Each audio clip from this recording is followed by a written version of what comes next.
Alright, we're here! Hello, hello. Howdy Aries. Howdy Hannah. How are you guys? Hello, hello. We're here and it's time for the final. The very, very final. Great Ace Attorney Chronicles stream. Hey K-Birdie, how are you? Hello, hello. Good morning, Aries. Yeah, this is it. I was feeling bad yesterday, so I was not able to finish it up yesterday. But we're here today, which is what matters. So yeah, the road to recovery from the flu has been bumpy, sadly. But I am feeling better today, so yeah. Yeah, yesterday was rough. I was having like really bad sinus problems and yeah, it was tough. But feeling much better today, still not 100%, but you know what? I'm good enough. Good enough. And I want to finish this too. I'm motivated to finish. Higher elation. Uh-oh, what's incoming? I'm suspicious. Gentlemen, I bring you more corn! Oh my god! I don't know, man. What? I mean, after last time.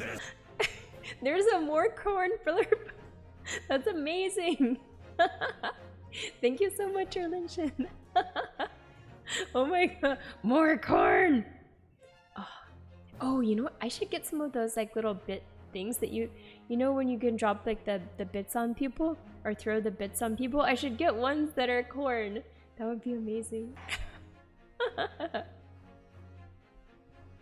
Yeah, I am. You might get tell by my voice I'm not like perfect, but I am feeling better than yesterday. Man, I was having a rough day yesterday.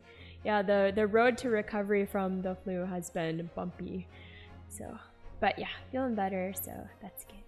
And I'm ready and motivated to finish this. So, really live on already. Okay, hold on. 1 second, hold on. All right.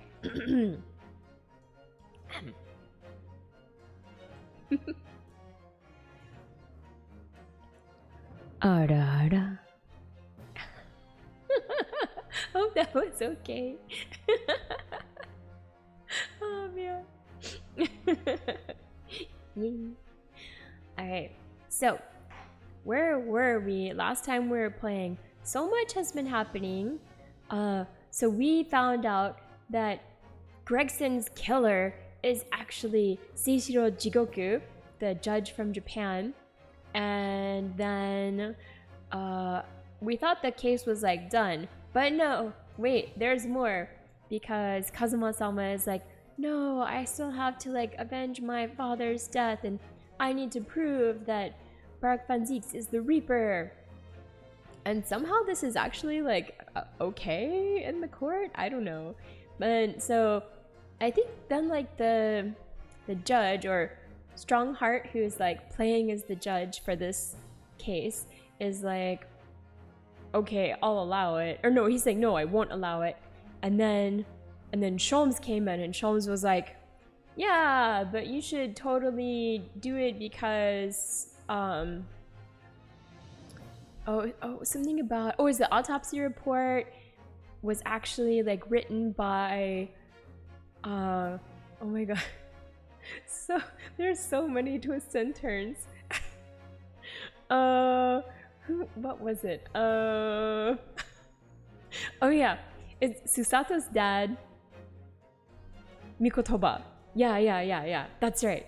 Yeah, it was Susato's dad who wrote the autopsy report when he was like the visiting student, and it was just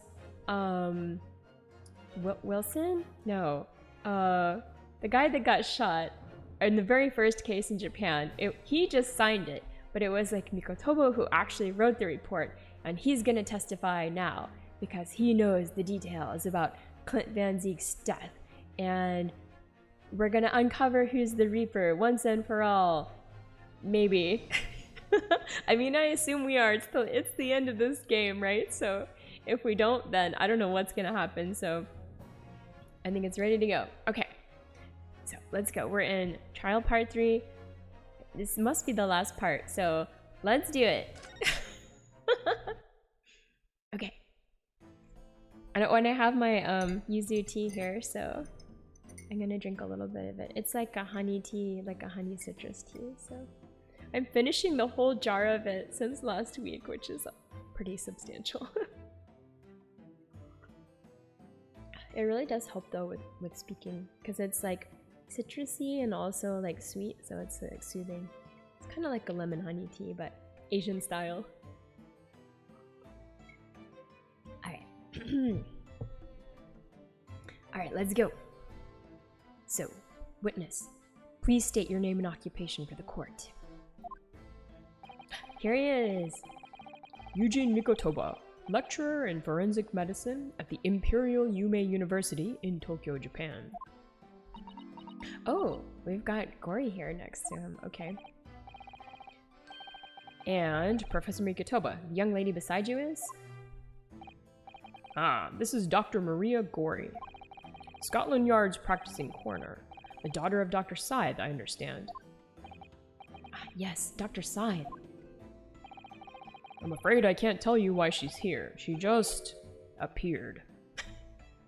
That's how things work in this courtroom.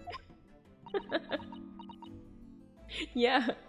Oh, hi Bunny Vorpal. Hello, hello. We just started. I was attempting to give the recap of what happened last time.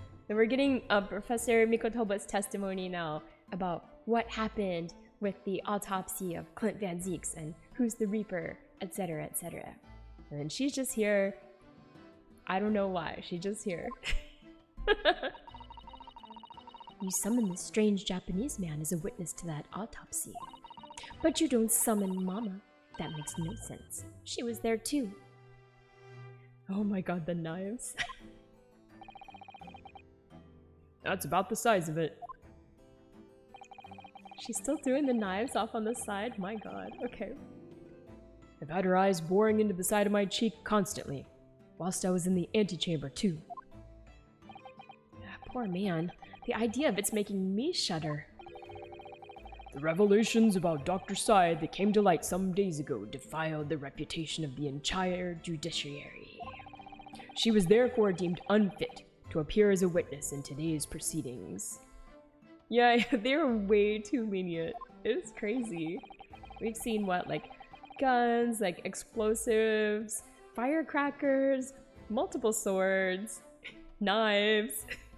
I mean, it's anything goes here. The Ministry of Justice's decision on that is final. Well, we wouldn't want any more perjury to be committed, would we? A door maker? That's right. There was that thing that cut the...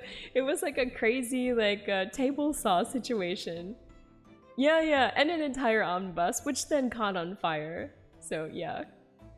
She's like, dun dun dun. Oh, I like her little badge here. It's got like a little grumpy face on it. Like a Frankenstein style. Or monster. Frankenstein's monster style. The Ministry of Justice?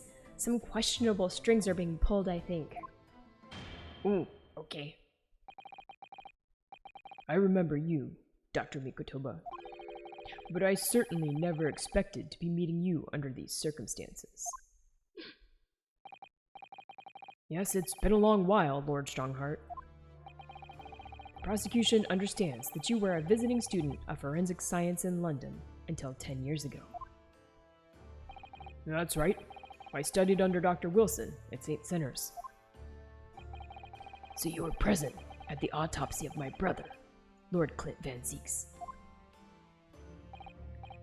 Oh, so she like committed perjury it was 1 or 2 cases ago, and so she was like protecting somebody. Anyway, yeah, so she got convicted. I think she's in jail now. She lost her job, etc. Oh, hi Scott Pascal, it's your birthday! Happy birthday! It is a great month to be born. I'm also October baby, so... Yeah, happy birthday! Alright. You're 19, congratulations! Oh, your whole life ahead of you! It's a good age. Good age. Oh no, so this is her daughter. So this Dr. Side's daughter is Maria Gori, who is here, and she's taken over now as the new coroner, cause nepotism, I guess. But yeah, she's the daughter of the lady who was perjured herself. So yeah, she's got the creepy plague mask and the knives. Yeah, takes after her mom. Alright. I was, yes. I assisted Dr. Wilson with the entire procedure. Mama's far more skilled than any Japanese man. Well, Dr. Wilson asked me to be his primary assistant on that occasion. And this autopsy report was actually penned by you, I believe? Yes. I noted all of the doctor's findings, and when we were done, he read through the document and signed it. Poor Mama. A secondary assistant. She wouldn't have had such a good view of all the innards. Ooh. So, Professor, do you remember Inspector Gregson? Yes, of course. If it wasn't for his insistence, Lord Van Zeek's autopsy would never have happened. But he was absolutely convinced that it would reveal decisive evidence against Genshin, you see. So Lord Strongheart had to entreat the nobility to allow it to take place. Do correct me if I'm wrong, my lord. It was as a result of that autopsy that a mass murderer was apprehended and justice was done. Oh, but Gregson admitted it before he was killed. He admitted that the results of the autopsy were fabricated. Were they? Were they? You were there at the time, so you must testify. You have an obligation to tell the truth about what really went on. Absolutely. That's precisely why I'm here. And that's why I'm here too. Ooh, okay. So double testimony randomly. She just decided she's gonna hop in on this. Okay. Very well then. You will give your formal testimony now, witnesses. Witnesses? But before you begin, a word of warning. Oh? They need to get more mileage out of the creepy character? Yes, they did. You will state truthfully and accurately what you saw and what you heard at the time. She is really creepy. Yeah, Strongheart's just ignoring her. She's just gonna, like, pop in, I guess, of her own volition. I wouldn't dream of doing otherwise, my lord. The moment your testimony verges on supposition, I will expel you from my courtroom. State the truth. Well, you would think so, except for so many people that just constantly commit perjury in this game, so remember that. Alright then. Let's find out what happened, shall we? Witness testimony! The autopsy of Clint Van Zeeks. Okay, let's go. From my own observations, I couldn't say there was any indication of the autopsy results having been fabricated. Death resulted from a wound made by a Western-style sword, transfixing the heart. That I found a little strange. There were no other signs of internal injury. Nothing questionable at all. It was just that beautiful but dangerous piece of evidence removed from the man's stomach. Presumed to have been swallowed by the victim as a way of posthumously identifying his assailant. Wait, what was it? I can't remember that. Oh my goodness. No indication. Nothing to suggest fabrication? Professor Mikotoba, are you certain about that? Well, nothing that I could positively identify as such, much less swear to in testimony.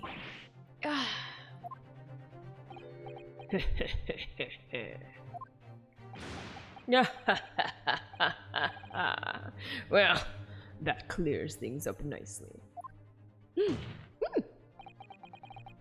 The only fabrication here, Asogi, has come from you. What? You claim the inspector confessed just before his death, but that is the fabrication. No, he freely acknowledged it. I swear he did. Freely? With the tip of a sword at his throat? The man was clearly at his wit's end. The court will give no credence to this confession that was uttered in obvious desperation. Quite simply, there was nothing questionable about the investigation of Lord Clint Van Zeek's death. And with this testimony we have, without question, uncovered the whole truth of the matter. No! I got the knives right there. My god. If I may, my lord. There was most certainly something questionable about it, and the whole truth does rather elude us, I feel. I beg your pardon. Well, you're obviously aware of the facts of the case. All 4 of the professor's previous victims died when an enormous beast was set upon them that ripped out their throats. Oh, such horrifying crimes. But curiously, the killer's last victim, Lord Clint Van Zeeks, suffered a different fate. Yes, you're right.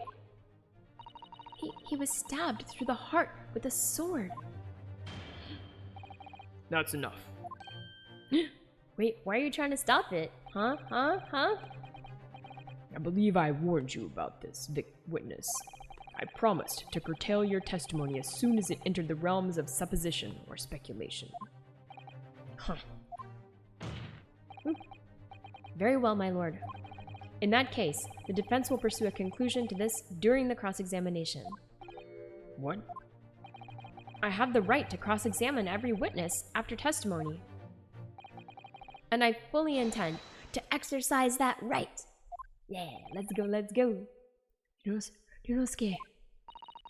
I'm afraid that even the presiding judge has no authority to contravene the letter of the law, as I'm sure every member of the judiciary present in the gallery would agree. Oh, he's pissed. Watch out. There's a drama going on in the gallery. Hold on, I'm gonna drink some more tea.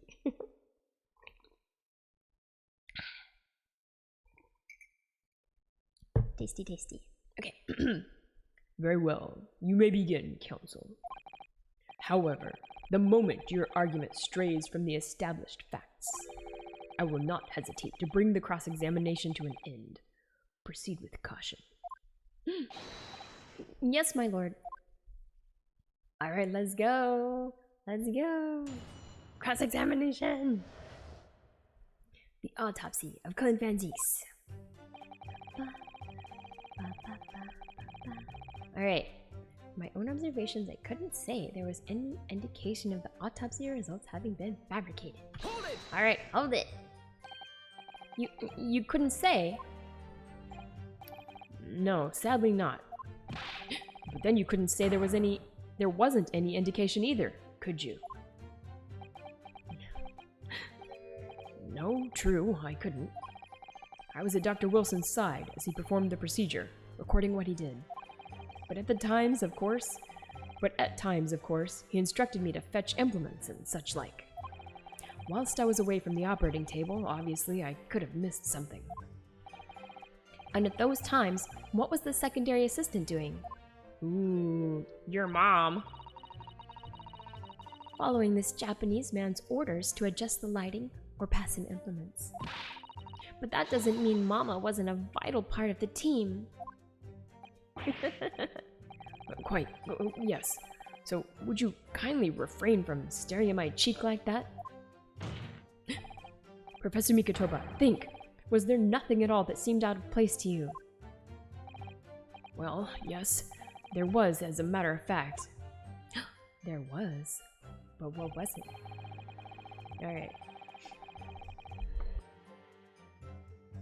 Alright, next item. Death resulted from a wound made by a Western-style sword, transfixing the heart. Hold it! Found it a little strange. In all of the previous 4 killings attributed to the professor, the victims were killed by an enormous dog, I believe. Their throats were, well, mauled? Must have been like the Hound of the Baskervilles, right? Correct. And yet Lord Van Zeeks was stabbed. Hi, Hopeless Salaryman. We're finishing today, finally. Hello, hello. Ah, do you mean to say you think Lord Clint Van Zeeks may not in fact have been one of the professor's victims? Uh-oh, watch out, watch out. There's no basis on which to doubt the findings of the investigations carried out at the time. But Genshin Asugi confessed to all of his crimes upon his arrest. He admitted to have taken the lives of all 5 members of the aristocracy. Yet the beast that was used to carry out the killings was never identified. No evidence was found to suggest that Genshin had ever kept a dog. A true hound of hell.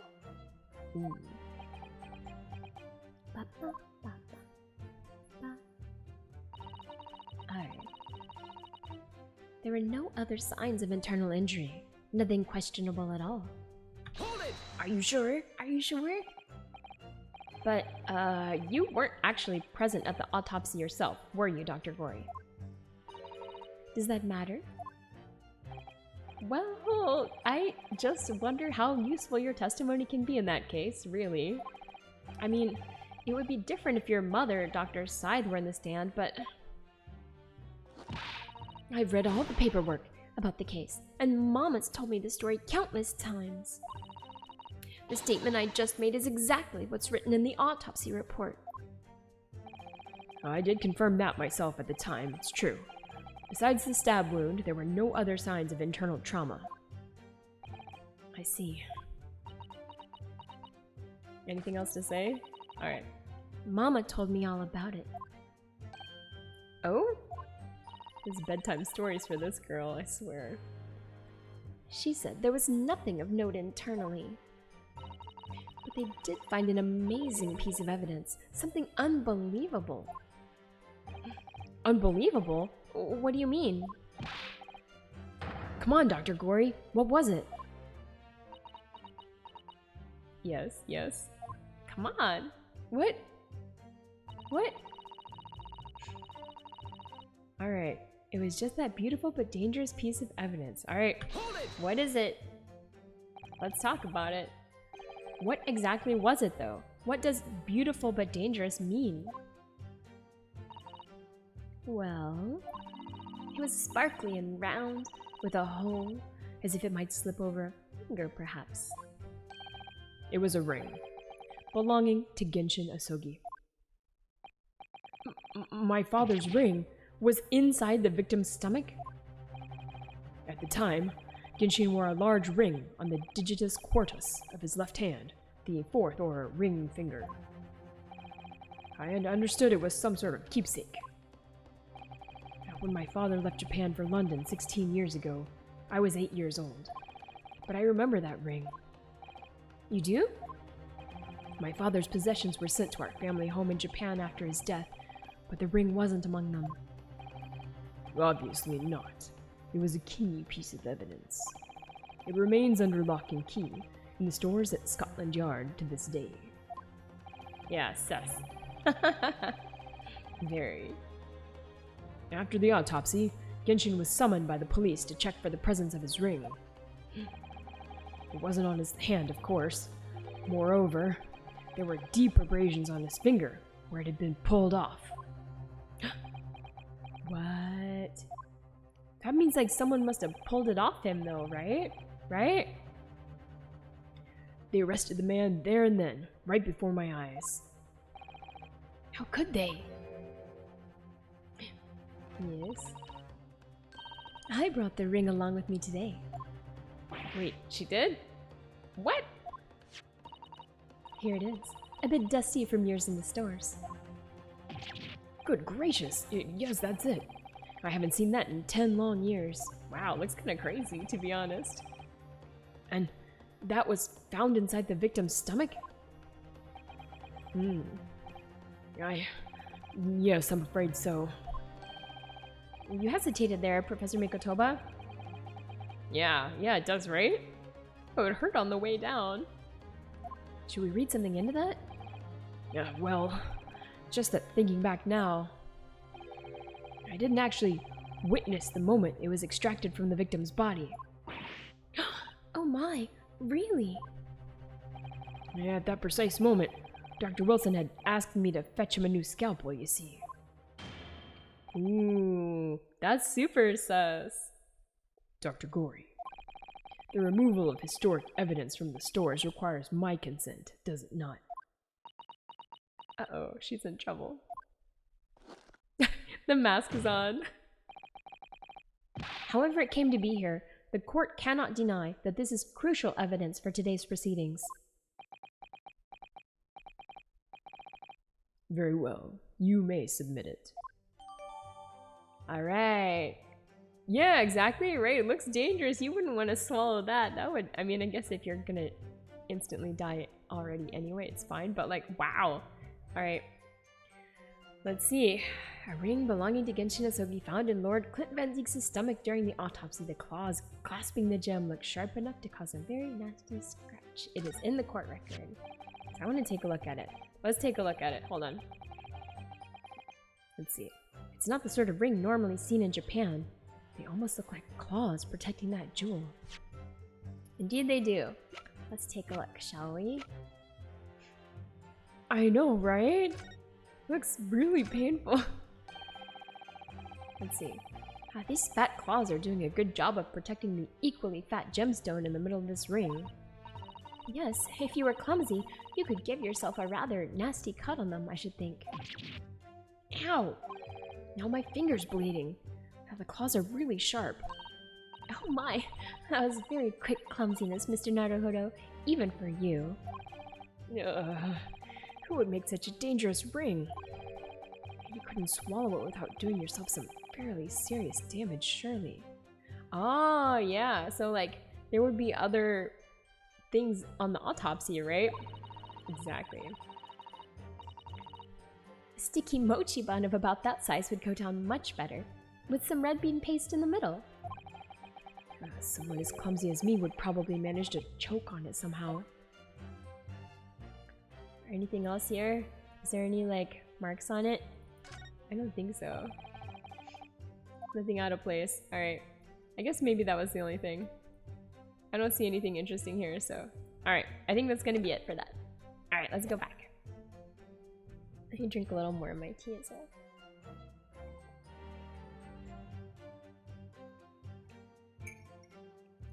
Alright. Alright, oops. Wait, maybe we should look at it more carefully then. We must examine it very carefully, Mr. Naruhodo. Very carefully indeed. We'll see. We'll see. Alright.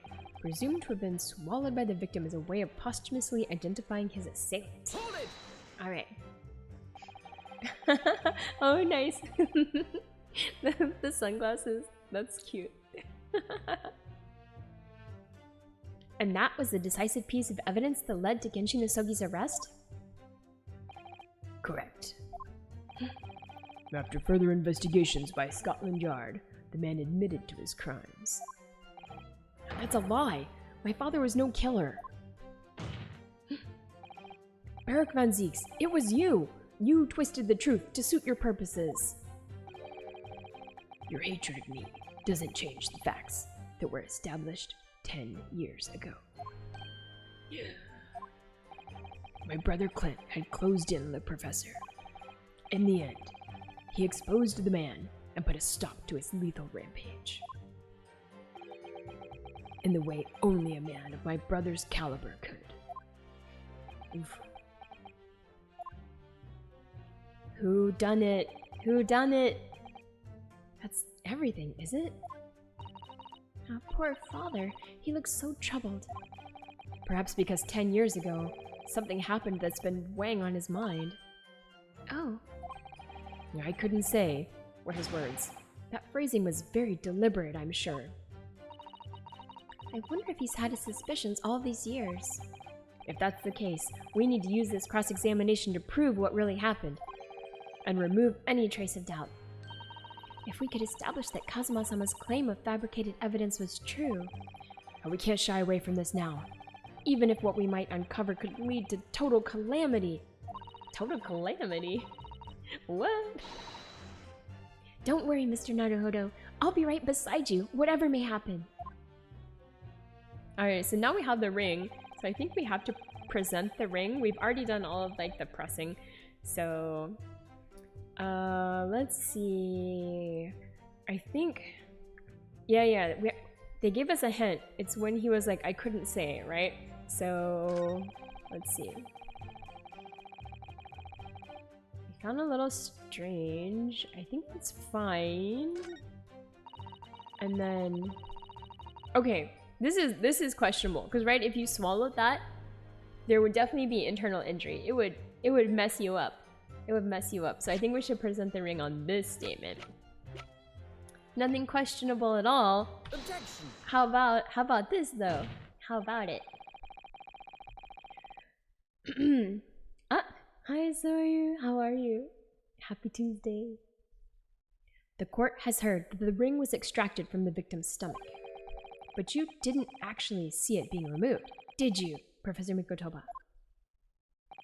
No, that's right. As I said in my testimony before, at that moment, I was fetching a replacement scalpel that Dr. Wilson had requested. In other words, you can neither confirm nor deny whether this ring, in fact, really came from the victim's stomach or not. Oh yeah, she is the current coroner. She's the coroner, and she is like the daughter of the former coroner.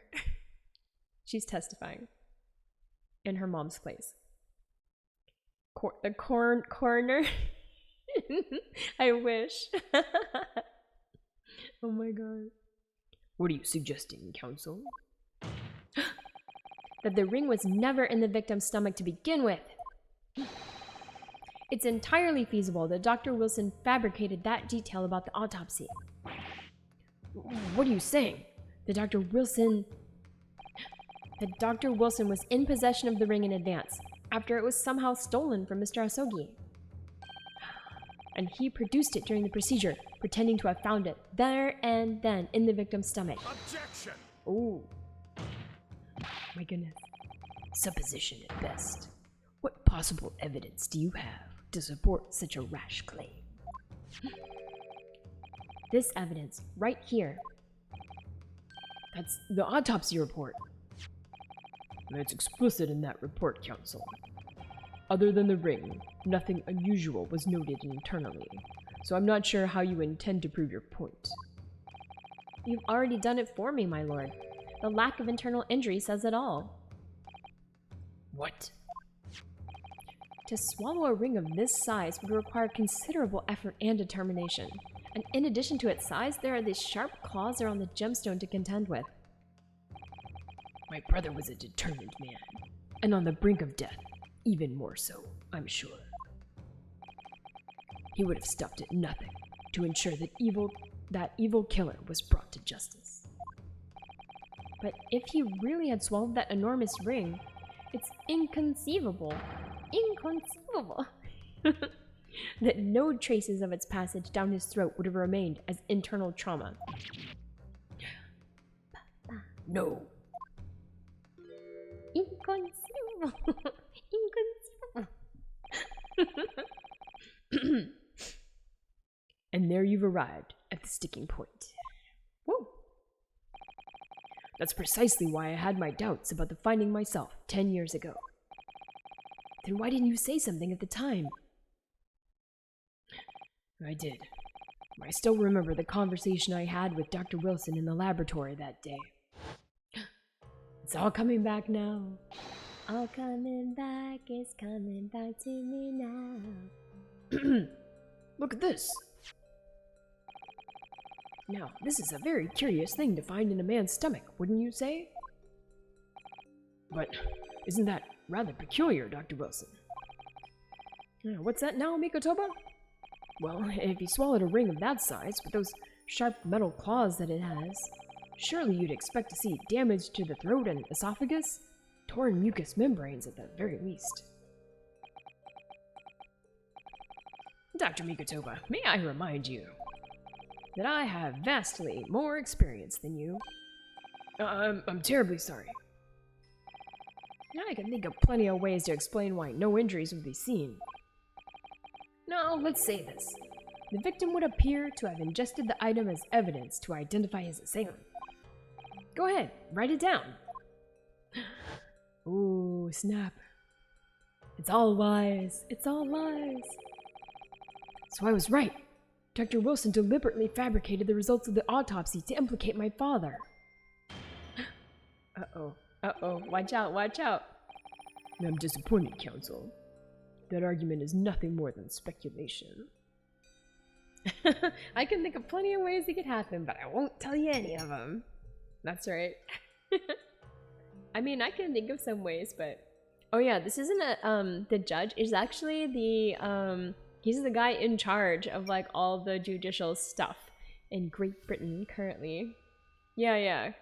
Male Strongheart, that's his name. He decided to take over for this, it was frozen in ice in the water. Yeah, just like that, a coin. the gas meter case. I mean, it's possible, actually. He's also kind of the one on trial right now. I mean, I think he's in charge of the whole organization, but we haven't deliberately accused him of anything yet, so we'll see what happens. I'm assuming that's what's gonna happen, though. We'll see. What? Dr. Wilson was Britain's leading authority on forensic science and autopsy work. There is no scientific basis on which to doubt the man's expert opinion. Pardon the interruption, my lord, but damage to the mucous membranes of the throat is easily identified, even in living subjects. Using a device called an endoscope, recently demonstrated in practical use in France. I want one. The government can pay. I don't think so. And Dr. Gori, rest assured that your removal of evidence from the stores without permission will not go unpunished. Oh no. I can't believe she brought a meat cleaver to the courtroom. We open up the dead to find the truth. I beg your pardon. But Mama, she chose to stitch her corpses up with all her secrets inside. That's wrong. Okay. Dr. Gori, it's looking as though she's chosen to walk a different path to her mama. Is she gonna reveal something? Oh, nice. Van says the line again. Woo! Yes, the ring. What about the ring? I've just remembered something. An earlier incident. What incident? It makes him hungry. The one I recounted to you before. About a memory I have. A memory? Of Genshin Isogi saving my life. What? My father saved your life? It was 10 years ago, on a foggy night. Genshin and I were walking down some back streets at a late hour. All of a sudden... Oh, that's right. I remember you told us this. Don't make a peep. You're coming with us. That's right. He was so good looking in his youth, man, before he became Batman. All of our assailants were armed with pistols, their faces obscured by scarves. Oh no. The feelers of justice! Yeah! The next thing I knew, there was silence all around. Genshin lay on the cobbled street. Blood was seeping from his left hand. He'd shielded me. Oh, did he lose the ring then? Oh.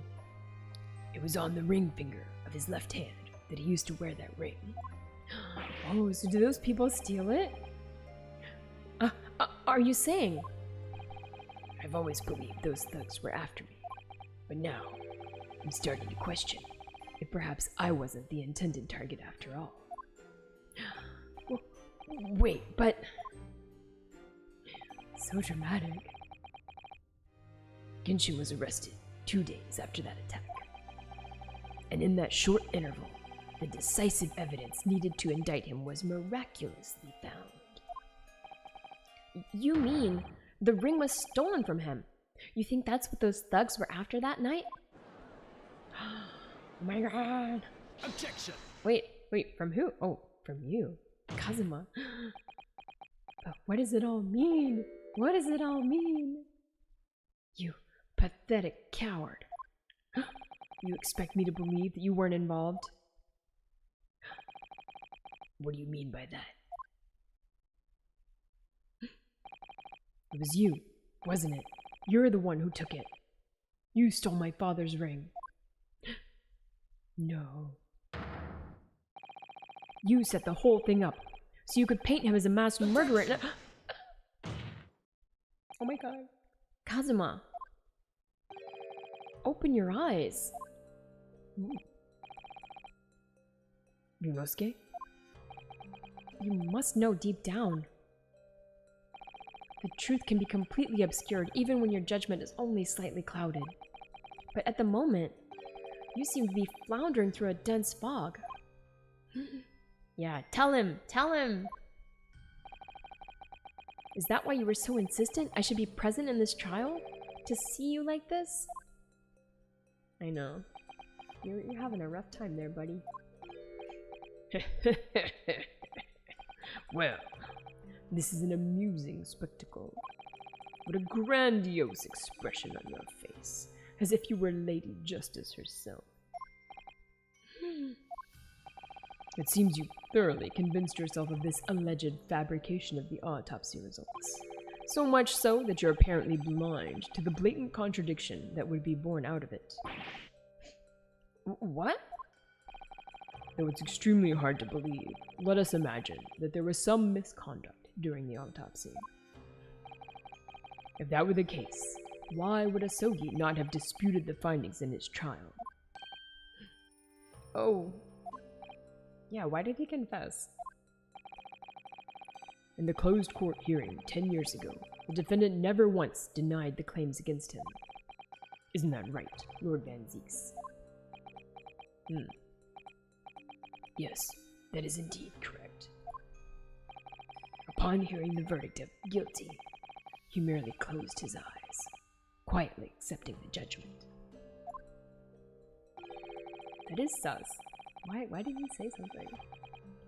The actions of a man who has accepted responsibility for his deeds and is resigned to his fate.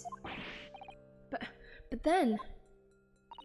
Oh my, that is very strange. If Mr. Asogi did nothing to oppose the charges against him, then... that would surely mean there was no fabricated evidence. An obvious conclusion at which you should have arrived many minutes ago, Prosecutor Asogi. Your twisted loyalty and clouded judgment are hampering your ability for logical thought.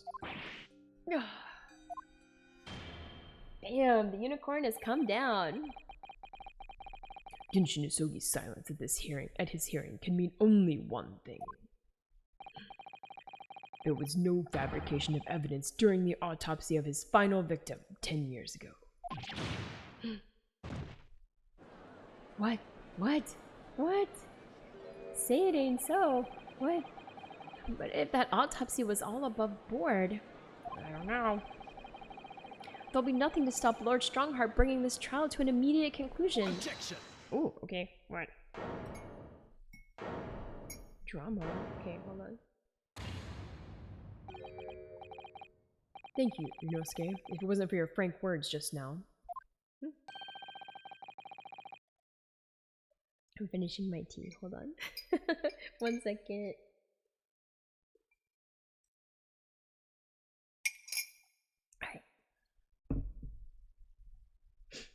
This trial may have may very well have ended prematurely. Kazuma. What's this latest absurdity, Council? My lord, your reasoning is perfectly sound. But for one giant hole. You're one giant hole, Lord Strongheart. I beg your pardon. You claim my father's silence was due to the fact that there was no fabricated evidence. But there's another possible explanation. You've overlooked the possibility that he had a reason for maintaining that silence. Objection! Was he protecting somebody? He must have been protecting somebody. But who? Silence that would lead him to being convicted and sent to his death? If the autopsy results were an invention, there is no conceivable reason why the man wouldn't have protested. Objection! Oh, those results were an invention, all right. There's no question of that. Or are you forgetting that 2 people with a connection to the autopsy have been assassinated? Yeah, I know, right? Maybe he gets a special exception since he's like the former prosecutor. If I force the grievances I feel from my mind, I start to see you in a very different light. Ooh. I think perhaps it's you who's been living in delusion these 10 years. What? Me? Kazuma-sama has created one last chance for us here, Mr. Naruhodo. If we can only show there was a reason for his father's silence in his trial. A reason why the man would have said nothing, even though he was innocent. Could it have been part of some negotiation, perhaps? Enough rhetoric. The court must be shown evidence. What proof do you have that could possibly explain Asogi's silence in court? Okay. What do we have that's proof?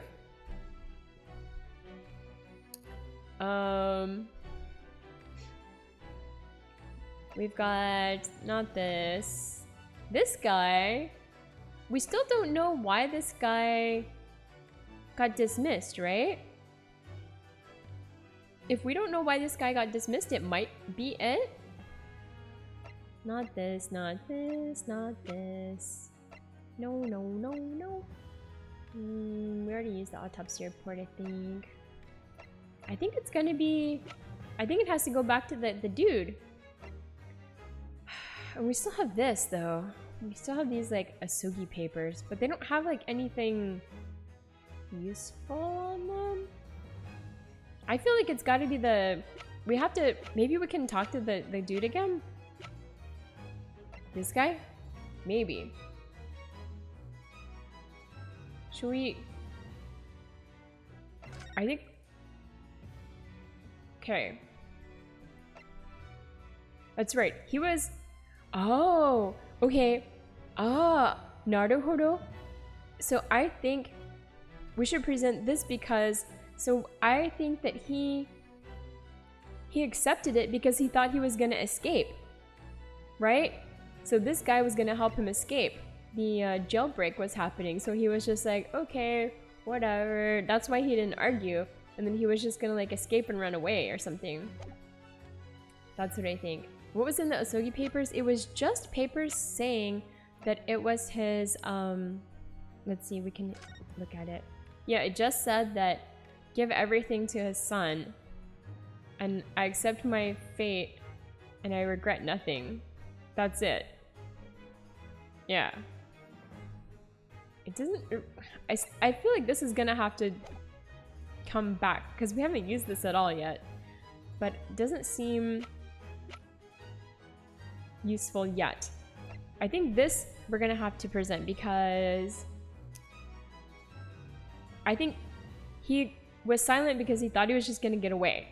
That's what I think. Take that! Raha! Alright. It's true, the Genshin Asogi's silence during his trial resulted in his conviction.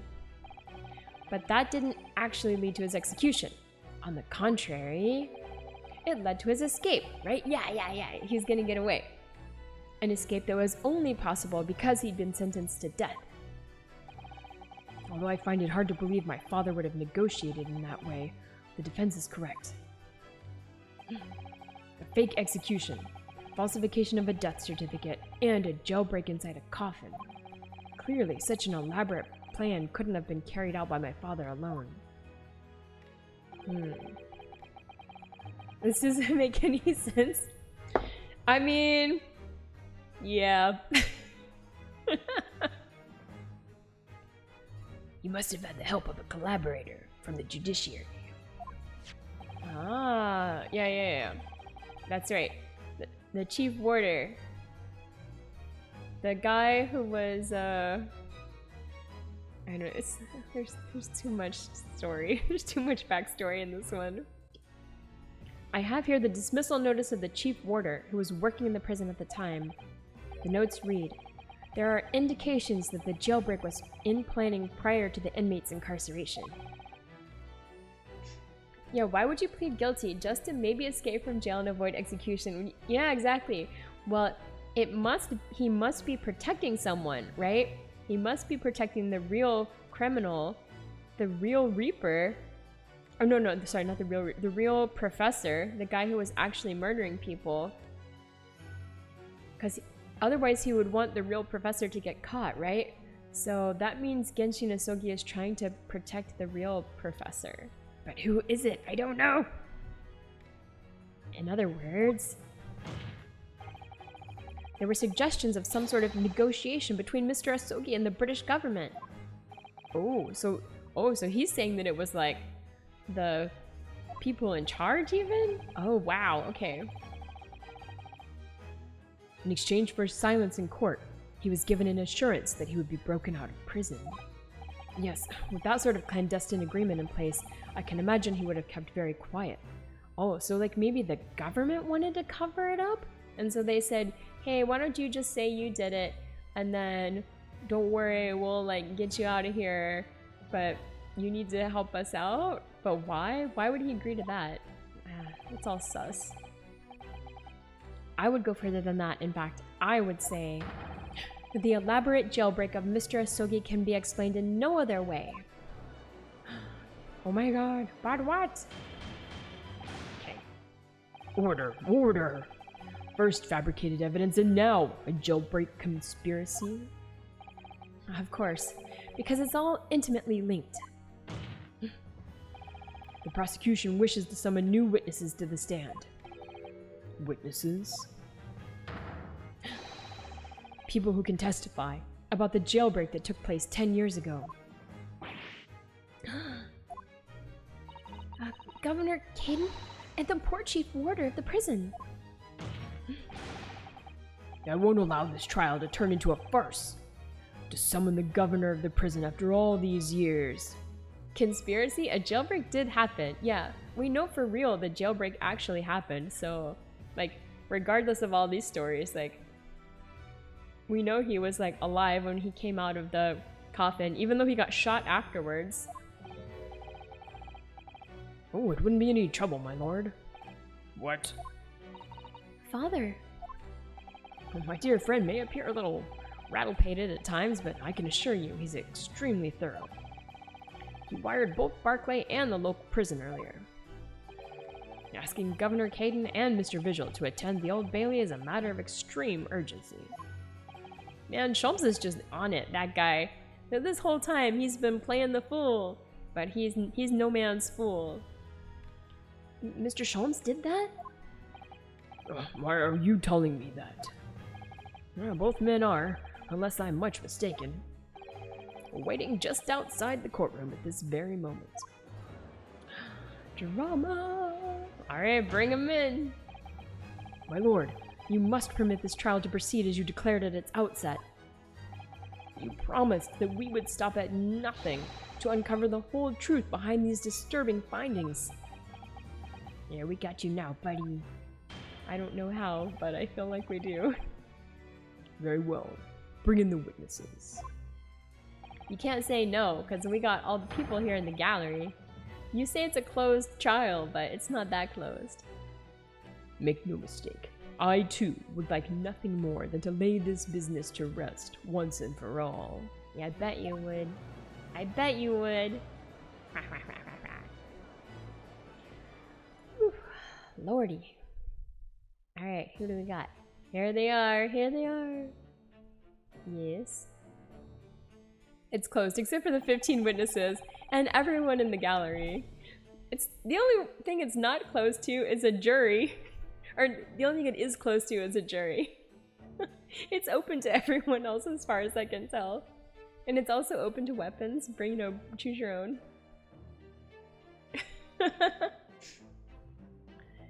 Yeah, I guess it's also more dramatic if they have like a lot of hubbub at times of drama, right? Would the new witnesses state their names and occupations for the court, please? I, Barry Caden, Governor of Barclay Prison.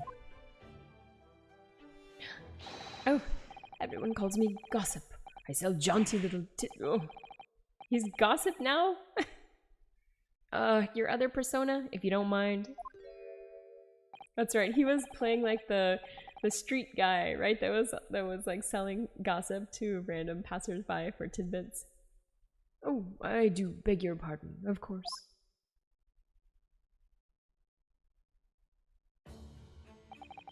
My name is Daily Vigil.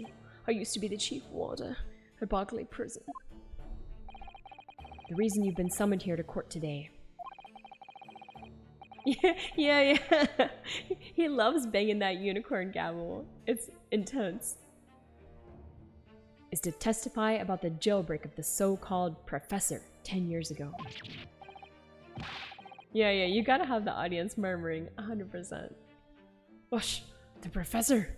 We've already been through all this before, a decade ago. And the conclusion was that there wasn't anything untoward happened. A convict escaped from your prison, Governor. Hardly what you'd call nothing untoward. Ah, well. The convict's death certificate was somehow falsified after he was allegedly executed, and he escaped the prison inside his own coffin. A plan of that complexity could never have been carried out without the help of somebody of influence inside the prison. Governor Caden, don't imagine that the passage of time will afford you any protection. Okay. If it turns out that you were involved in the plot to break Mr. Asogi out of your prison, then of course, the consequences will be very serious. In all likelihood, a capital punishment. What? Don't tell him that ahead of time. My god. Don't you want him to like... Yeah. Hold on there, laddie. Witness, Governor Caden. Aye, sir. You have a critical role to play in the public safety of our country, a great responsibility to shoulder. The significance of your testimony in court cannot be understated. Therefore, think carefully before you speak. Prosecutor Asogi, if you threaten the witness again, you will be held in contempt of court. Watch out. My apologies, my lord. There's no disputing the fact that an intricate jailbreak plot was enacted 10 years ago. Clearly, you were both involved in some way. Yeah, you'll have to tell the truth, but you'll also super die. If we find anything unsatisfactory about... Yeah, exactly. Yeah, tell the truth, but also if you were involved, then, yeah, it's it for you. No pressure. So you will testify before the court now and explain exactly what took place. Alright, let's hear it. Very well. Let the witnesses give their formal testimony. Tell the court everything you know of the plot to break Asogi out of Barclay 10 years ago. Also, he was totally threatening. Like, think carefully, about what you're gonna say. You know what I'm talking about. Alright, here's the testimony. It was the day that Japanese jock was found guilty. The directive came from the prosecutor's office. I assigned the convict to the chief warder vigil here, and put the plan into action behind the scenes. Yeah, super nasty. I was responsible for Asogi right up until the night of his execution, but I knew nothing of any plot. I didn't ken if there were some negotiations between the convict and the prosecutor's office. All I did was carry out my duty for Her Majesty's great British Empire. Okay then. That's all we get. A directive from the prosecutor's office? Are you saying that was the jailbreak plot? Aye, that's right. What? Who sent it? Who authorized that plan? I didn't ken that. You're saying you don't know? Listen, there was nothing about that professor case that was not unusual in some way. I didn't ask any questions. I just did what I was told to do. More than that, I couldn't tell ya. I see. But if the jailbreak plan originated from the prosecutor's office, then one thing is very clear. As suspected, there were clandestine dealings going on between Mr. Asogi and that office. The jailbreak was promised in exchange for Mr. Asogi admitting to crimes he didn't commit.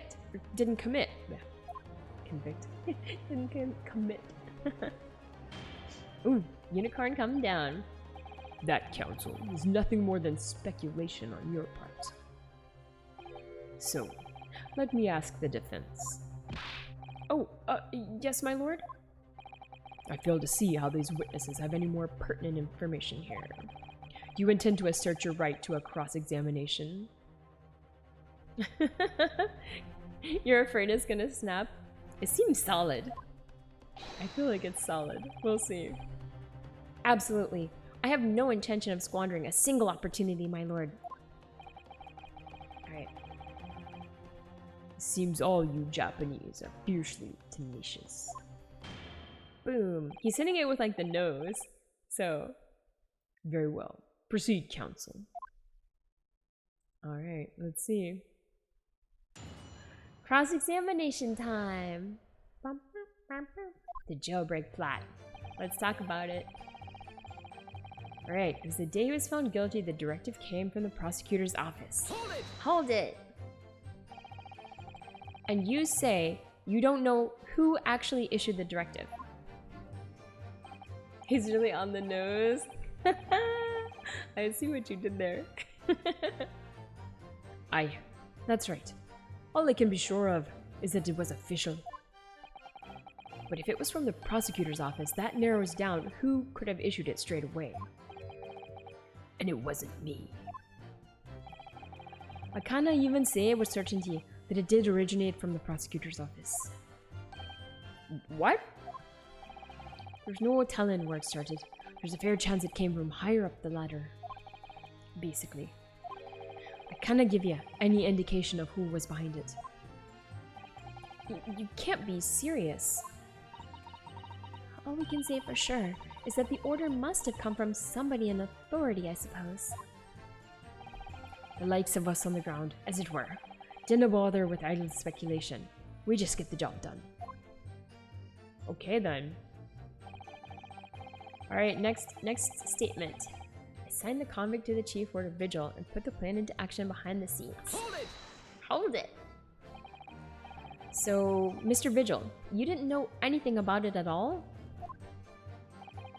That's right. My only role in the scheme was as a scapegoat. That's right, isn't it, Governor? Oh, he's feeling guilty now. Some poor beggar had to take the rap for it. It was you. Alright then. Who else did know about the plan? I have no other first idea, laddie. My part in the whole business was basically just dealing with the aftermath. Yeah, he really just got screwed in this whole thing. And then he had to be like a beggar for like 10 years and like work as like the like fat lip guy, right? And like lied to his wife and said he still had a job, but really he was like begging on the street and doing like jobs for extra money for like Oh, what's his face? Gregson. It's the same guy, right? Or am I getting her confused with someone else now? Oh god, help me. But I wouldn't have been surprised if there were other folk in the prison service who'd been given similar orders. Yeah, same guy. Okay, thank god. Alright, Aries, thank you so much. Thank you for hanging out. I'm glad you got to see at least part of the end. So you don't know who else was involved? Aye, that's right. All I can tell ya is that the night it actually happened, the person at the reins was Dr. Stevens. Dr. Courtney Stevens? Or Dr. Scythe, as she's known now. Why did I have to get caught up in such a terrible business? Alright, what do you got here? Alright, I was responsible right up until the night of his execution, but I knew nothing of any plot. Ooh, okay. Hold it! Hold it! Did you not notice anything unusual happening in the lead up to that night? Oh, everything was unusual. Exception after exception. After all, it was the professor. The man had terrorized the country as never before with his crimes. In order to hide his identity, he was forced to wear an iron mask over his head. That's right, they did that. That was crazy. Hideous treatment. Your poor dad. The fellow was surprisingly docile for someone who'd been taking the lives of 5 of the country's nobles. The chief warder, I was the only person permitted to approach his cell. I can still hardly believe that I was duped by my own country.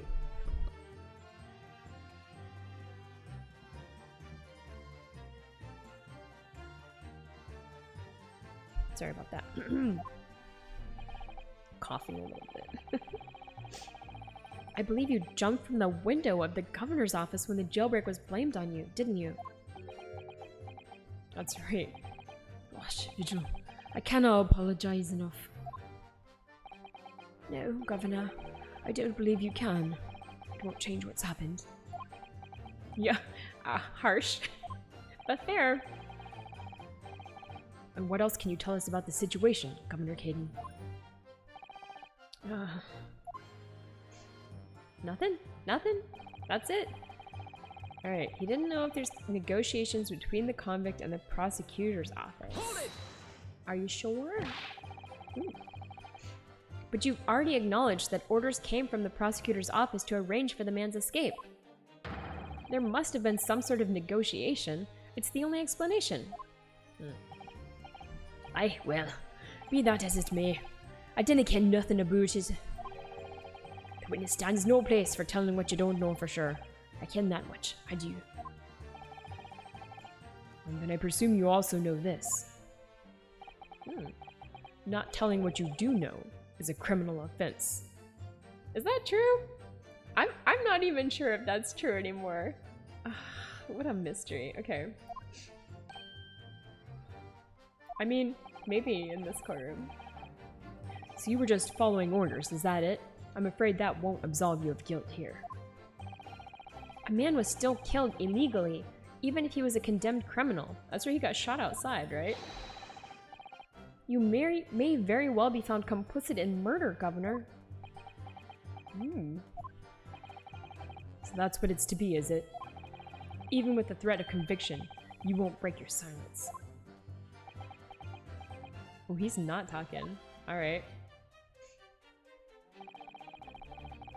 Alright, all he did was carry out his duty.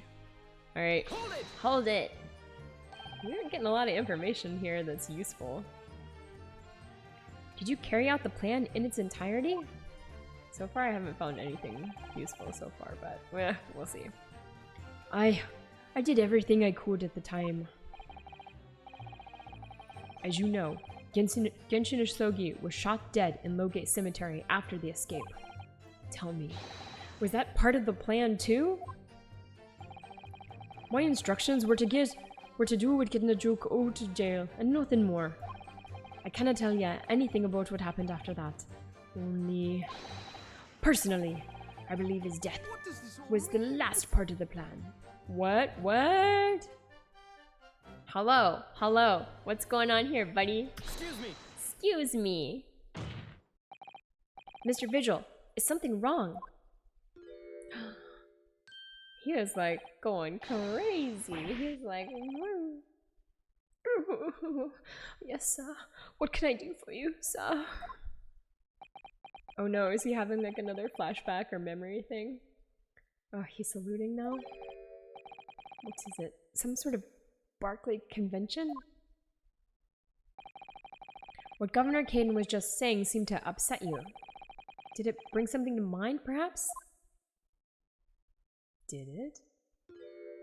He's voguing.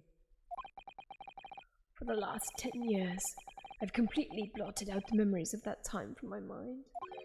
I was betrayed by my superiors in the name of my country. True. Just as my father was betrayed, it seems. But you see, thinking back now, I really can't imagine that the shooting of Mr. Asogi in the cemetery was ever part of the plan. What makes you think that? Well, just doesn't make sense, does it? I mean, what does at this point? To make man admit to crimes he didn't commit, with the promise of jailbreak, only to kill him in the end. That's treachery of the worst kind. But the point is, if the intention was always to betray him, why would there be any need for all the chicaneries of an escape?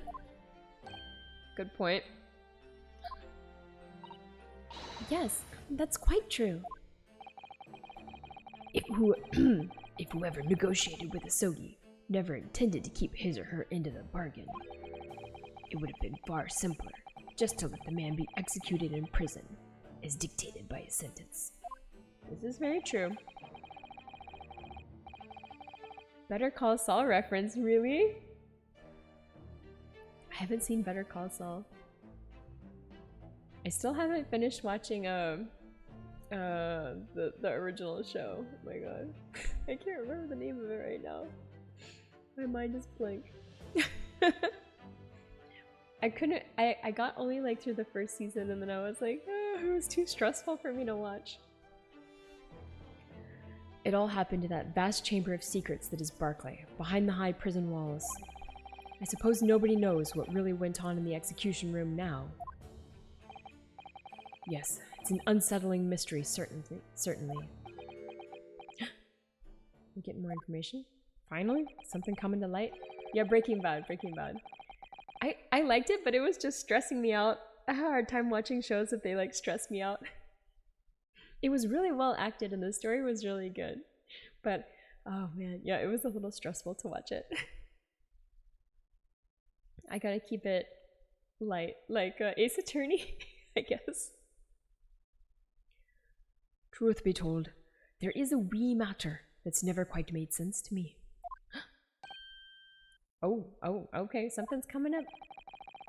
If you believe there was some kind of negotiation behind the jailbreak between Asogi and a body at the top, it doesn't quite add up, does it? Governor Caden, I must insist that you explain these doubts that you have by amending your formal testimony.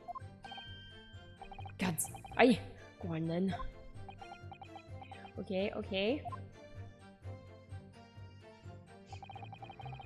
Alright, it seems to me that the Japanese fella didn't have nothing to bargain with. Okay. Hold it! Admitting to the crimes. That was what he had to bargain with, surely. I kinda see that myself. After all, did the prosecution not have conclusive evidence against the Carlier? This, you mean, discovered during the final victim's autopsy? There's every possibility this conclusive evidence was fabricated by Scotland Yard and the prosecutor's office. Objection! Ooh. Possibilities are all very well, but nothing has been proven. You can holler about misconduct in the trial 10 years ago all you like. But if you can't establish that it happened with hard evidence, no one's going to listen. That's right. So what I'm saying is, the convict had nothing he could use for any kind of bargaining at all. Okay, he had nothing. But he had the Asogi papers? The thing that we haven't used yet? But I don't remember it being useful. Weird. The witness makes an astute point. Logically, it would seem no negotiation could have taken place.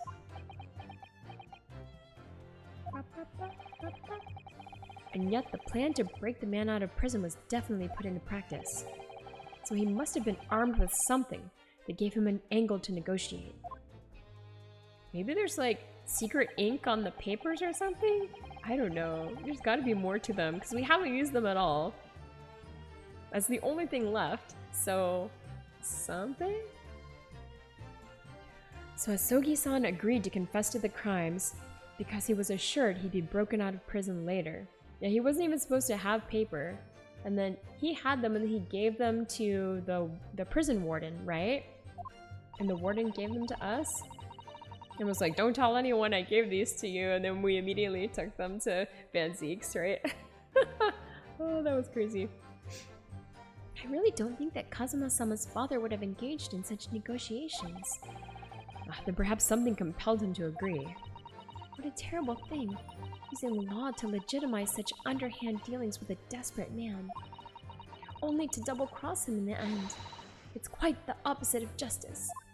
I can't help feeling there's something about this apparent negotiation that doesn't quite add up. Something doesn't quite add up, Mr. Naruhodo? No, it doesn't. But I can't quite put my finger on what yet. Well, in that case, we must keep digging until we identify the problem. Alright, it's gotta be the papers, right? Alright, so I think we need to go to like the last thing where he like changed his testimony to saying he had nothing. And then present the papers? Because it's the only thing left. And they said that he didn't have anything, and we know he had that, right? Alright, he didn't have nothing to bargain with, but did he? Did he? I mean, he had this. Yeah, see? The only weapon I have left. Ooh. Objection! It must be this, maybe. Confessing under oath to murders he didn't commit, on a verbal assurance of later being broken out of prison. Kenshin Osogi was taking an incredibly risky gamble. Very true. There was nothing to stop the British breaking their word and executing him behind closed doors anyway. Under normal circumstances, no man would stake his life on a gentleman's agreement like that. Which means that Mr. Osogi must have had a trump card. Something that guaranteed he wouldn't be betrayed. Some kind of weapon. Evers, the fellow couldn't have possibly had anything like that. But you know that he did, Governor. The Asogi Papers. The name given to the last will and testament of Kenshin Asogi. Yeah, right? There he is. He's sweating too. Why are you sweating? You gave those papers to us.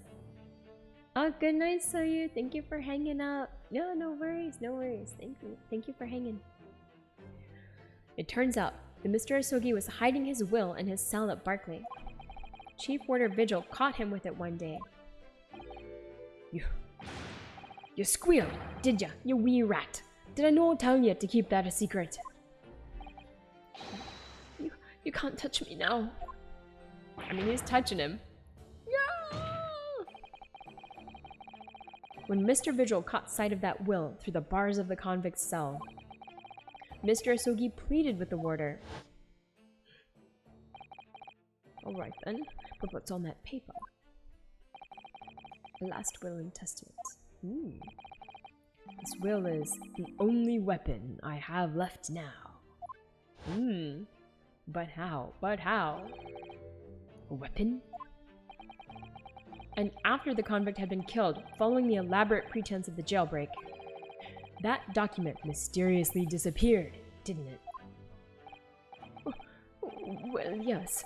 All the prison warder searched through the belongings in his cell, but that will was just nowhere to be found. As I understand it, an exhaustive search was made for the document, which became known as the Asogi Papers.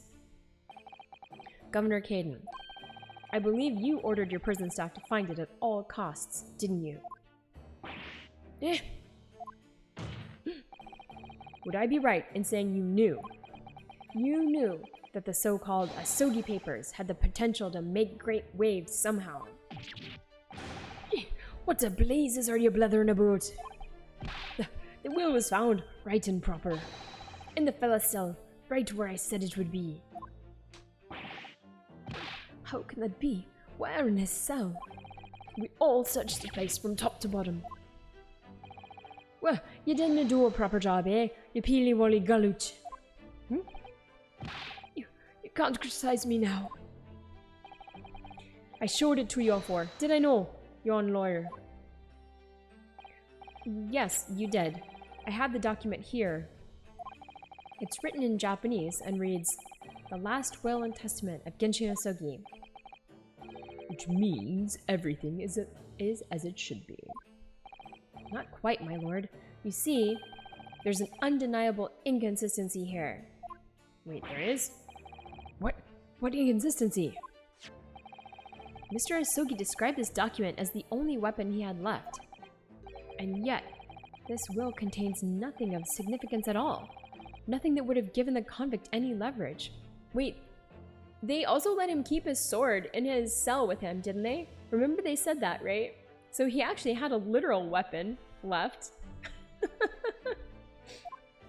that hasn't come up, and we don't have the sword, so... Oh wait, Kazuma has it! Anyway, are you suggesting, my learned friend? But he did have like a literal weapon. That the last will and testament stored at Barclay Prison all these years is actually a fake? Wait, could it be a fake? Did anyone know how to write in Japanese? As has been clearly demonstrated already, what went on at Barclay Prison was far from above board. Whoa. Whoa. Oh no, unicorn's coming down. That last vilification by the defense was an affront to the entire British legal system. This absurd notion of a weapon is something for which we have only the former chief warder's word. The man could quite easily be lying, or at the very least, sorely mistaken. What? No! I definitely heard him say that, I swear! Clearly, we need to get to the bottom of this. We need to know exactly what happened with these so-called Asogi Papers. A waste of time. If the will was fake, where's the real document? Objection! Objection! Mr. Vigil was stabbed in the back by the judiciary 10 years ago. He lost everything. Very nearly his own life. True. True. And now you're gonna do it again. You're ready to brand him a liar and turn your back on him without even letting him defend himself. Ooh, wow, we've got the wide shot from like across the courtroom. Amazing. It's clear that some illicit negotiations took place. Is your lordship just gonna gloss over these obvious and reprehensible facts? What did you say? Ooh, there's chanting. There's chanting from the gallery. The trial must go on. Let's go. It would seem that a vocal few here are utterly blind to the truth. Are they though? Are they? Very well then. Let the witness testify again. Ooh, okay. Tell the court precisely what you think you saw of the convict's last will and testament. Okay. Yes, sir, my lord. All right, let's go. More testimony.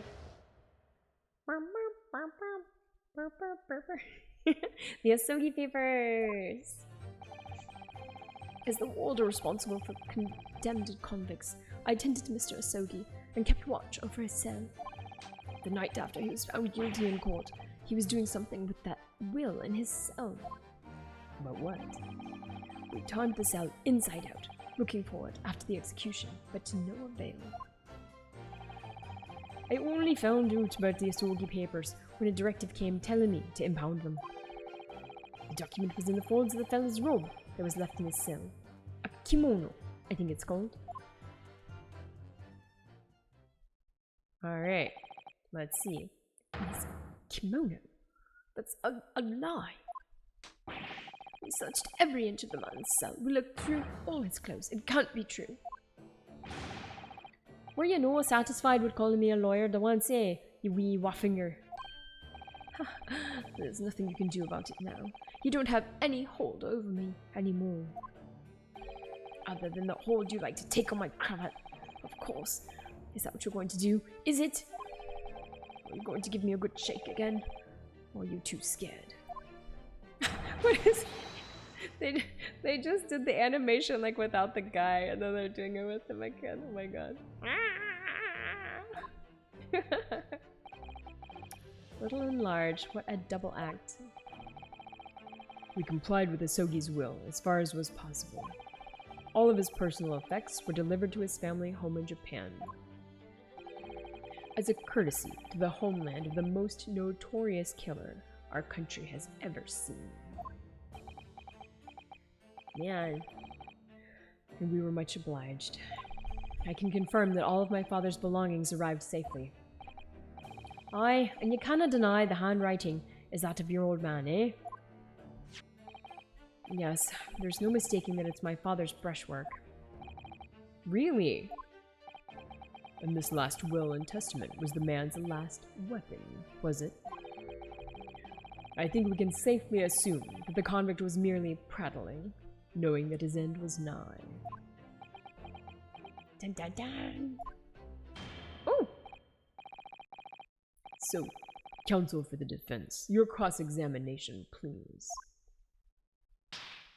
Alright, let's go. Yes, my lord.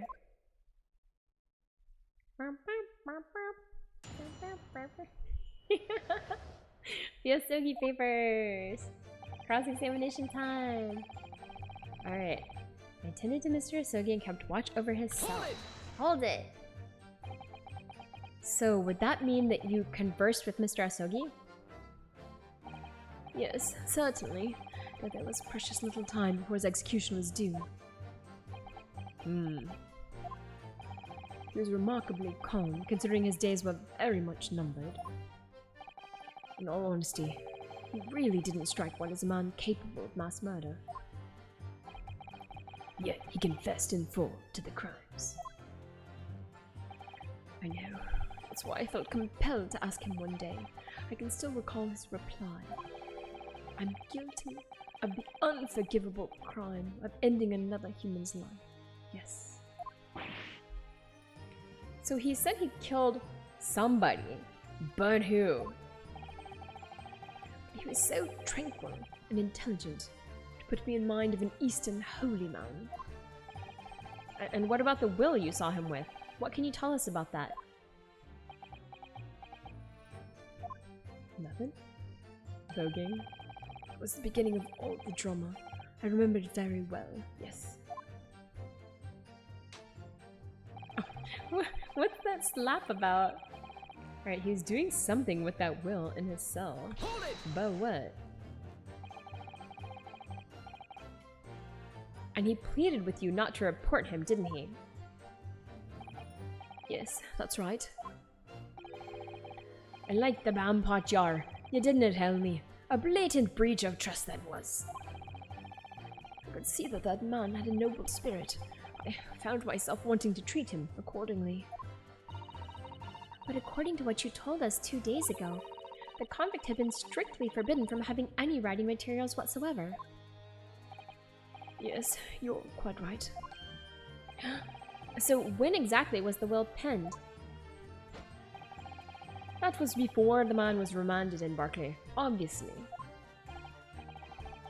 Yes, the prosecutor's office, under supervision of the relevant authorities. I personally instructed Asogi to make a will for the benefit of his family and his homeland. In that case, why was it found in his cell? What do you mean by that? Well, if it was penned at the prosecutor's office, you would have expected that it would remain there for safekeeping, surely. It's curious. There doesn't seem to be any obvious explanation for why it was subsequently found in the convict's cell. Oh, well. The defense makes an astute point. Well, Governor? Ooh, he's sweating. A prison governor cannot be expected to ken the inner workings of the prosecutor's office.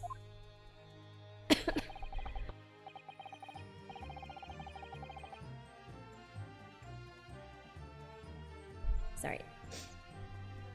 In that case, Lord Strongheart, perhaps you can shed some light on the matter? I'm unable to offer an explanation here and now. Oh, really?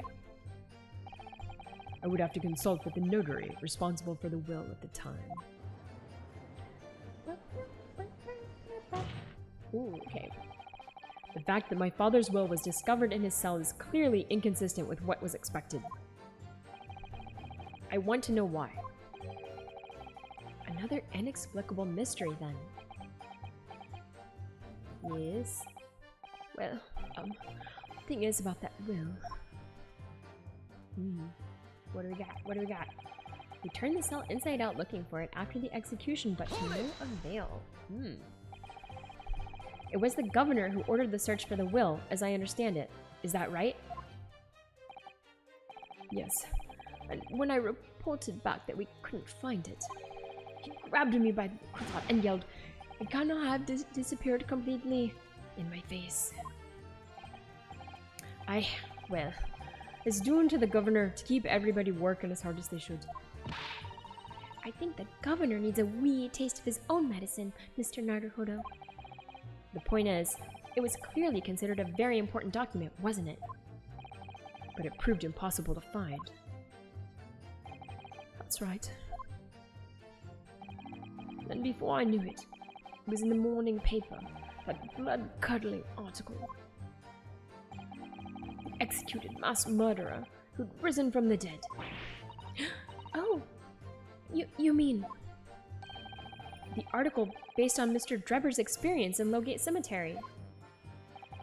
Yes, that was it. The day after I'd read that news, I was summoned to the governor's office. And that's when the awful accusation was made. That you'd aided Genshin Asogi to escape from the prison, resulting in your immediate dismissal. I'm afraid I really don't remember anything after that. As the governor of the prison, I had no choice. I couldn't have done anything else. Alright. What else you got here? I only found out about the Asogi papers when a directive came telling me to impound them. Hold it! Hold it! And that directive came from the same source as the one instructing you about the jailbreak? Aye. From the top levels of the prosecutor's office. What name was on it? I didn't ken before, and I didn't ken now. All I can tell ya is that my orders were to do everything in my power to find that document. The directive said it had to be somewhere inside the fella's cell. Document. Was that the wording? Document, not will? Aye. That's what it said. Am I clutching at straws here? I just wonder if it was really Genshin Asogi's last will and testament that the sender of that directive was after. Ooh, so maybe there was another paper. But where is it? Continue with your testimony then, witness.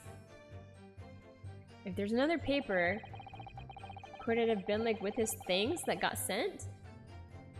I don't know. Document was in the folds of the fellow's robe that was left in his cell, a kimono. Hold it! In Mr. Asogi's kimono? Aye, the one he'd brought with him when he was locked up. Yes, he was permitted to have his personal effects with him during his incarceration, I understand? That's right. He was granted as much freedom as possible during the few days before his execution. Indeed. He had a number of items of personal significance, I remember. He was very reluctant to part with them. Some books, that kimono, his sword. Oh, he's got his... That's right. That's right, I remember that, because I remember he mentioned before talking about the sword when he was in prison. I'm like, these people, they just let you take weapons anywhere. His sword? Karuma, the famous sword of the Asogi clan. It bears the soul of my family. I don't doubt it, but I wasn't really getting at that. Forget it being the soul of the clan. Could the man have had a more obvious weapon? Have some respect, Ryunosuke. Oh my god. Respectful silence. The warders carry firearms at all times, and the inmates have shackles around their ankles. He couldn't have hurt anybody with that thing. Still, he was allowed a sword, but no writing materials? Right. He wrote that will before he came to stay with us at Barclay, you see. Dr. Mikotomo was asked to bring the necessary Japanese writing implements to the prosecutor's office. A Suzuri inkstone, black sumi ink, and some hanshi rice paper, no doubt. I was present when he wrote it. But I'm sorry to say, the letters just look like a squirming massive jet black earthworms to me. Oh really? Wait a second. Wait a second. Whoa. What's going on here? Excuse me. Excuse me. Are you feeling faint, Mr. Vigil? This guy. This guy. Mr. Vigil. Sir, it was Scarlet, sir. What? Excuse me? What? Oh, I'm terribly sorry. I didn't mean to blurt it out just like that. Well, wait. Please. He keeps spinning and spinning. Round and around and around he goes. Yeah. Less swaying and more explaining would be helpful. Is it something about the testimony we just heard? Have you recalled something of importance? More swaying. Something of importance. Possibly, or possibly not. Oh my god. I'm unable to tell which way he's leaning, I'm afraid. My lord, the defense asks that Mr. Vigil be permitted to supplement his testimony. With this possibly or possibly not important detail. Permission granted. Go ahead, Mr. Vigil.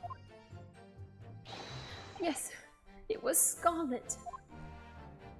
It was Scarlet? Okay. He has the constitution of a female romantic interest in it. I know, that's why I made him like a... I gave him a fancy British voice. As I remember it, the document was written in scarlet ink, but perhaps I'm mistaken. Hi, 100-mile runner. How are you doing? Happy Tuesday. Scarlet, you say? Well, yes. I mean, I only caught sight of it for a brief moment, of course. But even by the dim light in the cell, I remember thinking that it was an unusual color. We're almost done. Almost. At the very least, quite sure it wasn't black. Yes? Witness. Is that really what you saw?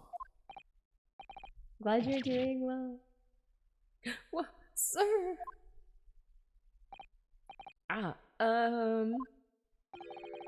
Is something wrong, Lord Strongheart? He's like, dun dun dun. Oh no, the unicorn. I apologize. Continue. That's sus. What do you make of that, Mr. Naruhodo? For Lord Strongheart to be so visibly shaken in that way. Ugh, didn't have her. You can plainly see the writing here. It's as black as the Earl of Hell's waistcoat. Well, yes, you're right. Mr. Vigil, I'd like to confirm one point with you. Did you actually see the content of the document that Mr. Asogi was holding that night? Oh, well, no. I mean, there was no time.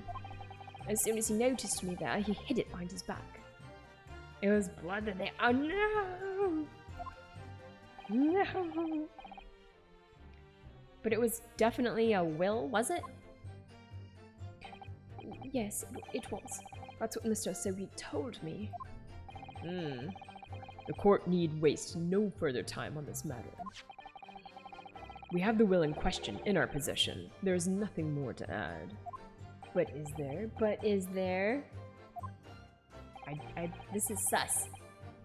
A will written in scarlet ink.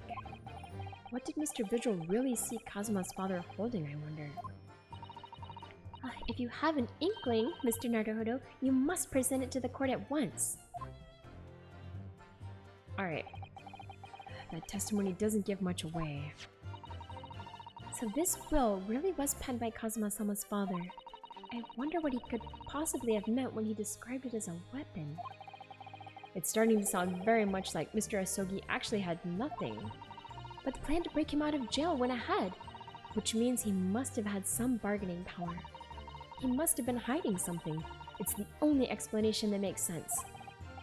It's starting to sound like Mr. Asogi might have had something. Actually might have had something. Which is it, Mr. Naruhodo? I'm not sure. But I feel as though I'm on the brink of understanding all this.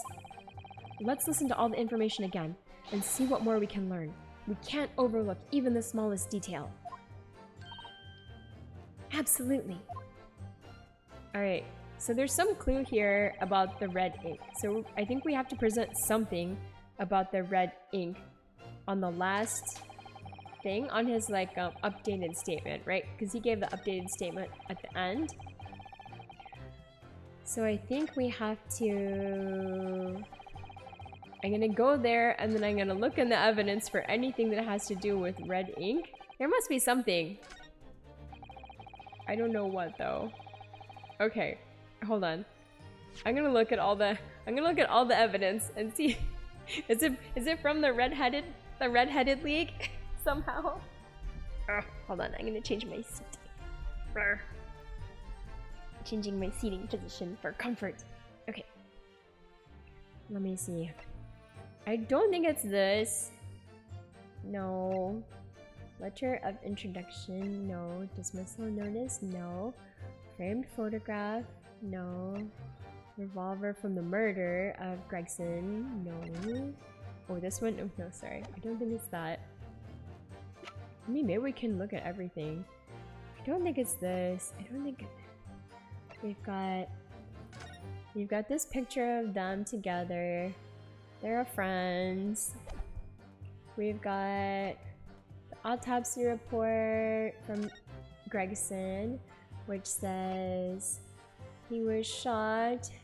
Standard issue, firearms for members of the judiciary. Nothing here. Crime scene floor plan, no. Notice board, this one we already looked at. This is fine, we already used this item. This, no. We decided that's for the gunshot. Gregson, we already used this to determine he was curled up in the trunk. The pocket watch, we already used that to determine that he wasn't killed on the day in question. I'm just looking at everything now. We've got this warrant card we already used to figure out that he was like faking his location.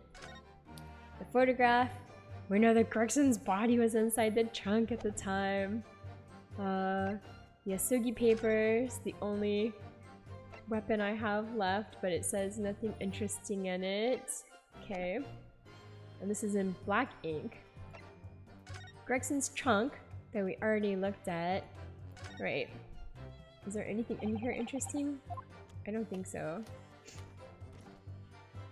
No, this just had the Yeah, this just had like the he's going to France thing inside. Passport. Nothing interesting here. Clint's autopsy report.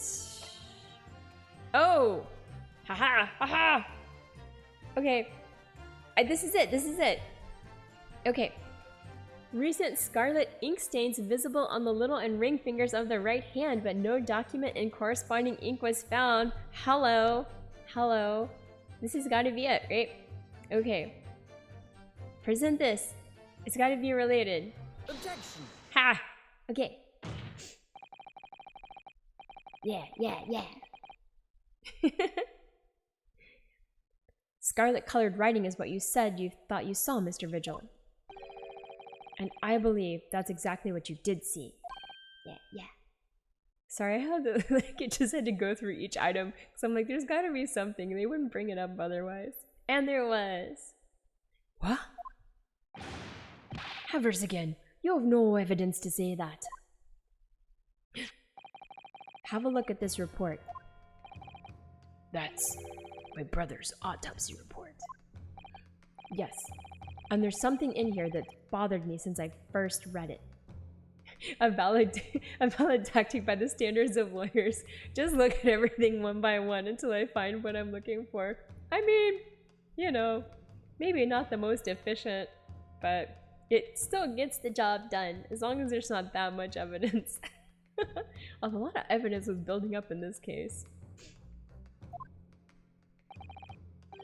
It states that scarlet-colored ink stains were noted on the fingers of the victim's right hand. Yes, so it does. Scarlet ink? Now, I'm not familiar with the habits of the British aristocracy, I freely admit. But I would hazard a guess that they don't all go around with ink stains on their fingertips, do they? Your wit is not appreciated. My brother was a well-bred and fastidious man. Should ink have sullied his fingertips, he would have cleaned them immediately. What is your point, counsel? My point is this. Whatever Lord Clint Van Zieks was writing in that unusually colored ink, well, bred, yeah, it must have been directly before his death. Because he died before he had the opportunity to clean his hand. What? Dun dun dun. I remember something troubled me at the time. At the scene, the lid of my brother's inkwell was open. He was writing a document. But Clint was punctilious about such things. It seemed unusual. And no document pinned in the color of the ink that was in the inkwell was ever found. So the document had disappeared. Are you suggesting that the document my father had in his hand that night in his cell was the same document that Lord Clint Van Zieks was writing moments before his death? Then it was. If Mr. Vigil's testimony is to be believed, it can only mean that, yes. Mr. Vigil! When you spotted Mr. Asogi with the document in his cell, his precise words were as follows, were they not? Alright then, but what's on that paper? A last will and testament. This will is the only weapon I have left now. Was it Clint Van Zieks' will? If Clint wrote it. A last will and testament. Ah. If the conversation really did go as Mr. Vigil says, then what we now know completely changes the meaning of what Mr. Asogi said. Dun dun dun. You really think? Mr. Vigil did indeed see the convict with a will, but it wasn't that of Genshin Asogi. It was the last will and testament of Lord Clint Van Zieks! No. What? Oh my god! I guessed it! Objection! Oh, okay, objection. This is madness. My brother's last will and testament. That would mean that he had chosen to die. What? That is what it would mean, yes. No, impossible. That is utterly out of the question. Lord Van Zeeks. Clint was pursuing the professor. It consumed him day and night. Whatever happened, he would never have abandoned his investigation before its conclusion. Never. He wouldn't rest until the job was done, until the killer was caught.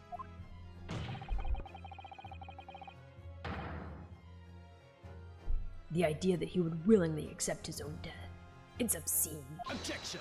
Ah! My goodness. Whoa, wait. And yet, we can be sure that he was writing his will moments before his death. My god.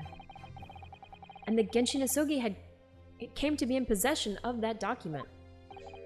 Yeah, how did he get it? Yeah, how did he get it from Clint then? So what could the will possibly have contained? Good question. We do not know yet. Clearly, something that couldn't be made public under any circumstances whatsoever. Wait, then why would he write it down in a will? If it could never be made public, why write it down? I mean, that's just me, but okay. Because armed with that document, my father was able to negotiate with the judiciary for his life. The Zeke's family fried chicken recipe. Oh my god, that would be amazing. Okay, so it was so that Kazuma's father could negotiate. So what did he write in there? It was something so damning that it prompted the powers that be to enact that daring jailbreak plot.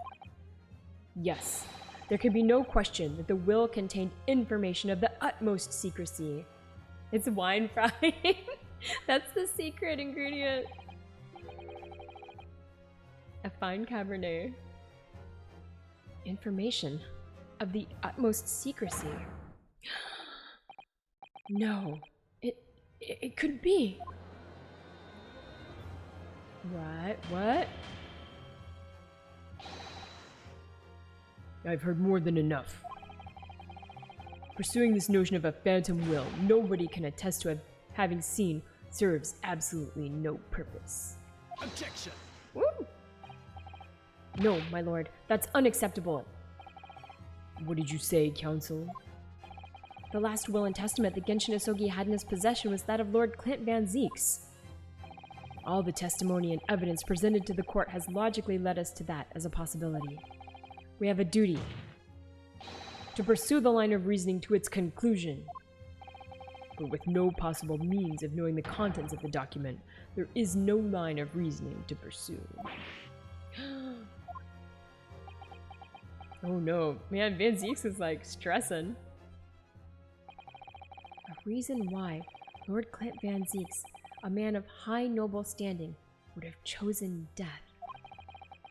Information so secret, people in the judiciary would be willing to negotiate the jailbreak of a condemned killer. The only explanation that fits those facts is an unthinkable truth that turns absolutely everything on its head. But it's just too hideous. Mr. Naruhodo. However difficult the situation might become, you work with your client in pursuit of the truth. That's what you resolved to do when you entered the courtroom this morning, if I'm not mistaken. Mr. Sato. So hold your head high and keep soldiering on. You can do it, buddy. Yes, you're right. 10 years ago, in his final moments, Lord Clint Van Zeeks left behind a will.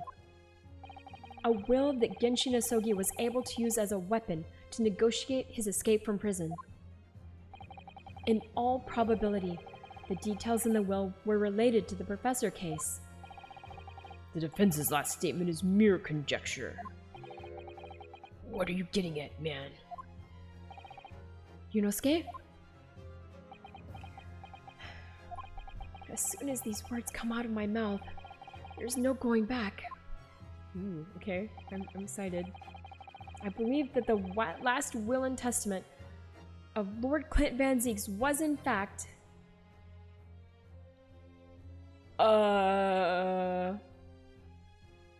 If it's about the... Professor... Wait. Yeah. Maybe he was the professor. And then Genshin Asogi killed him because he admitted to taking the life, and he killed him with his sword, and he gave him like a clean death, like ran his sword right through his heart. But he was the professor. Maybe. Yeah.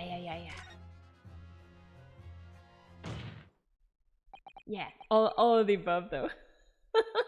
There's two. Everyone's so guilty here, so there's no clean hands. You can do this, Mr. Naruhodo.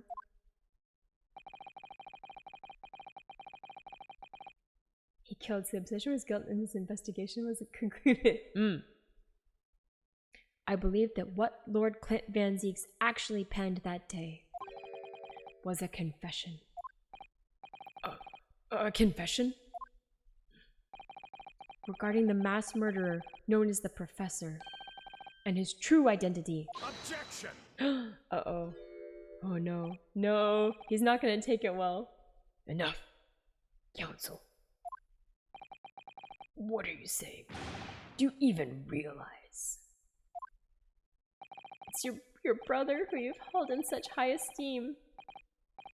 A confession about the true identity of the Professor. That would mean...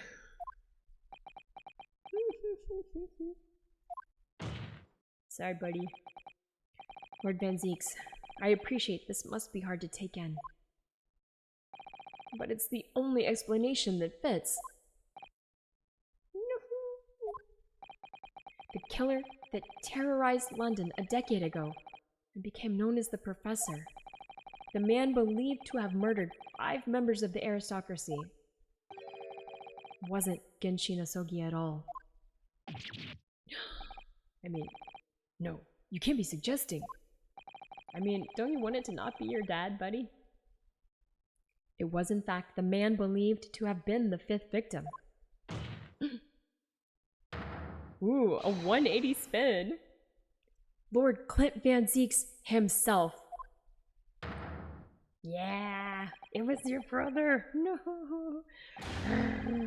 Oh no. Oh, I've never seen Van Zieks so upset. It's finally open, is it? Pandora's box. The great Van Zieks family, they've been thoroughbreds of the British judiciary for years. Oh, all the... Yeah, he's just gonna be throwing them left and right now. Oh man. But the sad thing is that Van Zieks the whole time has been innocent. And he was like portrayed as the Reaper, and like his brother was a murderer. Oh man. My brother. Oh, this is too awful. Poor Lord Van Zieks. Yeah, I feel bad for the guy. He did get really grumpy though. I wonder though, did he never suspect? Mr. Naruhodo. Lord Baron Van Zieks is a brilliant prosecutor. Is it conceivable that he didn't realize what his older brother really was? Ooh. Order, order, order in court. Lord Van Zieks.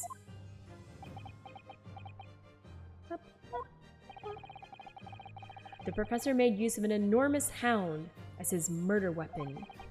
Tell me, did your brother own a dog? Yes, he did. Balmung. He was a well-known hunting dog. People called him a giant. I don't believe this. When my brother would go hunting in the forest of the grounds behind the house, he always took Balmung. After Clint's death, the creature passed away too, almost as if he were following his master. He was a magnificent hunting dog, worthy of the jewel-studded collar around his neck. A jewel-studded collar? That's right. Though sadly, some years ago now, it was stolen by a thief who broke into the house one night. A jewel-studded collar stolen by a thief.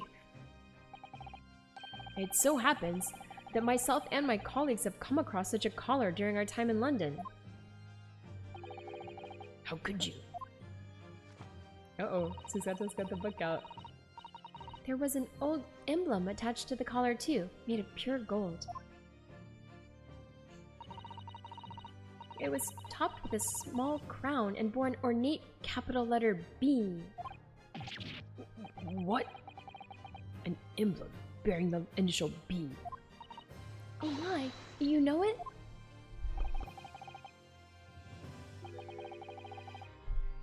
It's the insignia of the Baskerville family. What? The Baskerville? Why is that name coming up now? Baskerville is the family name of my late brother's widow. That pure gold emblem was an heirloom, which Clint acquired upon their marriage. There can be no doubt then, the collar you described was Balmond's. Oh, the family insignia of Lord Clint Van Zeeks' widow. There was a considerable amount of blood on the collar when we saw it. Since we know the dog was used for hunting, it could have been from its quarry, of course. But it could equally have been from human prey. Oh my god, the drama. So is it true, man? Oh my god, no! Everyone's like freaking out. Impossible, they're all making it up. Ooh. So in fact, the person responsible for these murders of nobles and royals was a noble himself. And that threatened to be an enormous scandal that would irrevocably destabilize British society. My father knew that, and was using it to negotiate his way out of the unjust charges brought against him. And you're gonna get away with murdering Clint Van Zeeks, I guess. But at the very last hour, those he'd bargained with betrayed him, slaying him mercilessly on foreign soil. Ooh. Well, can you deny it, Lord Strongheart? Yes?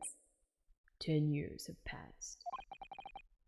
And still now, the 6 million inhabitants of our great capital rest easy, believing that justice was done. That though his anonymity remains, the diabolical murderer was caught and executed.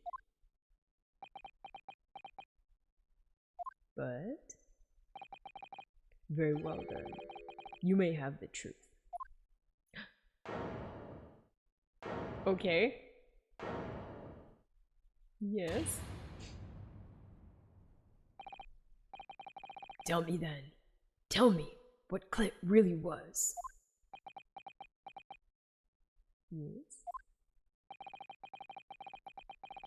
Lord Clint Van Zeeks was too pure of heart. I am Batman.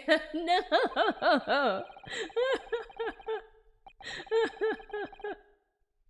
Oh my god. When he became a prosecutor and went in pursuit of the black roots of crime, he drove himself into a corner. He came to the uncomfortable realization that to fight the most fiendish of criminals requires one to become even more fiendish oneself. He wasn't Batman, but his brother was Batman. Hey, we were close then. It was... turns out I wasn't far off from the very beginning. Clint. Ooh.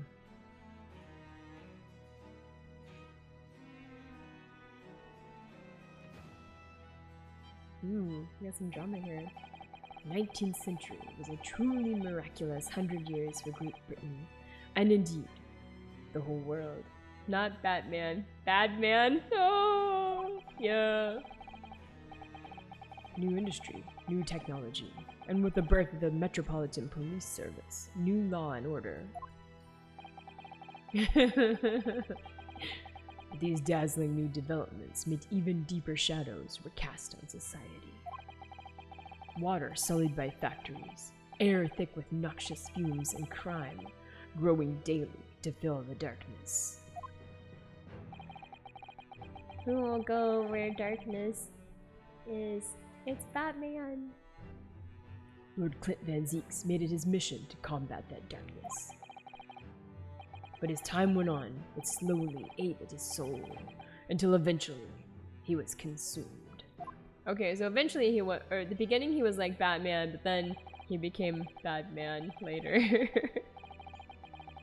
It's ironic, really, and somewhat surprising, that the truth has once again been unearthed by a Japanese. Once again? What do you mean? 10 years ago, your father, Genshin Osogi, turned up in my office one night.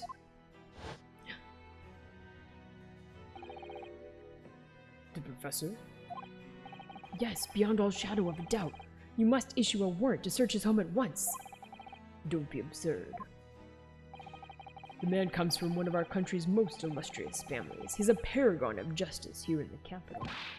Yes, that's the point. That's why none of you British can see it. He's using his noble status as a diversion, whilst he commits these atrocious crimes behind the scenes. Oh, hi Snacko, how are you doing? Hey, we're almost done. I know, it is the end. Do you have evidence? Nothing definitive as yet. But he keeps an enormous, savage hound on the estate. We need the full support of the judiciary for this. We're up against a member of the aristocracy.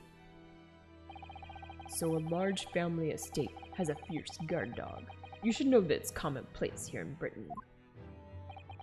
I'm sorry, but I can't possibly put Scotland Yard onto this based on the tenuous accusation of a visiting student.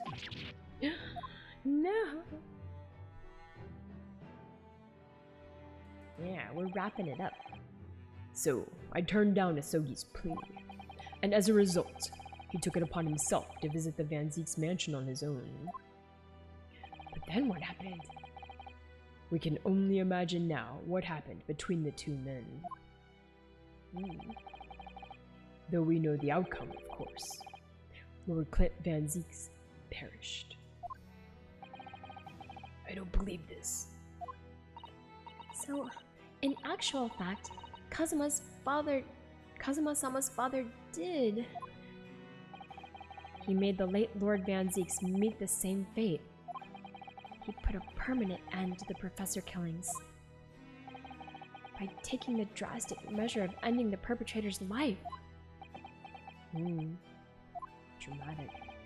As soon as I heard, I hurried to the mansion.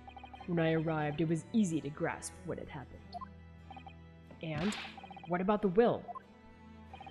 Asogi must have already taken it. Nothing of that nature was found at the scene. It does, yeah. This is different. So this guy, Male Strongheart, he's like the leader of the judiciary. He's like the highest of the high, and like he took over for this case because it's like a special case. So yeah. We had no idea of the existence of such a document at that time. Also, hi Claudato, how are you? We're right at the end, wrapping it up. Let's see. Everyone's like so dramatic. Poor Van Zieks, he's just been told that his late brother was actually a mass murderer. I was the only person who knew of the true identity of the professor. So, I resolved to keep it a secret, and to guard the secret to the bitter end. So, you're admitting to it? That you were behind it all? It was you, then, who pinned the crimes on my father. Oh, I'm good. I've been sick, but I'm getting better slowly. It's been a bit up and down, though. I did what I needed. I did what needed to be done in order to protect the law and the order of the British Empire. Oh my goodness. Even if that meant employing an unforgivable ruse. Then it was you who arranged this fabricated evidence. I ordered that detective to take care of it, whilst keeping the truth from him, naturally. Gregson? Obviously. He opposed me at first. With the fish and chips, always with the fish and chips. Are you off your rocker? We can't do something like that. There's no question that it was Asogi who murdered Lord Van Zeeks. The house staff have made statements that they saw the man running from the mansion that night. Yes, well, I've no doubt it was that Japanese fella. But we haven't got a shred of conclusive evidence against the man. And worse than that, he doesn't keep a dog. So we're short of a murder weapon to boot. And we're short on time, Gregson. We must put a stop to this man's rampage for the good of the country. The murder wasn't the butler, it was the judge. Well, in this case, the murderer... There were too many murderers. So we'll use whatever means necessary. Do I make myself clear, detective? So Genshin Asogi did murder Clint Van Zieks, but then Clint Van Zieks murdered like 4 other people. Yeah. Strongheart has such mascara. Yeah, he does. And then he's got this crazy like white eyes. I'm not into it. He looks like a evil sorcerer. Line. He's got such like an evil vibe going. Eye shaming. He does have evil sorcerer eyes though. So that night, 10 years ago, when I was attacked by those thugs in the back streets. Kudos to the courtroom. Yeah, it was totally, the witness stand was totally broken, right? By Judge Jigoku previously. Magic man, magic eyes? No. And Genshin's ring was taken. That was him, wasn't it? That was Gregson and some hired help. Then the detective handed the stolen ring to Dr. Wilson, who feigned its discovery from the victim's stomach during that autopsy. And in the light of that decisive evidence, Mr. Asogi was found guilty of the charges brought against him. However, behind the scenes, he had actually already struck a deal with his accusers, in which he agreed to silently accept the charges. Is that true? Is that true? Confess to us! Confess! But I just don't believe that part. As far as I knew the man, my father despised such underhand dealings. It was extremely easy to make him comply. You see, he had one crippling weakness. What weakness? Isn't it obvious? You, Kazuma Asogi. Me? Oh my goodness. Oh, there he is. Perhaps you have no desire to return to your homeland, Asogi. What? Though I hear you have a 14-year-old son. Agree to cooperate and accept your guilt without contention. And you will see Japan and your son again. Wow. You scoundrel! We blackmailed him. Whether you choose wisely or not. It will be a closed trial by order of Her Majesty, so whatever rash claims you might make in court, we'll have no trouble in stifling them.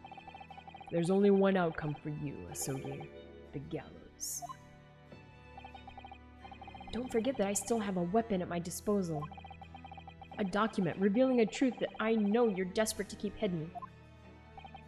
Yes, it hadn't escaped my mind, which is the only reason I'm willing to bargain with you. I only want to protect this country's law and order, you understand.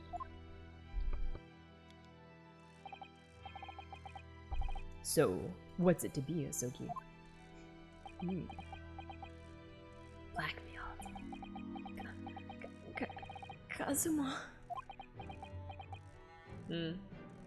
Fair enough.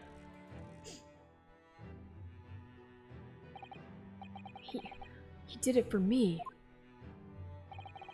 And as I told him at the time, my motive was simply to protect Britain from the damage the truth would do.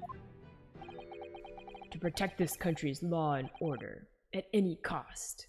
Well, look at this guy's face. Oh my god. He's making quite a face. Objection! I'm scared. I've never dared let myself even consider this possibility until now. But in the light of all this treachery, I have to ask.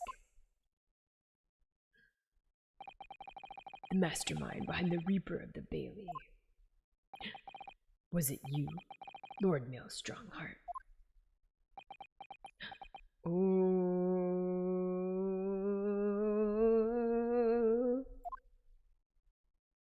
Yes? A rather brilliant idea, wouldn't you say, Lord Barafazix?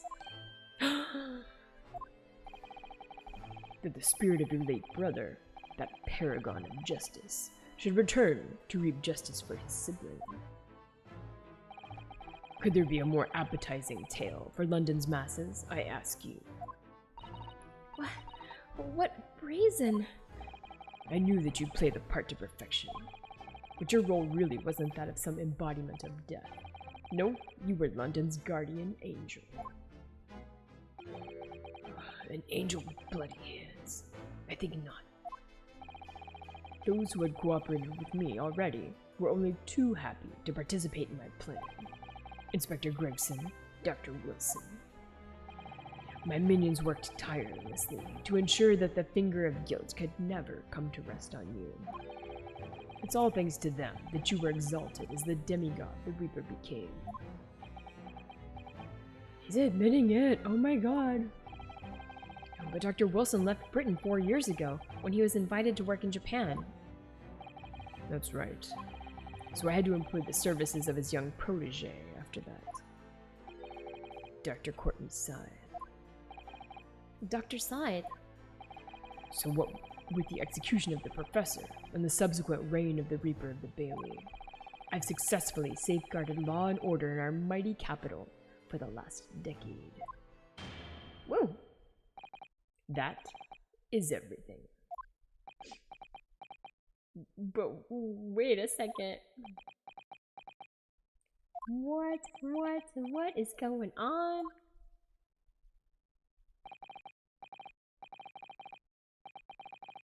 My lords, ladies and gentlemen, I do hereby confess, it was I who sired the concept of the Reaper.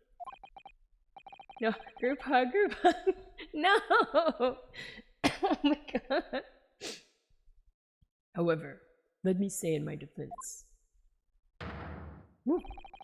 it was all for the preservation of law and order across the entire empire. Oh no, Lord Strongheart did it. An unforgivable collection of crimes, but still.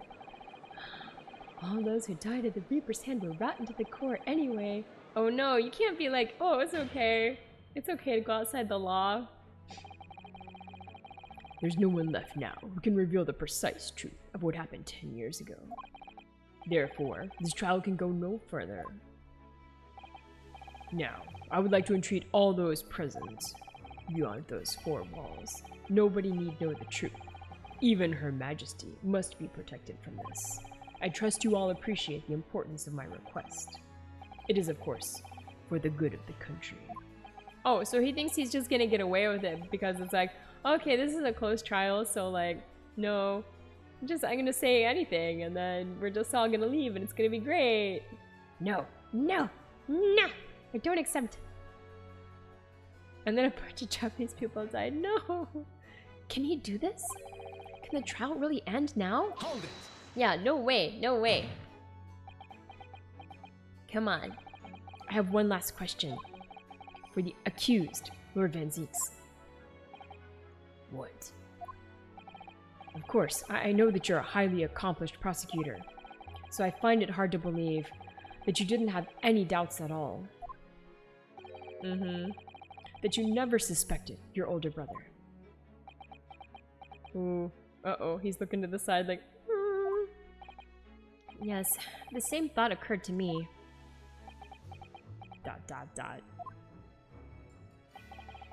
It was only once, but yes, I couldn't say that I never had my doubts. Oh my goodness. My brother's sense of justice was extremely strong. Perhaps too strong, I observed. Oh my God. At that time, There were members of the aristocracy who were bleeding the country dry for their own gain. And since they were nobles, they were untouchable. For my brother, it was a source of great turmoil. And coincidentally, at the same time, the professor began his terrifying reign.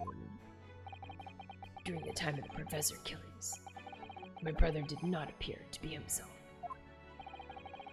And that made you suspect? Yes. But it was only once, not more. Only once? Really? Clint wasn't the culprit. That was my conclusion at the time. And I still believe that now. Do you have any evidence to support that idea? The third victim was the Lord Chief Justice at the time. It was he who had recognized my brother's potential and trained him as a prosecutor. Oh wait, so maybe it wasn't Clint Van Zieks? What? Man, the twists and turns in this case are crazy. Okay, who is it then? No matter what the circumstances, it's unthinkable that my brother could have killed his friend and mentor.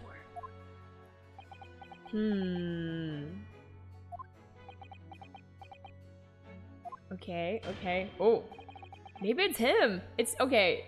You're doing all the bad stuff, so it's gotta be you. That will do. Don't try to stop me. Neither Clint Van Zieks nor Genshin Isogi still walk this earth. However much we debate this matter now, we cannot hope to reach a conclusion. But there are only two excellent pieces of evidence from the time. The woebegone ring that acted as the incriminating evidence to condemn Genshin Isogi, and the 3-page last will and testament, penned in black ink and left behind by the man. The wretched truth of what happened is exactly as I've explained. we still have the stuff that he sent from his cell to Kazuma, right? Right? He still had. Wait, so what did he send? He's got his, like, kimono, some papers, and the sword. Maybe it's, like, engraved on the sword or something? What? No, I don't know. Later today, I'll present myself at the Ministry of Justice for whatever sanction is deemed appropriate. That is all. Court is adjourned. Wait, no! Objection! Yeah, that's right. That's right. No adjourning. No adjourning. Thank you, Kazuma. Me? If it wasn't for you, I wouldn't have made this 11th hour discovery. What discovery? My lord, I'm afraid I must insist the trial continues. I beg your pardon? As the court has been reminded today already, we must stop at nothing to uncover the whole truth. And to that end, one particular statement made by somebody in this courtroom moments ago revealed a very subtle contradiction. What contradiction? But all I did was ask the accused one simple question. Well, it began with Lord Van Zieks and his recollection about his brother.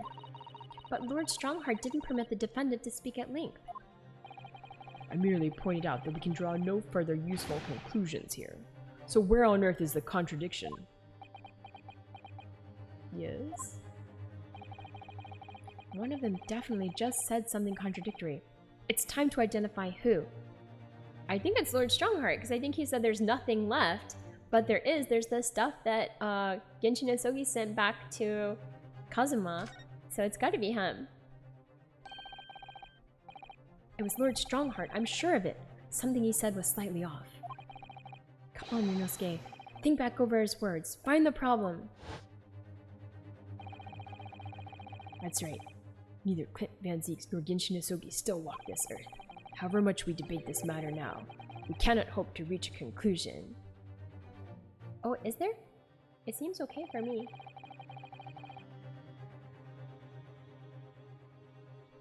If there's a... Okay, okay, good.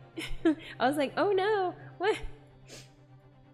Hopefully it comes back for you, Claudato. There are only 2 extant pieces of evidence from the time.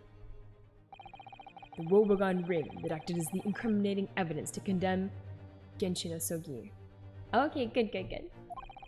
and the 3-page last will and testament penned in black ink and left behind by the man. Yay. Okay, good, good. Welcome back. Lord Strongheart, would you care to explain? Woebegone. Yes. Explain what, Council? Among the statements you made just a few moments ago, something you said was inconsistent with a certain piece of evidence we have. Inconsistent? And whilst an inconsistency remains, the defense has a right to pursue an explanation. Ryunosuke, what? Let me warn you about the statements you're making, Council. They may very well prove fatal. Oh! Death threats now. Oh my goodness.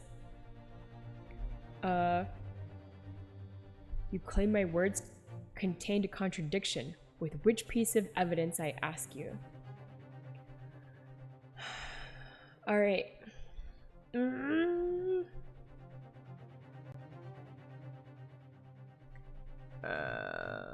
What do we got? The armband from Kazuma? No, no, no. What other things do we have from...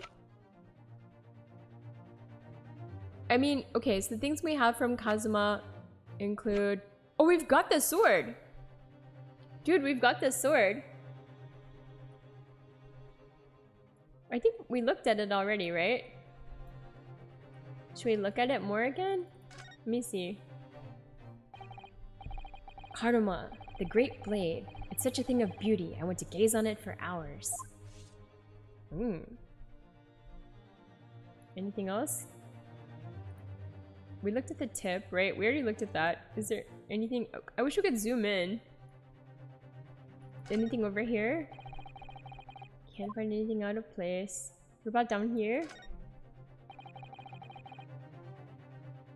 Is there a document in the hilt? Ooh! Is there? Can't find anything out of place. Can we turn it over? Here? No, it doesn't look like it. Is this the right part? Am I looking at the wrong part of it?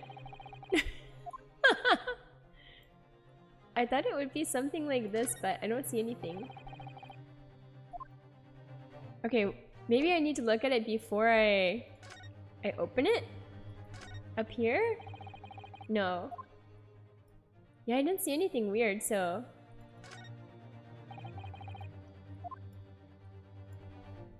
Alright. We can just try presenting it and seeing what happens. Because this is the only thing that we had that got sent back, right? Because I think the armband we just got from Kazuma, but I don't think it was from his dad. And I know this was from his dad, so... We can try it? Take that! I don't know. We'll see. Oh no, it didn't like it! Let's see. Dear me. Oh, this evidence makes it very clear indeed. There is no contradiction with either the defendant or myself, naturally. Maybe, okay, maybe we didn't look at it. Maybe we needed to look inside. Okay, hold on. We'll go back and look at it again. I feel like it has to be the sword. Okay. We'll look at it again. I have the distinct impression that permitting you to advocate for me was the mistake of my life. Yeah, okay. Let's look inside it. And don't you dare to show your face again at my door once this trial is over. Brutal. Oh my goodness. It's gonna be very lonely around the Naruhodo dinner table in future. Not as long as I'm alive, Mr. Naruhodo. I'm sure we need only think again to fix the situation. Oh my, Mrs. Sato, yes, of course. Alright, let's look at it again. Okay. Let's see. Yeah, Sasato's the best. Well, it began with Lord Van Zeek's and his recollection about his brother. But Lord Strongheart didn't— okay, we already said this part. Yes. Okay. We gotta go back. Okay. Yes, yes. I think it's Lord Strongheart. Mm-hmm. About the he said that there's nothing left. Okay, I still think it's this the item that got sent back. Yeah, there's only 2 pieces of evidence from the time, but there's not. Because we know the sword is left.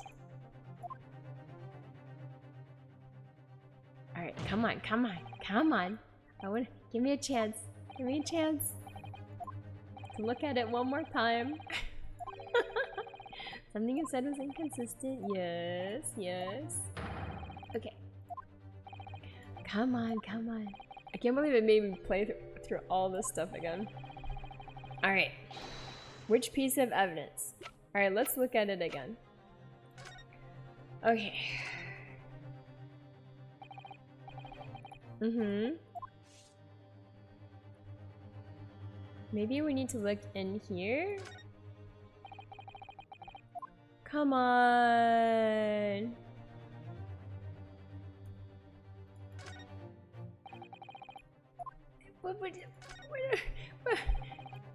I think it does look kind of like white, right? I see something. But I don't see... Feelers of justice? Maybe? No. This is so weird. Okay. Yeah, I don't know.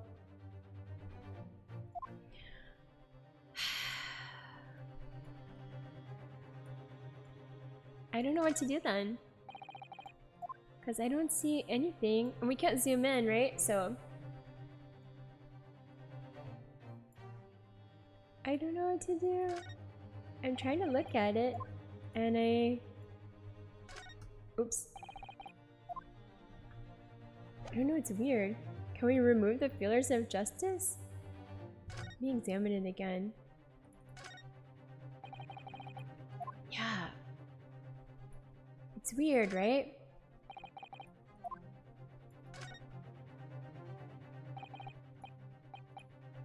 I don't think we can. We did look at the tip before. Yeah. This is broken. And we saw this already. And this was about the,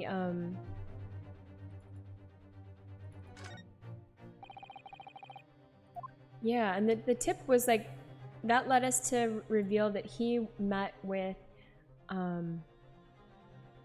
Gregson on the boat. Yeah, I don't know. I thought it should be here, but there's nothing. I thought maybe we need to like look in the hole here. So I don't know what else there is. No. Yeah, I don't know. It is a mystery, truly. I can click on all the little pieces of it. It seems like it's like maybe down here.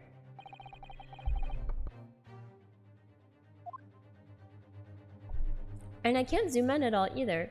So that is kind of a mystery. I wish I could zoom into it. Yeah. No. I think I'm supposed to present... I said present something that was a contradiction, and there was a contradiction too. You said there's only 2 things remaining. 2 pieces of evidence remaining from that day. But there wasn't, because there's this sword. The sword's the only thing. Right? There's the ring, I guess. We could try presenting the ring. We still have more boo-boos we can make, so let's try it. Nope, it wasn't the ring either. Okay. Okay.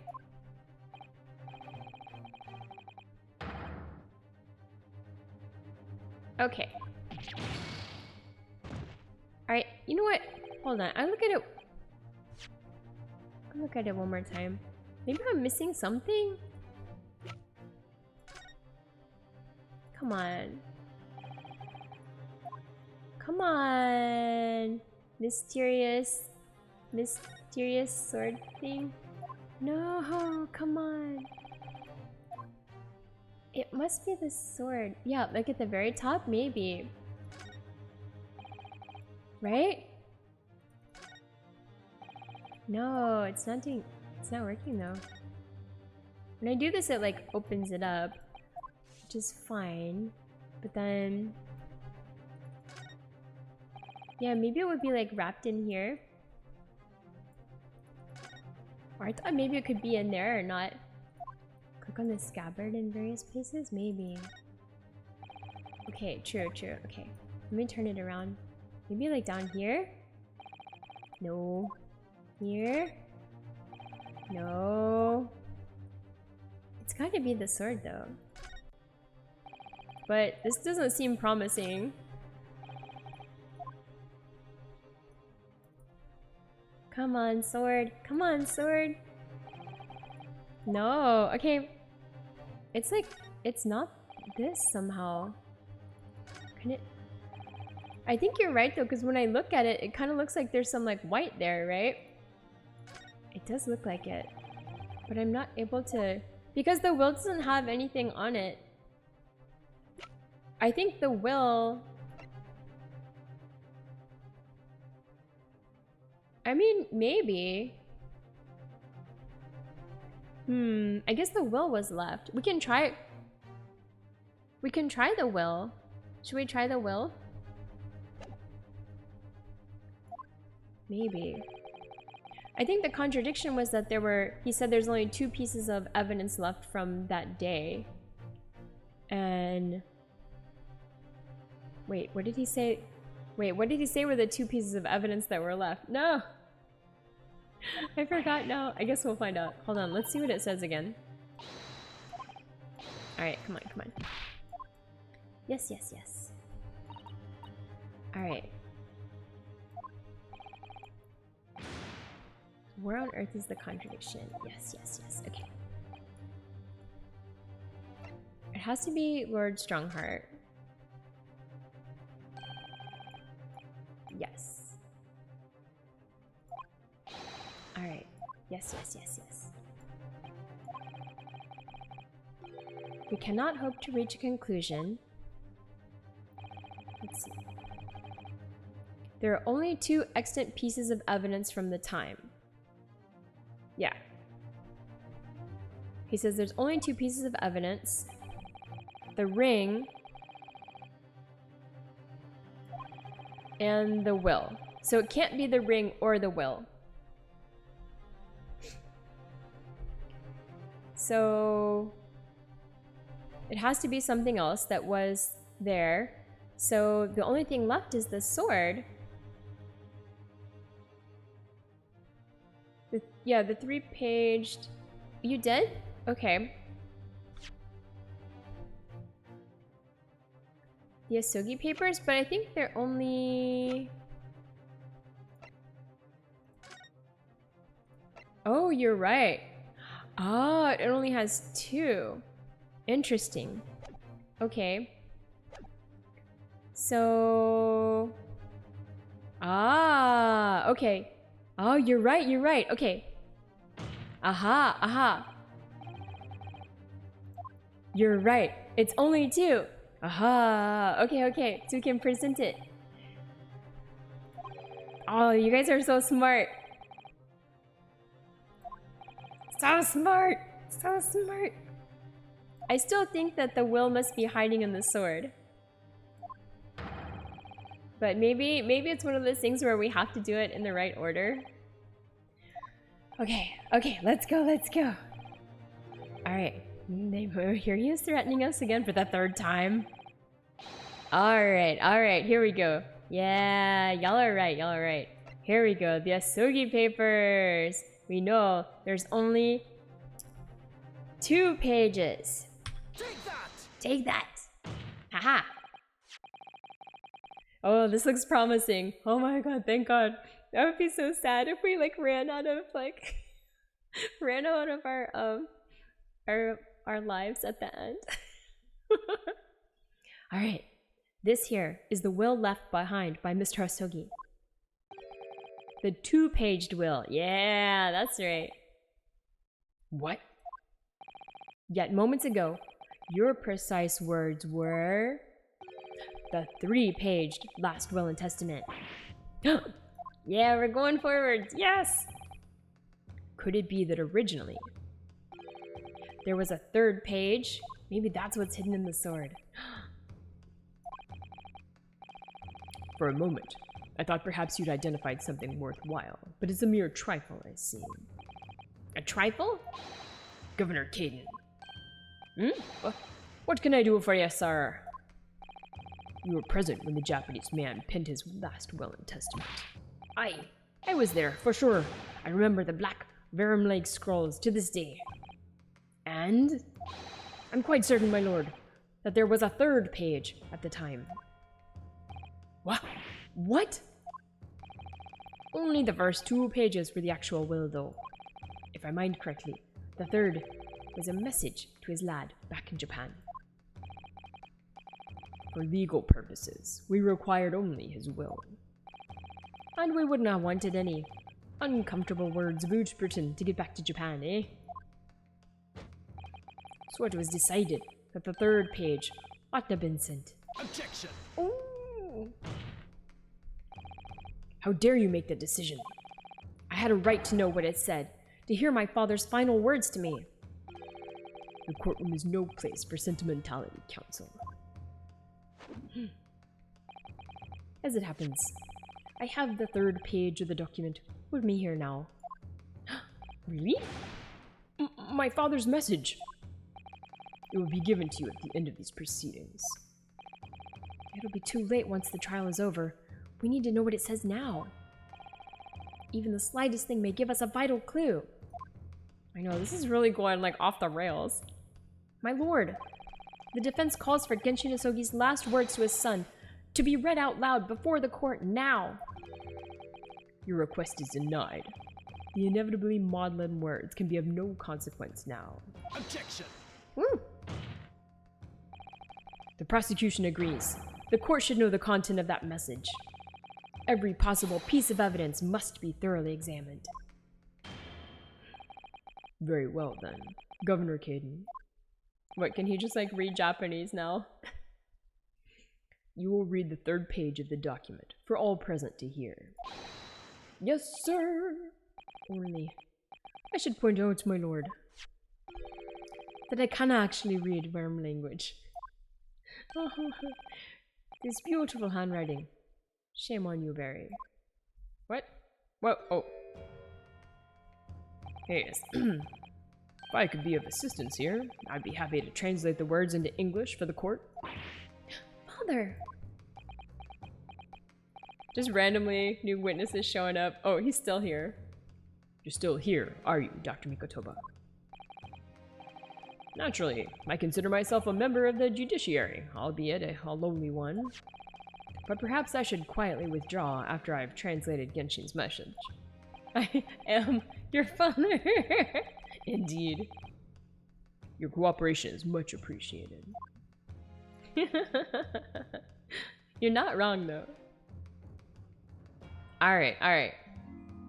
Kazuma, the truth is shrouded in darkness. A darkness only our clan's great sword can pierce. Ah, yeah, see? Mighty Karuma, twist thy head and watch them fall, all thy mortal foes. Okay. So we were right all along. But just we were so good that we were ahead of it. And this story is like, no. Hold back. We need more story first. We're just too good for this game. That's the end of the message, it would seem. Wait, how did he get on the other side? Wasn't he on the left side earlier? Story needs more story. Real good. Just, yeah. A haiku poem.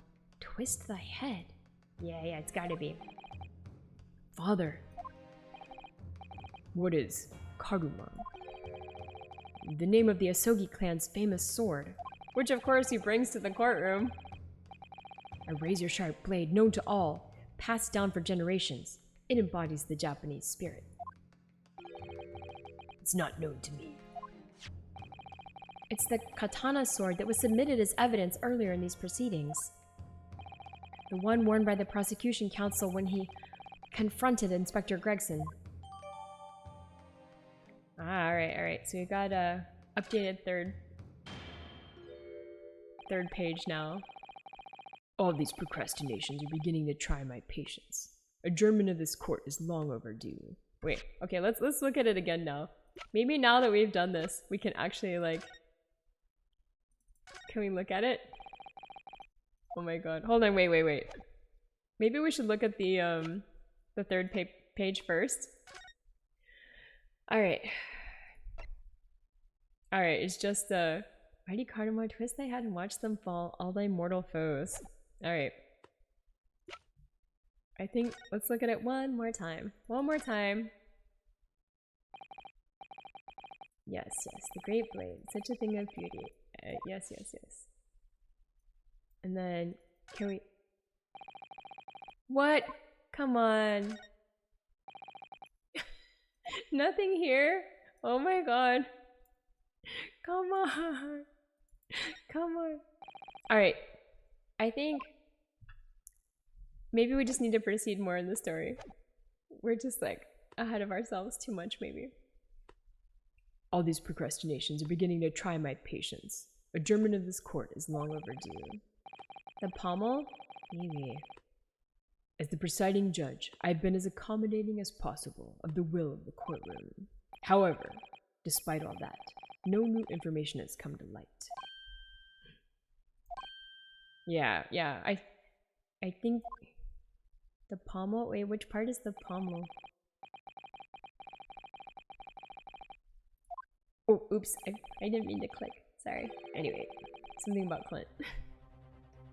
When he murdered his former mentor, clearly he was already devoid of his normal faculties. The upper end? Okay. Objection! Oh, How dare you? I refuse to believe that of my brother. Too much time has passed. We cannot ever hope to know more than we do now. Especially since the alleged will that he penned in his final moments appears to have been lost forever. Lord Strongheart, you appear to be in something of a hurry to wrap things up. I wonder why. yeah, I wonder why.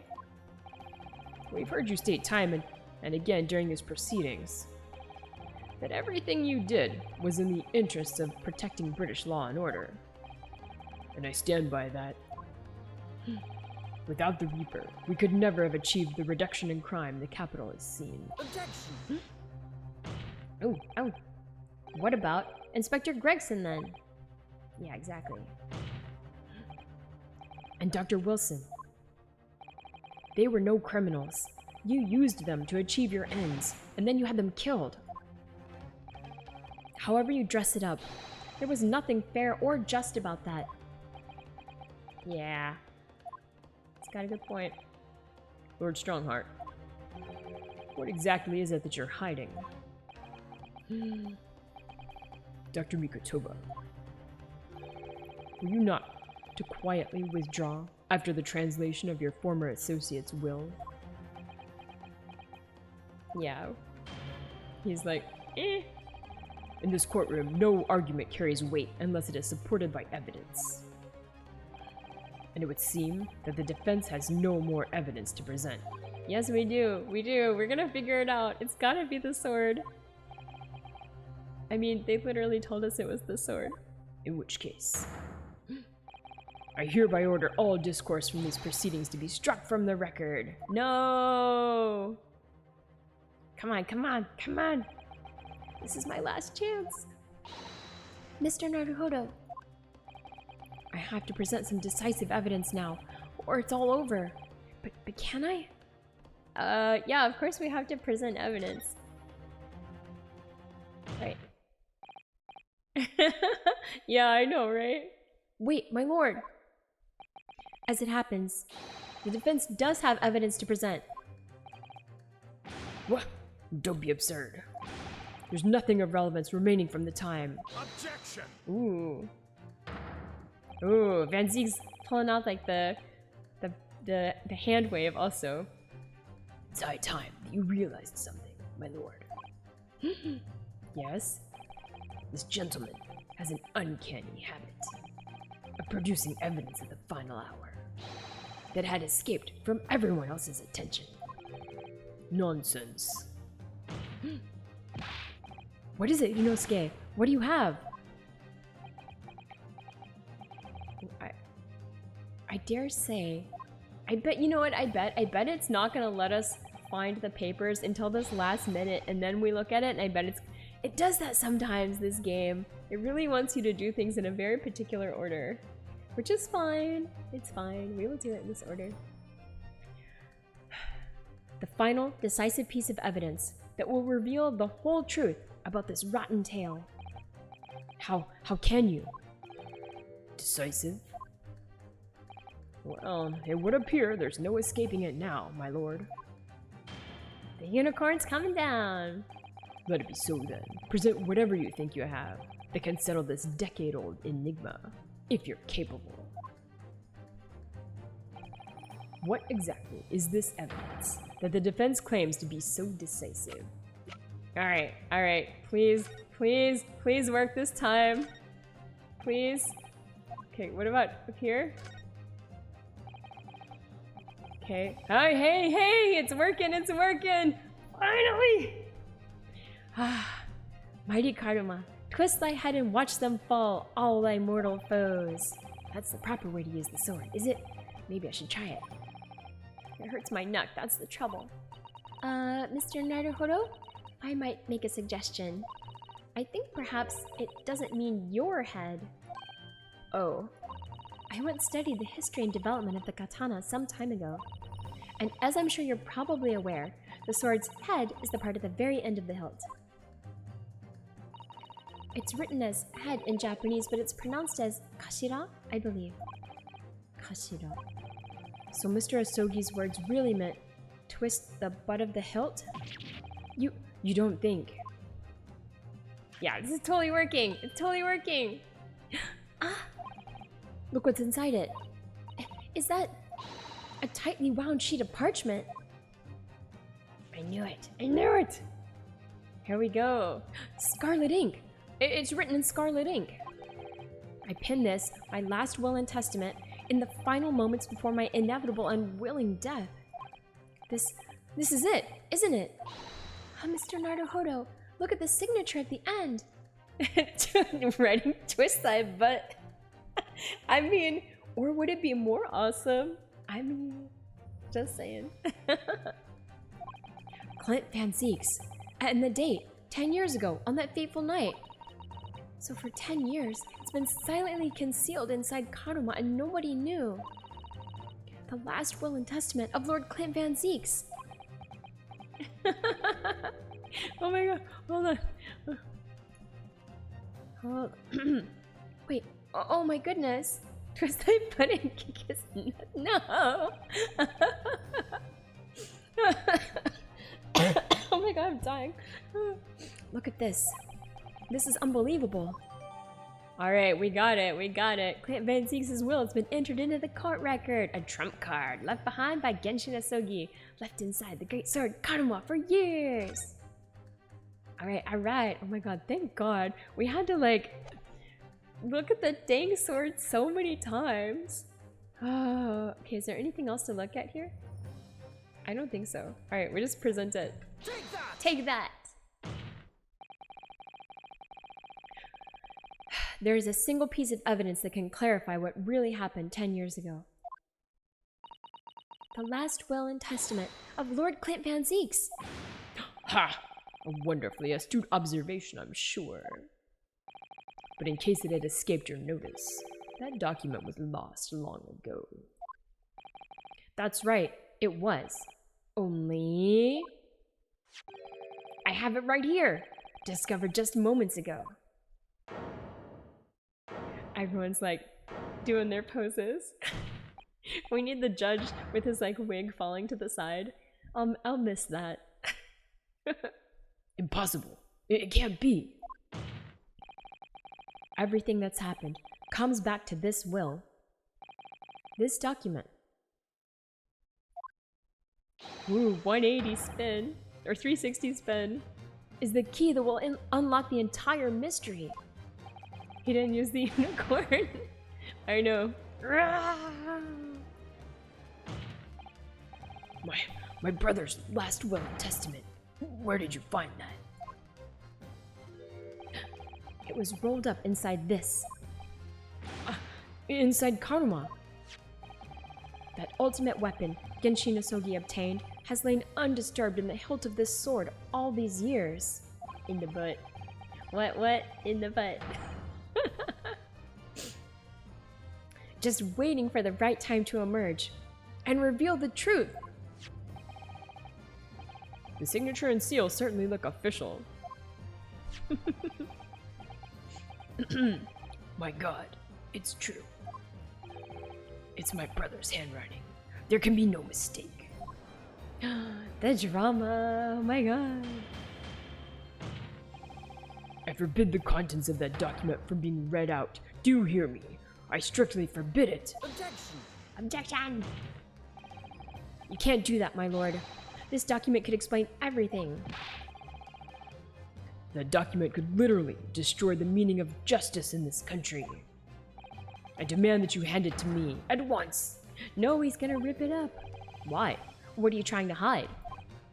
Could it be that you already know what's written on this page? What are you implying? He's gonna put it in his butt. No, no more butts. Court is adjourned with immediate effect. Clear the courtroom. Objection! No, it's not happening. Oh, snap! Oh my god, the foot came out. Do that, my lord, and you'll suffer a fatal blow as Lord Chief Justice. I beg your pardon? Forcibly ending a trial without good reason, and not any trial, a closed trial by order of Her Majesty the Queen. To defy the monarch's will is treason. Alright. Lord Clint Van Zieks really did pen a will that day. It's exactly as the young Japanese man said. Read it out. Now! We have a right to hear what's in the will. A right and a duty! Duty. Well, my lord. Oh, there's something in my eye. Jeez. It would rather appear as though proceedings aren't going to go quite as you'd hoped. Yeah, he's on the left side now. He was on the right side earlier. Now he's on the left side. This guy's moving and grooving. You fools. Go ahead, Ryunosuke. Read it. The prosecution gives its full support. Very well then. No, for God's sake. Ooh, he's freaking out. No! Oh my god. Oh no, everything's going black? No! Oh, nice. Yeah. I pin this, my last will and testament, in the final moments before my inevitable and willing death. And a right and a duty to shake that booty. There was a Darth Vader. Yes. The hour is 11 p.m. and I sit at my writing desk in my office. My good friend Asogi stands at my shoulder. He has expressed his intent to invoke the dying ritual of the duel, that I may depart this world with honor. An honor of which I am utterly undeserving. The Japanese are a truly merciful people. Oh, so he let him duel. He's like, the feelers of justice! Oh my goodness. I, Clint Van Zieks, Lord of the Manor of the Van Zieks estate, hereby confess to the following. I am the killer who has come to be known in society as the Professor, guilty of 4 counts of murder. I will not here discourse the corruption rife among the aristocracy, which is to me, as one of them, so apparent. However, 6 months ago, I took the life of a member of the House of Lords at the heart of the depravity. A demon who habitually sacrificed the common man to further his own interests, abusing his position of power. The law is impotent against such vile avarice, Only a fellow demon can rid society of this menace.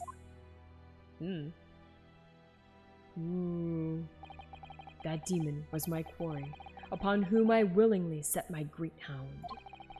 But though I am a hunter of some experience, I am a poor felon, it seems. Yes, there's more. My guilt was at once recognized by another, and I became subject to his extortion. He held over me the threat of exposing my wicked crime to my beloved wife and brother. Ooh, so he only killed one person? Oh no, he hasn't. Oh no. Oh, okay, so he killed one person, and then he's gotten blackmailed into killing others. Ooh. Under that threat, I have done this man's bidding for months now, killing those he demanded I kill. As I watched my former mentor perish before my eyes at the jaws of the hound I commanded, I realized that I had lost the last shred of decency within me and sunk to the level of a wild beast. There is no path back to the light. Be it I, or my dear friend Asogi who dies this night, I am eternally damned. To my extortioner, male Strongheart, may you feel the jaws of the beast at your throat every time you swallow. Oh, called him out. Wow, like straight up called him out.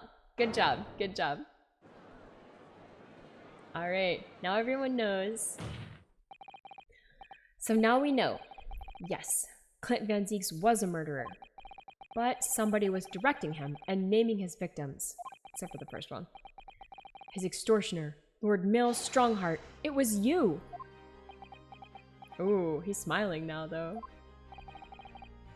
Lord Strongheart, a moment ago, you claimed that what the court has just heard could destroy justice in this country, but you weren't trying to protect justice at all. All you were trying to do was conceal the secret of your true nature and the countless lives you've sacrificed up till now. He's all happy.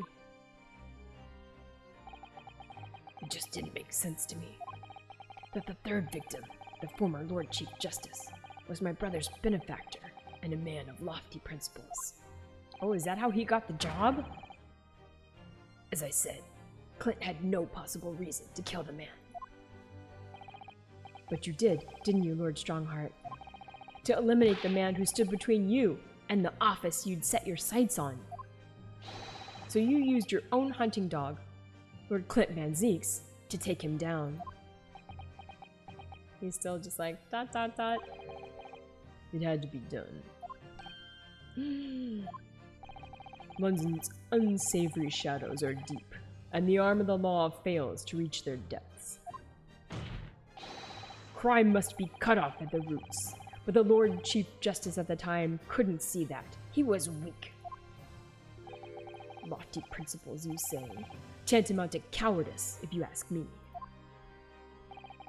Which is why I took his place, in order to fight the crime he was allowing to spread like wildfire.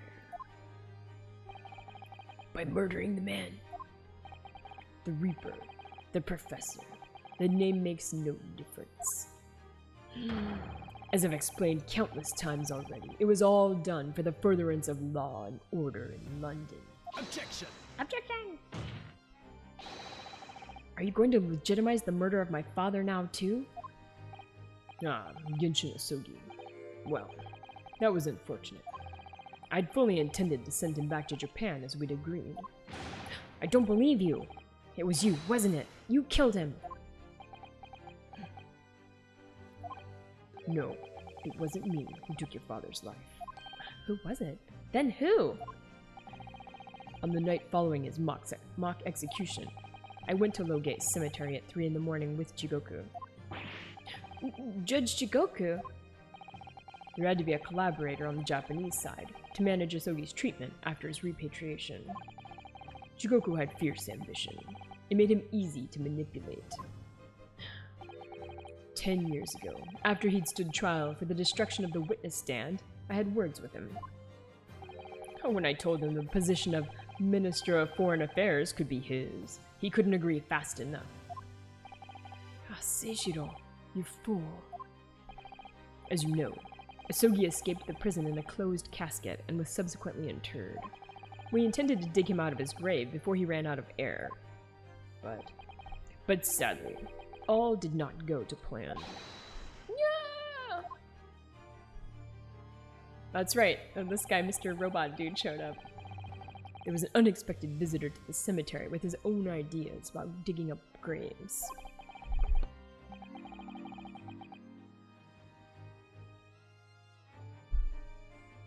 A man who witnessed what nobody was supposed to see. Ooh, alright. Anik Drebber. Of course, I knew grave robbers frequented London's cemeteries. But that grave, on that particular night...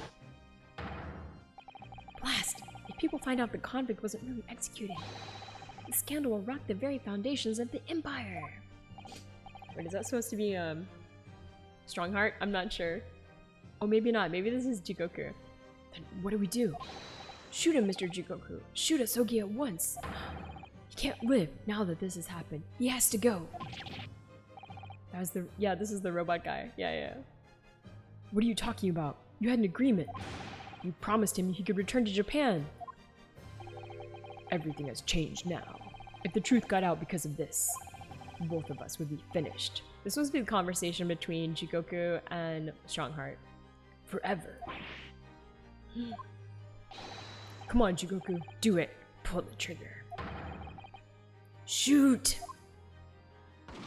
Oh my god, so Judge Jigoku shot Genshin Asogi? Oh my god. Yeah, Asogi's the masked guy because they like concealed his identity with that like crazy like metal helmet thing. Yeah. Why didn't they shoot Drebber instead? That is a good question. I don't know, but they didn't. Jigoku shot Asogi from the shadows. The grave robber was so close, the blood sprayed over his coat. He fled as fast as his legs would carry him. Then, Jigoku and I put Asogi's body back in the grave, from which he just emerged.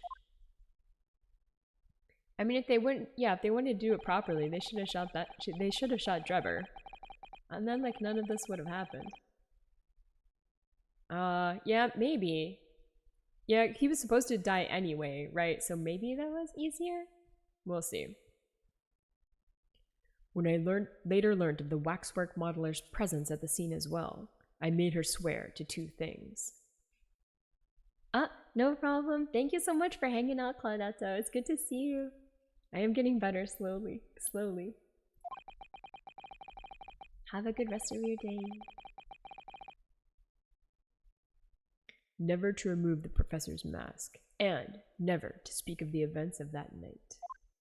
If he got to send Japan, he wouldn't tell anyone. Yeah, right? I feel like Judge Jigoku, although we'll see. Yeah, I mean, because like Jigoku was bad at this point, so maybe something bad could have happened after they got back to Japan as well, so I don't know. And with that, the secret was buried along with Asogi's corpse. So, now you know what really happened in Lowgate Cemetery that night.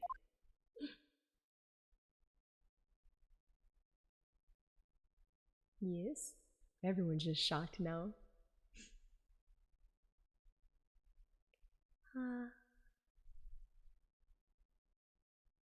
Yes. Okay, music. It was Jigoku, your Japanese acquaintance, who killed Asogi in the end, you see. He claimed to be the man's friend, but when push came to shove, he pulled the trigger. No. Just before Mr. Jigoku left the courtroom earlier, he said that the assassin exchange proposal was a demand from his British counterpart, not a request. So you coerced him too, using what happened in the graveyard. By that time, Jigoku was the Minister of Foreign Affairs, negotiating international treaties with Britain. You can imagine what would have happened if it came to light he'd murdered a compatriot 10 years earlier. He would have lost everything. I merely reminded him of that. How do you sleep at night? Good question. These past 10 years, I've fought tirelessly with the darker recesses of London's criminal underworld. And I've used whatever means necessary to ensure that justice prevails and law and order reign supreme.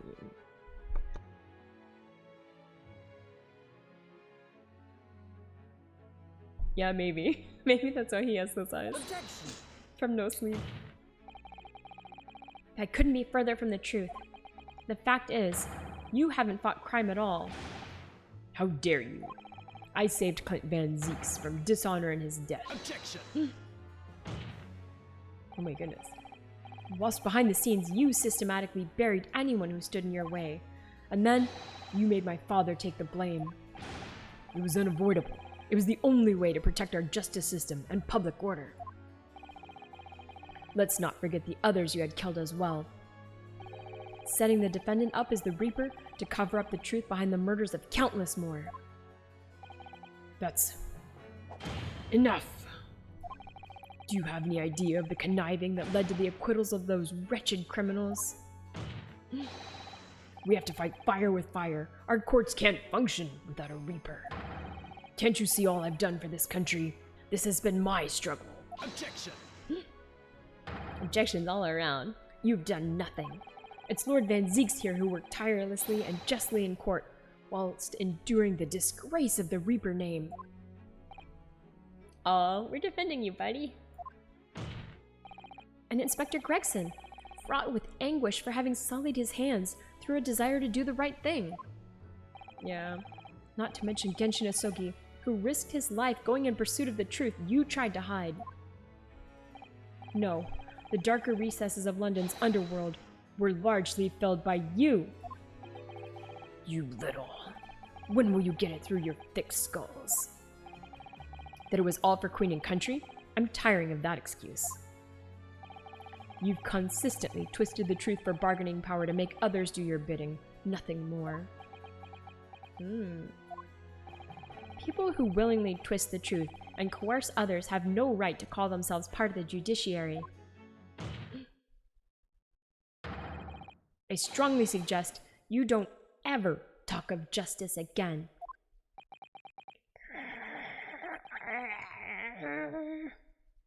Uh-oh. Oh my goodness. Very, very dramatic. Everyone's like, Yep. Judgment face. Faces of judgment. Uh-oh. What now? Oh. Oh no, what? Well, well, well. Dear me, my good fellows, dear me. A well-deserved round of applause, I think, for quite a marvelous performance. What are you talking about? Those delightfully grave expressions, that beautifully pronounced Queen's English. Really, our friends from the Far East are quite the picture of industriousness. You fraud, keep your mockery. Please, don't misunderstand. It really is exactly as you've both said. What are you trying to say? I have occupied the darker recesses of London's underworld, and, how did you put it, done nothing? I confess, it's a little embarrassing to have it pointed out quite so starkly, but yes, I really have done nothing, which means I can be indicted for nothing. No? What? It's true. Personally, I've committed no crime. I've merely been surrounded by fools who've acted very rashly indeed. Objection. Objection. You can't get away with that. You've consistently preyed on people's weaknesses. And what? Threaten them? Are you sure it wasn't just bargaining? No. Oh my god. I would like to address all the good lords, ladies, and gentlemen of the judiciary here present. Yeah, blackmail is actually a crime. And yeah, exactly. How can he be like, okay, yeah, all this is true, also, no. Like, no, you can't do that. You all know of these darker recesses in our great capital, and deep down, I believe you also know that to fight those who dwell there requires at least some of us to occupy the darkness ourselves. I don't think so. So let me appeal to your good sense now. Consider the situation with me. If this catalog of horrifying revelations were to become common knowledge among the 6 million inhabitants of London, what might happen? Everyone's like, no, no. To learn that the infamous murderer of royals and nobles was a respected member of the aristocracy himself. That evidence was fabricated in the scapegoat's trial amid secret negotiations with prosecutors to effect a jailbreak. That the Reaper of the Bailey was an organized group of assassins managed by a Scotland Yard inspector. A bunch of Japanese words, right? And finally, that it was all masterminded by the Lord Chief Justice himself. If the general public of Britain knew the truth, all faith in the police and the prosecutor's office would be completely lost. Without doubt, public order in the capital would completely break down. We'd be cast back to the lawless days of the last century.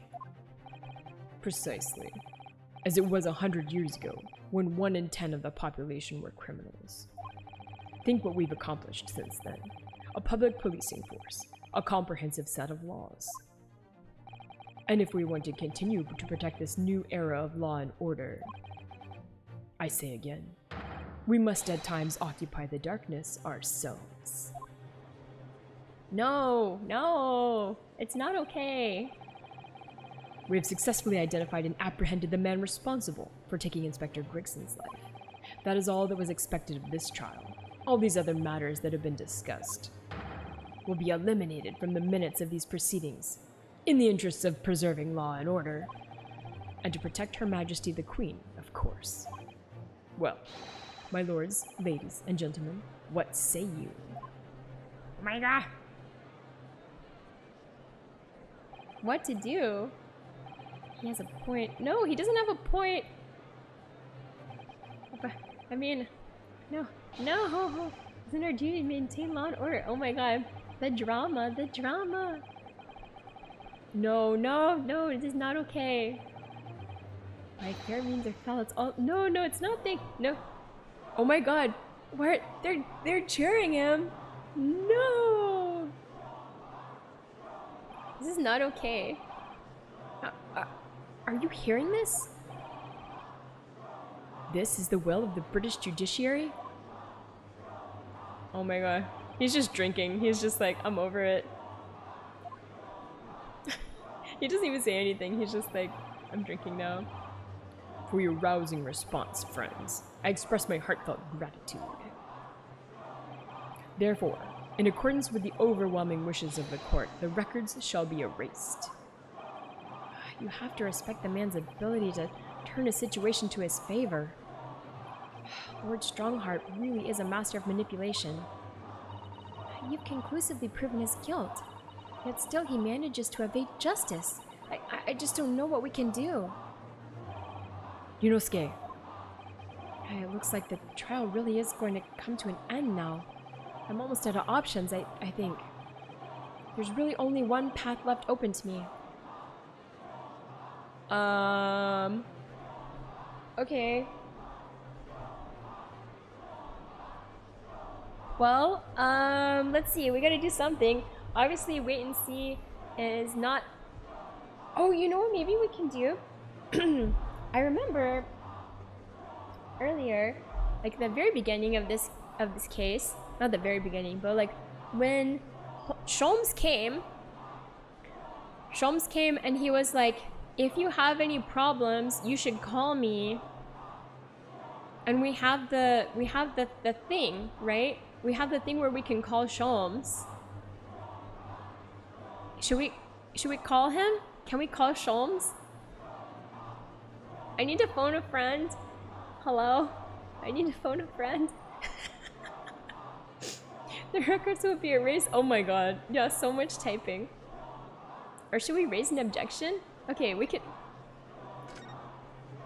I need to phone a friend. I hope it's okay. Yes, as I know only too well. And I feel like Sholmes has to make another appearance. The only thing that carries any weight in court is hard evidence. But Mr. Naruhodo, what evidence is there to use at this stage in the trial? I have an idea. I don't know whether anything will come of it, but if there was ever a time for using this particular item we have among the evidence, it's now. Yeah, we gotta use it. Yeah, that makes me think more. Yeah. Tug its ear so I find myself at a dead end. All right. Take that! Let's see. Oh my, yes, Mr. Sholmes asked if you had that with you earlier. Yeah, that's right. That was a hint. I remember it. We've exposed all of Lord Strongheart's wrongdoing now. I have no doubt that Mr. Sholmes had already deduced exactly how the truth would unfurl. Yeah, because otherwise that guy would have never left. He knows things. So I think it must be time for the great detective to take center stage, don't you? Yes, absolutely. Let's take the hair by the ears then, and heave! Alright, here goes. Heave! Ow, ow, ow, ow, ow, ow, ow, ow! My dear fellows, must I remind you every time? A gentle tug will suffice. Mr. Sholmes! You're looking in quite the wrong direction, Mr. Naruhodo. Because I'm over here! Mr. Naruhodo, he's... Wow, he's like a hologram. It's Mr. Sholmes. Wow, this is like amazing. I wasn't expecting you back, Sholmes. Delighted to be here again, Lord Strongheart. What is the meaning of this? Bailiff, seize him! Put that man in irons! This is a closed court. You've been warned once already, man. Ha! What the? Oh, we can't get hold of him, my lord. I know. Amazing, like 19th century hologram. We just go right through him. He's dancing now too.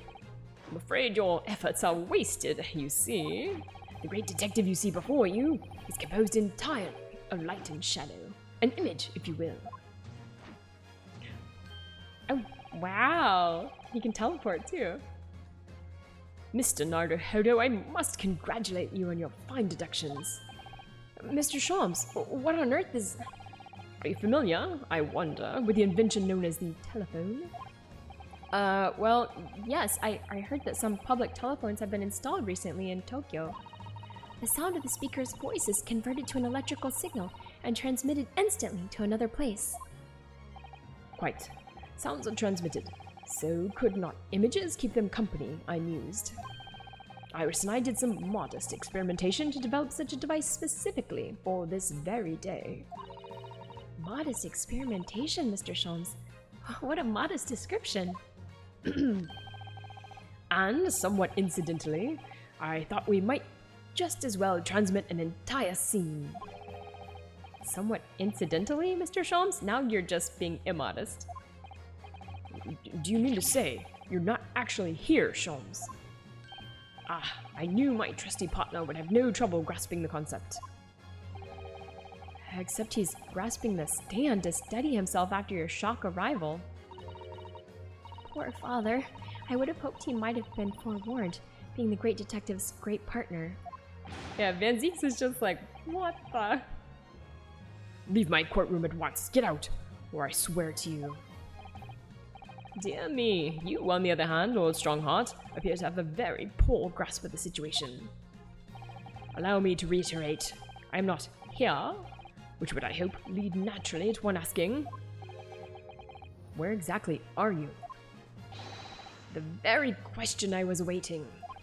I am at present enjoying the air in a rather splendid garden. A garden? Not just any garden, you understand. A garden at Buckingham Palace. What? You can't be. Buckingham Palace? What's Buckingham Palace, Mrs. Sato? I've never heard of it. But you've been in London for a year and you haven't heard of Buckingham Palace? Oh my god. Do you ever read the news, Mr. Naruhodo? Mr. Sholmes? Is Iris with you there? Ah, well, now. Iris is currently enjoying some tea. With Her Majesty. Her Majesty? Yeah, Naruhodo only reads shonen manga. I could actually see that. Her Majesty. Not just any Her Majesty, you understand. Her Majesty, the Queen of the British Empire. What? Ooh, alright. So we're like, got sort of a remote audience with the Queen now? What on earth is this about? Buckingham Palace is Her Majesty the Queen's residence in London, Mr. Naruhodo. The drama. Order in the court. I demand immediate silence. Yeah, so Sholmes is MI5. I mean, maybe the precursor, right? Her Majesty the Queen, you can't be. I mean, no. This is some sort of unforgivably distasteful trickery by a third-rate detective. That's all. Unforgivably distasteful trickery. What an apt description. A closed court session, attended by elite members of the judiciary, is a rare event. I presumed that Her Majesty would be more than a little curious about the proceedings. So, I decided to show her everything, from start to finish. Huh? You showed her? Indeed. By dint of the Sherlock Sholmes remote cinematograph. Oh my god, these crazy names. You meddling. This is some kind of nightmare. Just as I appear to be standing before you, regaling you with talk of my latest invention, no doubt you've inferred that the reverse is also true. You don't mean... Her Majesty has seen and heard every moment of the proceedings. I assumed there would be no objection. After all, every trial in this country is conducted under the auspices of Her Majesty, as you know. I confess, I am quite impatient to hear Her Majesty's opinion about the unforgivably distasteful trickery in which you've been engaged over the past 10 years. No, I was merely... Oh, so sorry to keep you all waiting. Vicky and I had so much to talk about. Iris, there you are. In fact, I have a little message here from Her Majesty. A message? Well then, if everyone's sitting comfortably... Oh, it has like little crown toppings on the sides of it as well. Oh my god. Forthwith, and with immediate effect, all authority previously afforded to male Strongheart is hereby revoked forevermore. Furthermore, he will be prosecuted for crimes against his country in a public trial by jury in the coming days. So, it seems that Her Majesty doesn't believe we need to fight fire with fire. Justice in this country needn't be administered from the shadows at all. My god. Male Strongheart. The darkness you fostered to conceal your despicable actions these last 10 years is a thing of the past now. After today, your brand of law and order has no future because no longer are you the Lord Chief Justice. In the eyes of the law and of Her Majesty the Queen, you are nothing but a criminal. Wow, amazing. Adjourned! Adjourned! Adjourned! Adjourned! Court is adjourned! Oh, wow. He broke the unicorn. Oh no. Oh no. Oh no. Oh, more guilty. Oh, wow. Pass. Whoa, oh no. Oh no. Oh, Oh no! What is going on? Oh no! Is he gonna get smashed? Wow! Wow, he got smashed and on fire. Mostly just on fire, I guess. Shocking. Wow, okay. That's what happened. Oh no, he's not! Look! He's just a little singed. Lord Clint Van Zeeks left a will in which he confessed to everything. When those words came out of Asogi's mouth, it deranged me completely. Yeah, fire, fire. I knew I must do anything and everything in my power to contain the situation. But I couldn't find the damn document. I searched his cell, but it wasn't there. Which precipitated the jailbreak plot, I assume. What do you mean? The need to obtain that will was all-consuming. I was sure that if I facilitated Asogi's escape, he would emerge with a will somewhere on his person. But despite searching his limp body in the cemetery that night, it still eluded me. It never even crossed my mind that it was concealed in the sword's hilt. Dun dun dun.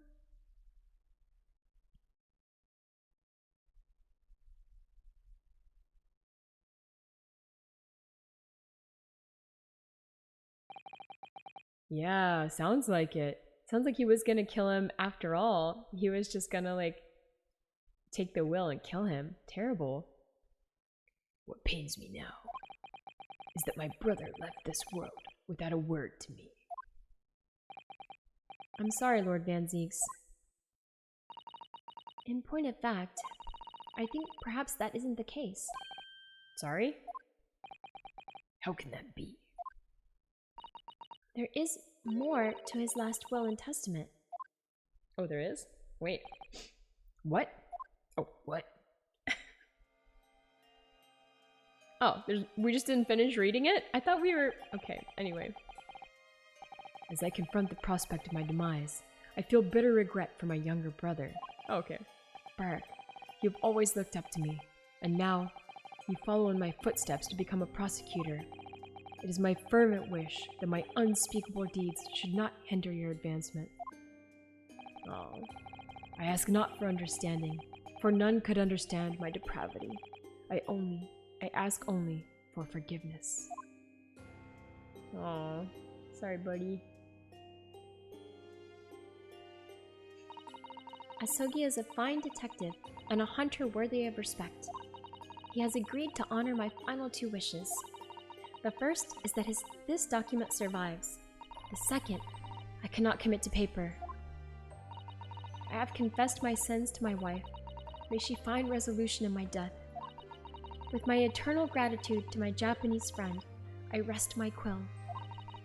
Clint Van Zeeks. What was the second, then? Clint. Oh.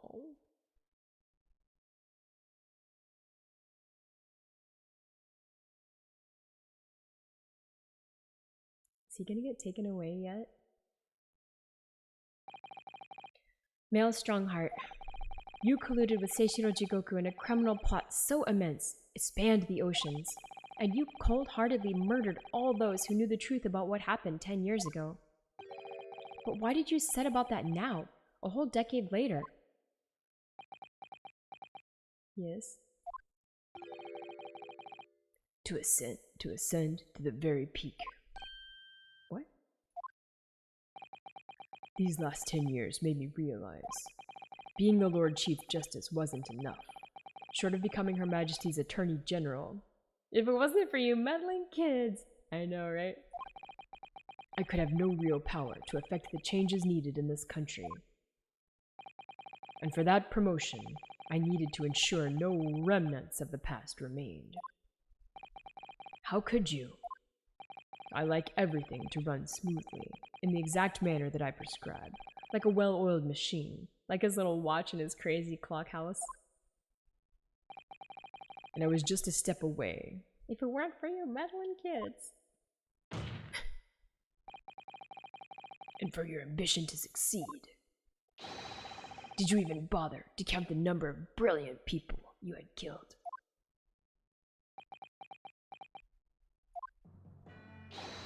Ah, Mr. Reaper, are you not forgetting something? Such as... You very much adopted your usual prosecutor-like demeanor in the proceedings now. But the reality of the situation is that you are the defendant in this trial. Yeah. However, the presiding judge would appear to have fallen from the bench, as it were. Oh, hey! there's the random... The judge came back. Of course. May I suggest, therefore, that we entrust the final adjudication to an old friend. My lord. As a member of the judiciary, I have been following the proceedings from the gallery.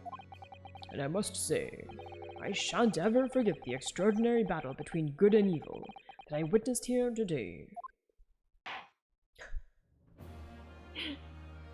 Yes, the darkness that has blighted justice in our land these past 10 years has at last been dispelled. Thanks, in no small part, to the efforts of a bright young star from the east. Defense Counsel Naruhodo. Yes, my lord? On behalf of everyone here present in the Old Bailey, I give you my heartfelt thanks. You're too kind, my lord. The first time I faced you in court, just under a year ago now, I had the faintest of intimations that if British justice, so warped and twisted over its long history, was finally to know change, this might just be the man to do it. What? I knew you warmed up to us. But at the time, I wouldn't allow myself to acknowledge the possibility. I couldn't overcome my hatred of the Japanese after the circumstances of my brother's death. But you did. Mr. Naruhodo, allow me to apologize for countless discourtesies on my part. You are a lawyer of boundless talent. Wow. Oh, Lord Van Zeeks. Amazing. But come on. When I first arrived in Great Britain, I was literally a nobody, certainly not a lawyer. The truth is, my fortunes have entirely been made by the miraculous people I've met. My best friend, Kazuma Sogi, who led me here to Britain in the first place. My loyal and ever-patient judicial assistant, Miss Susato, who helped me study to become a lawyer. The brilliant Lord Van Zeeks, who never failed to challenge his Nipponese rival. And not to mention, the exceptional master of logic and reasoning, who showed me the true art of deduction, Mr. Sholmes. Saving the best for last, Mr. Naruhodo? Oh, what a relief. I'm well aware that without all these people's help and support, I wouldn't be where I am today. The truth is a guiding light that always leads to happiness. I've lived by that principle for a long time now, but actually, it's not true.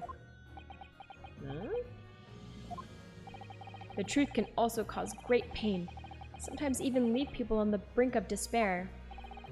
And for that reason, there are those who feel the need to hide the truth, who do it instinctively even. But as soon as we allow our eyes to settle on something other than the truth, the darkness takes hold. And from there it grows, until eventually it makes us blind to the guiding light of the truth altogether. So that's why it's my belief that we must always resolve never to avert our eyes from what is just and true. The slap, oh my god. So that we can continue to walk the straight and narrow path ahead.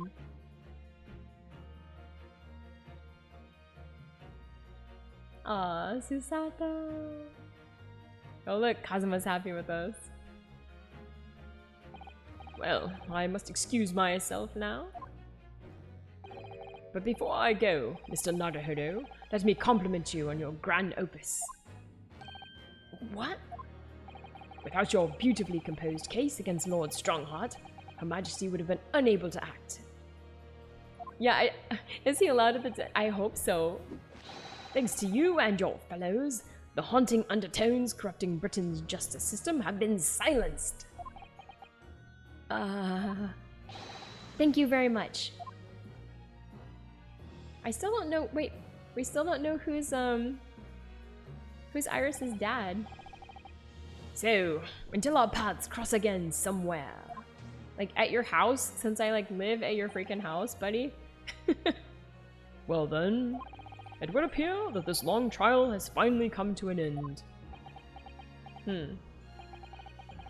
My apologies for any anxiety caused, my lord.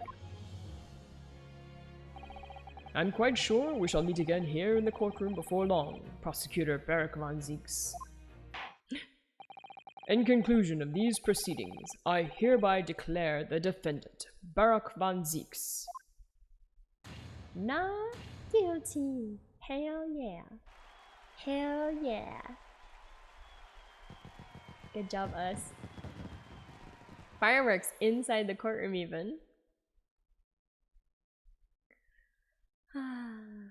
Let's see. That is all. Court is adjourned. Boom! The scales of justice destroyed. What? Alright, I want to find out. Okay, this has got to be the final like wrap up, right? Let's see. The 4th of November, 4:21 p.m., the Old Bailey, Defendant's Antechamber. It really is all over. But did I sacrifice too much? Wait, what did you sacrifice? Mr. Naruhodo. I really must congratulate you. It was a truly, truly splendid performance. Honestly, I couldn't be happier for you. Oh, thank you very much. But I really couldn't have done it without you at my side through it all, Mrs. Sato. Oh. Your kind words mean so much to me. It really was a very splendid show, that, Naruhodo. I'd have thought you'd been smiling from ear to ear, but you look rather glum. Kiss, kiss, kiss. I know. Are they gonna get married or what? They need to get married. Well, of course I'm delighted about the verdict, but in exposing the truth, I'm afraid I've caused my client a great deal of pain. I'm really not sure that's what a lawyer ought to be doing. Yeah, what about, doesn't he have to decide by like today if he's gonna like go back to Japan or not as well?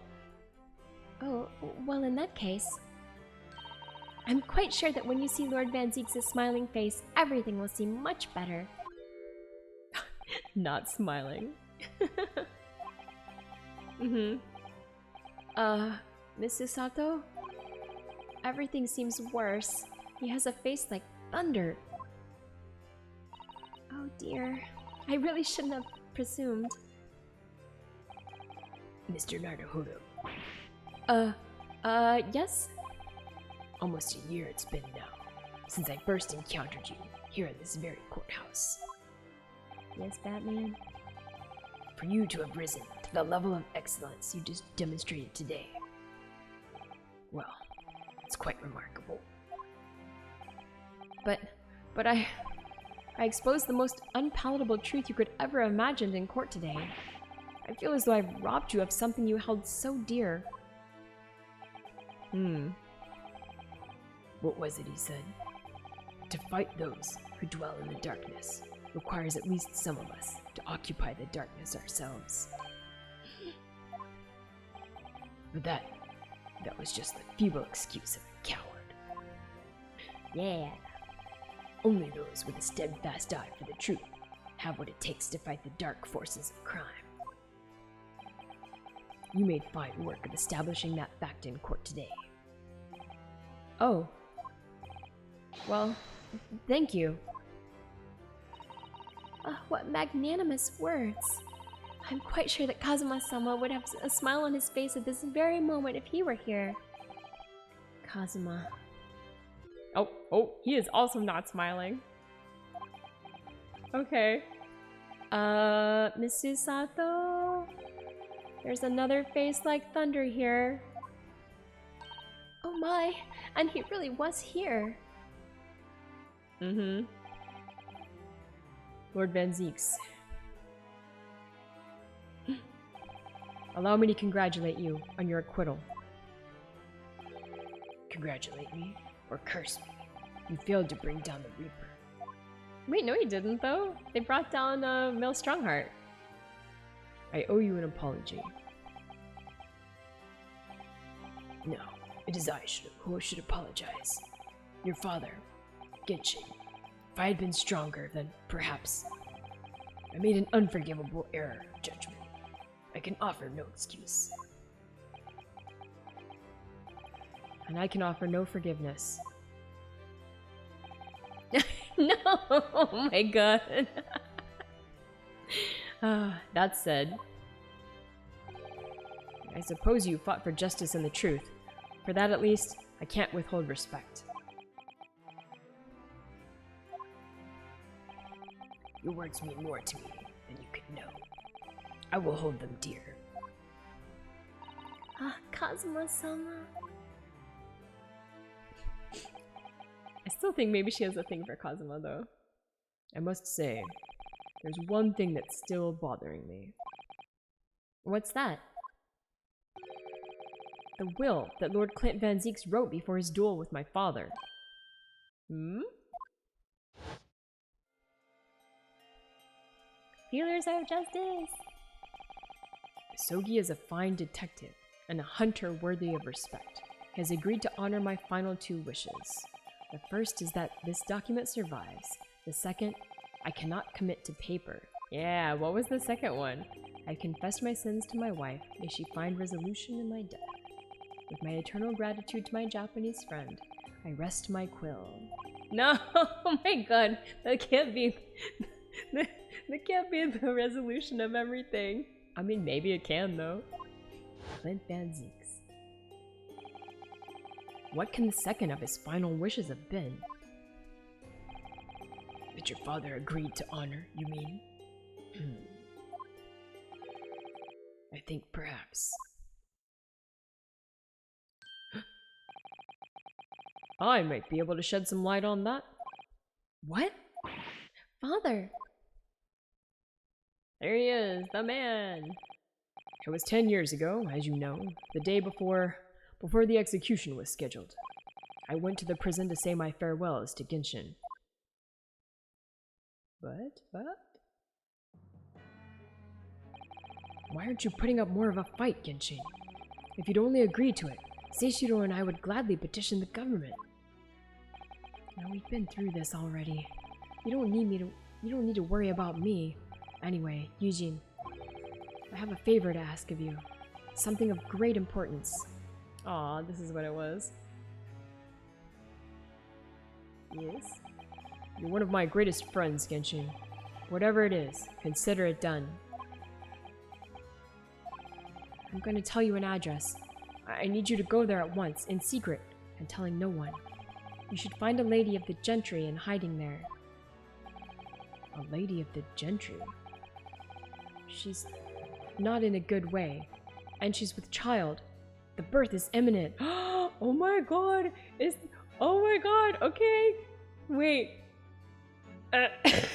Okay. As medical man, I'd like you to attend to her. Please, you're her only hope. By any chance, is the child yours, Genshin? Don't be daft. It's a favor that was asked of me by a man I knew, as his dying wish. My goodness. I swore to the man that I would help. That I would do whatever I could for his wife and unborn child. But if something should happen to me, I need to ask you that same favor. You're the only person I know that I can truly rely on. What did you say? If something should happen to you, tomorrow night, you're going to be...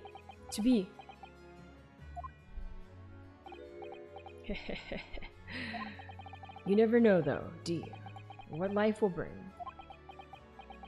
So that means maybe Iris is Clint Van Zeeks' kid? Alright then. Tell me the address. I'll head there at once. With Seishiro and... No! Not with him! Pardon? This is a favor I'm asking of you. And only you, Yujin. Ah, right. I see. Very well then. Oh, okay. So I think that maybe Iris is... Okay. That very night, I caught a train from Paddington to Dartmoor in Devon. I found the old house. In the middle of nowhere it was. An old hunting hound lay asleep in the grounds. Oh no. The poor woman was on the floor, at the back of a darkened room. She was in mortal danger. I broke her waters to precipitate the labor before she weakened further, but it was a torturous birth. I did everything humanly possible for her and her child. Oh no. Oh no. But... It's baby Iris! It has to be! And in the end, I was lucky enough to welcome a new life into the world. But tragically... Yeah... My efforts to save the mother's life were in vain. I held the healthy newborn girl in my arms and wept for longer than I care to remember. Eventually, in something of a daze, I looked around the room. There was precious little in it, but an old travel trunk caught my eye. It had clearly been well looked after over the years, made of top-quality leather with fine stitching. But it was when I saw the emblem on the side of it that everything dropped into place. The B. For Baskerville! Baskerville!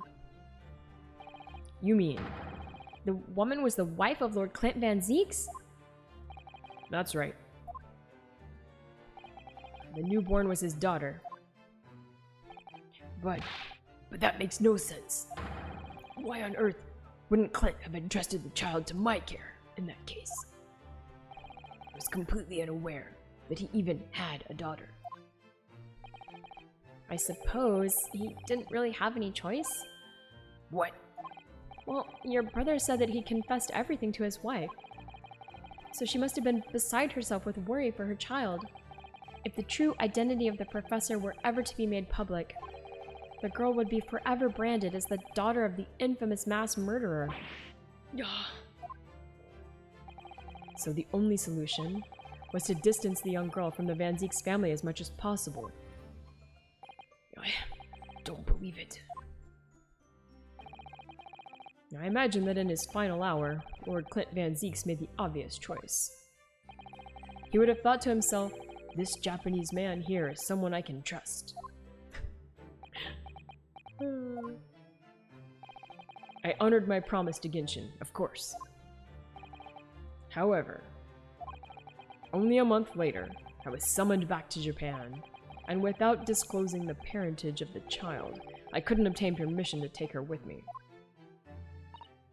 Oh, how awful. I was completely at a loss. In the end, I had to ask my great friend. I asked him if he would be a father to her. That being Mr. Sholmes, I presume? Yes. He took one look into my eyes and agreed to it on the spot. Ah, what a good guy, Mr. Sholmes. Yeah. Mr. Sholmes, he has a heart of gold. Really, all it can be said that I did for the child was to give her a name. Oh?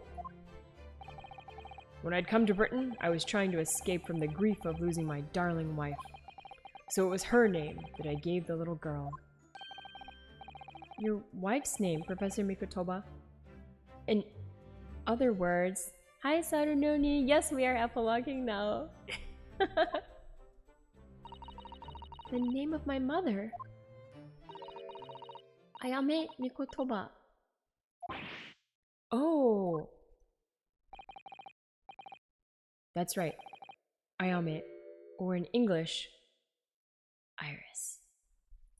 Yeah! It's been good. Iris.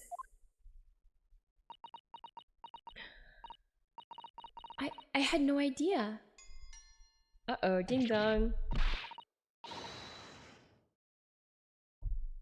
Mr. Naruhodo, what's wrong? This little thing just pinched me on the behind through my trouser pocket. Hard. Ah, my dear fellows, can you hear me? Yeah, it was foreshadowing after all. Although she's not actually Big Sister, and it turns out she's like the Clint Van Zieks' kid, but still, there's a tie-in. Mr. Sholmes, is that you? Ding dong. Ouch! Yes, we can hear you. You see what excessive tugging can do? Let that be a lesson to you. Mr. Sholmes, we weren't able to thank you properly before, but you were simply marvelous. Your checkmate move was a stroke of genius. Indeed it was, wasn't it? I surpassed myself, I feel. It had become apparent to me that to stop the Lord Chief injustice would require such measures. Ryuno! Susie! Oh, Iris! Everyone's like, what? yeah, exactly.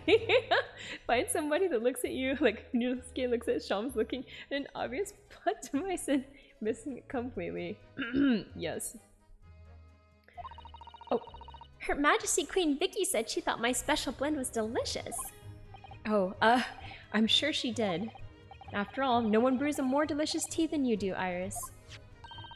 Let's have a party to celebrate. And Mr. Reaper, you simply must come too. I'm afraid I couldn't. The Reaper of the Bailey, flustered by a 10-year-old girl, again. No, really? Oh, poo. But I give you my word that I shall present myself at your residence in the near future to express my gratitude. Oh, how lovely. You promise now. I won't let you forget. Bye for now, then. Alright, Iris. Thank you for all your help earlier. Oh, that was nothing. Just come back home soon. Wait, ow! One final pinch goodbye, was it? No, what? Alright. Well, I think I ought to be leaving. Lord Van Zieks, would you care to accompany me? Certainly. Mr. Naruhodo, allow me once again to express my deep gratitude to you. I believe you saved my life. Aww. So sweet. Wow, a deep bow even. Amazing. Wait, Lord Van Zieks. Wait, he's back. Yes. What are you intending to do now? Good question. Well, clearly, I shall have to resign from the prosecutor's office. Oh no. I intend to publicize the full truth about the professor case. Once that's done, the Van Zieks family will be ostracized completely from London society. Well, surely not. So as soon as I'm free from my employment, I shall leave the capital. Oh, I see. Don't be a fool. Wait, who says that? Ah, Kazuma. Are those the actions of a man once feared as the mighty Reaper of the Bailey? I beg your pardon. For the past 10 years, you've endured that pseudonym and been cast as one of the dark forces yourself. Now that you've finally been freed from that disrepute, your battle is just beginning, surely. Well, I certainly never expected to hear those words from your lips. I waited a very long time to come to London. Now I'm properly here. I intend to learn all that I can. Anyway, goodbye for now. Ryunosuke Naruhodo. Alright, and they're wrong. Oh my god. Funny purple. Yeah, vast. I thought there was only like a few hours left. Turns out there's like more than 8 hours left. Kazuma Asogi. It seems as though he's really matured suddenly. He's not the only one who's matured, Mr. Naruhodo. Huh? Well, I think we should make our way back to Baker Street. We must help Iris with tonight's dinner. We must.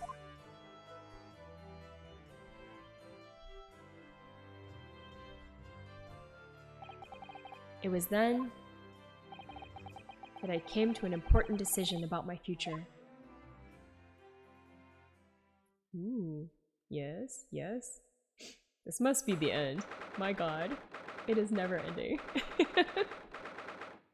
4th of November, 6:25 p.m., Sholmes' suite. We still have to be like, we still have to make our decision, right? About whether we're going back or not. I'm home! There she is. Ah! About time you got here. We've been waiting ages, Odo. What are you doing with that colorful piece of history? It's a party, isn't it? It's got to go off with a bang. I mean, fireworks, ideally. But when you ain't got fire, smoke's the next best thing, ain't it? There's a girl on Fresno Street who could help you with that, I think. Right. Yeah, that's her version of Okaeri. I'll remember that. You don't have to reload that thing every time I speak. Hi Hana. How are you doing? You really must hear this. It's quite the most extraordinary thing. Oh, here he is. I assure you, it will defy your expectations. Take down every detail now, Mikotoba. The world-famous great detective, regaling his partner with a tale of his adventure, a sight to behold. Gina is 5'3", which is like 5 feet tall. No! It is taller than me, but only by 1 inch, so it's okay. Would you care to hazard a guess? Where do you suppose the fiendish runaway had concealed himself? Would you believe? Inside the trunk, I found abandoned in his cabin. It's taller than I expected though. I thought she would be a little shorter.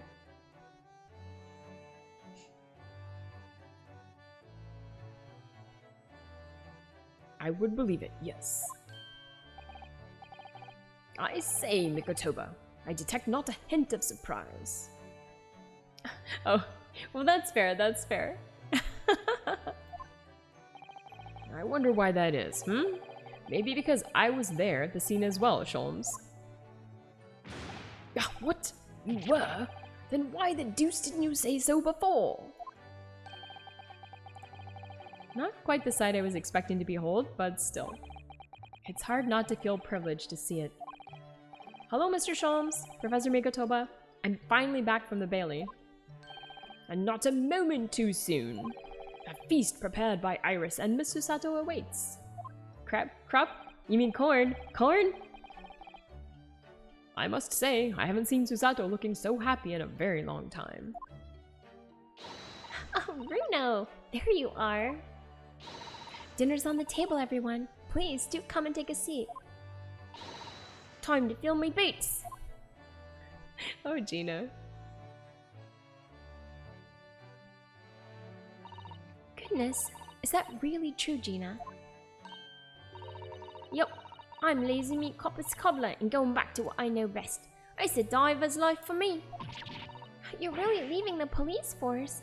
But why, Jenny? Fits neatly in a regular day backpack. Hey now. I mean, being portable would have its advantages, though. Well, the boss ain't around no more, so... Oh... Anyway, no matter how hard I try, that Reaper ain't never gonna accept a diver turned dick, is he? Oh, thank you for the redeem, Sarunoni. Super chibi time. Well, people can change, you know. It did Okay, yeah. Good. Ah, yes, that reminds me. I rather thoughtfully offered to relieve the bailiff for this now defunct piece of evidence. Eh? It's the inspector's pocket watch. You have to tie me down. Oh my god. And the crown has been reattached. Aw, that's sweet. That watch was his pride and joy, a symbol of his great achievements at Scotland Yard. For 10 years, without fail, it measured every second of the man's remarkable career. But now, it stopped. Oh, Gina. Poor Gina, she's so sweet. Someone needs to keep the memory of Inspector Gregson's career alive by taking on the great responsibility of winding that watch every single day again. Yes, someone with an equally fierce detective spirit. Aww. It's gotta be me. There ain't no one else. Quite right. I mean, after all, the boss was... well, he was my boss. Yes, Jenny. Yes, he was. Alright. You can do it, Gina. She's so cute. Oh yeah, and I made you a promise and all, didn't I, Iris? I'd become a proper detective one day and track down your old man. Oh. Oh! Alright then, it's decided. I'll do it, and I swear I'll find your dad and bring him in kicking and screaming. No, we already know who he is. Awkward. I'm not entirely sure that... oh, I'm not entirely sure that would be appropriate. Yes, I think, Gina, it might be best to, well... I think I'd like you to forget that promise, Jenny. Eh? Iris? Well, obviously I've always wondered about who my real daddy is. Of course I have. I wanted to know where I've come from. I thought it might tell me something about myself. But I've caused such a lot of trouble trying to find out for so many people. Hurley, Runo, Professor Mickey. Oh no, not at all, my dear. Really, you owe no apology to anyone. Well, anyway, I've decided to give up on it because I've finally realized my daddy is the greatest in the world. Wait, so no one told her? No one's gonna tell her? Okay, they're not gonna tell you that your dad is a murderer. Okay, fine. I don't think it matters what his name is or where he's from. Fair. Don't you agree? Hurley?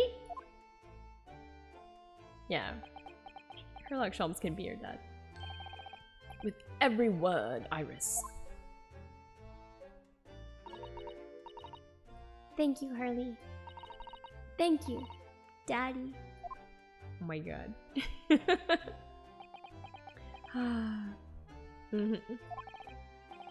I think Mikotoba? Yes, Shons? I think I ought to express my gratitude to you. Oh. I know. For 6 years, you and I solved many a mystery together. And during that time, I remember countless expressions of gratitude for our good services. But a moment ago, I heard the most pleasing expression of gratitude of them all. And I should never have experienced it, were it not for you. Aww. You old softy Shams. But I must confess, it's a weight off my mind to hear you say it. Well then, I think this calls for a lengthy violin recital, wouldn't you say? Oh, well, the food would go cold, that's the only problem. Maybe next week, Hurley? Are you sure a week is long enough, Iris? Oh my goodness. Even amidst the most troubling of cases, even reeling from the most shocking of revelations, Returning in the evening to this suite of rooms, there's always warmth and happiness to be had. The home of the world's greatest detective, and my home too, with my greatest family. Aww. 4th of November, 9:37 p.m. Naruhodo's Legal Consultancy.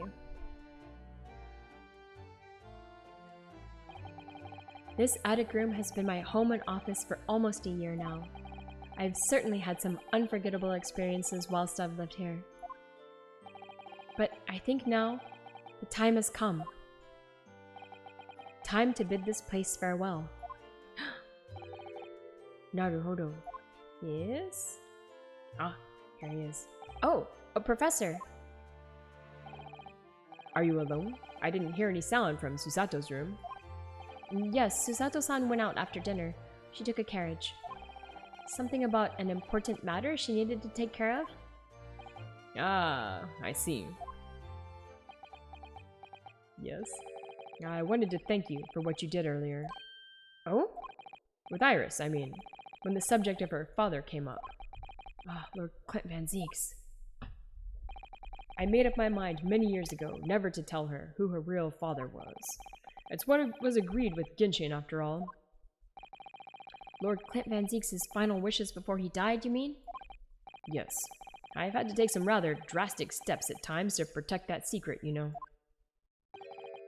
Calling Susato back to Japan 6 months ago, for example. That's why? When I read Saseki-san's report about his final days in London, my heart nearly stopped.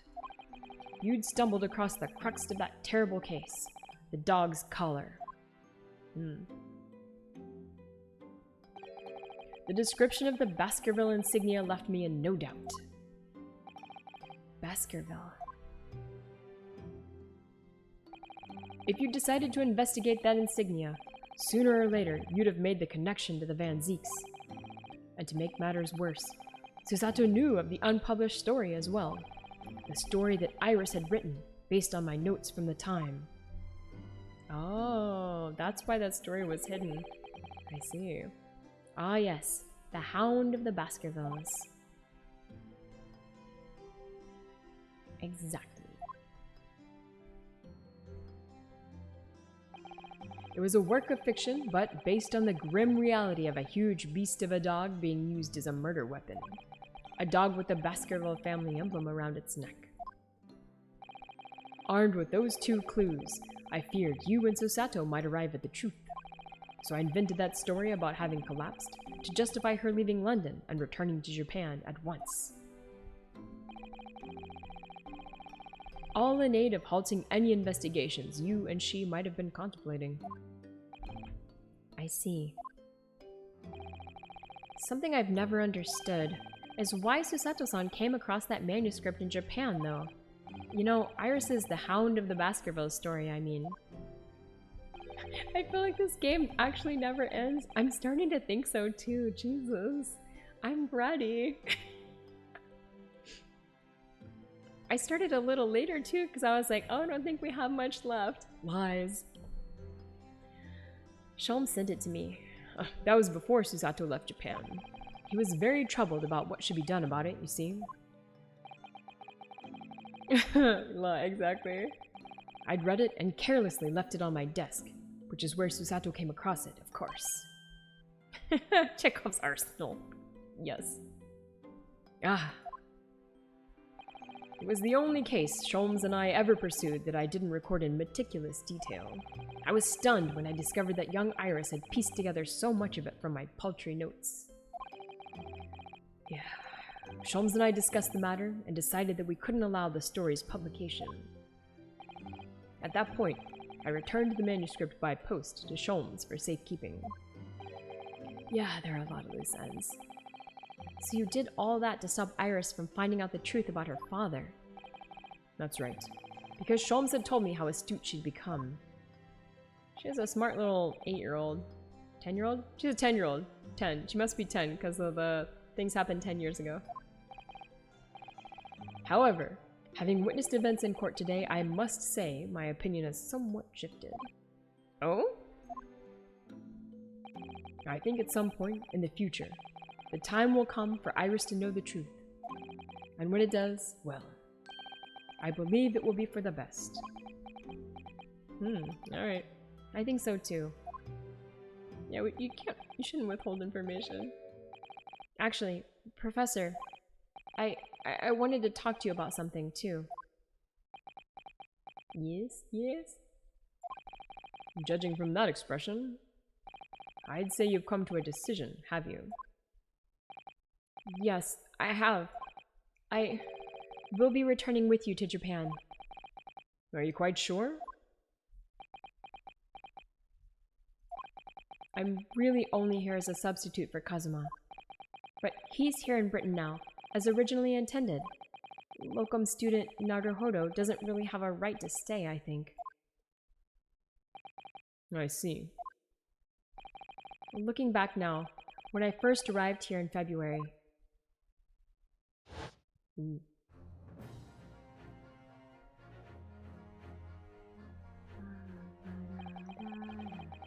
My becoming a lawyer just seemed to be the way things turned out.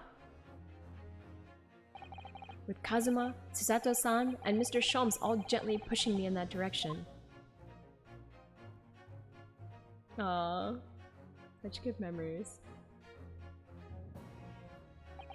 I spent the best part of a year immersed in this world, but always aware of a seed of doubt inside me. Yeah.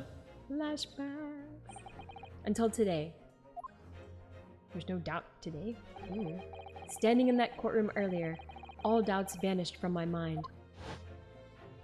Wow, he was in his element. I was totally focused.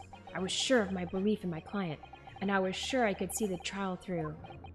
And at the end of it, I finally realized no one else chose this path for me. I chose it myself.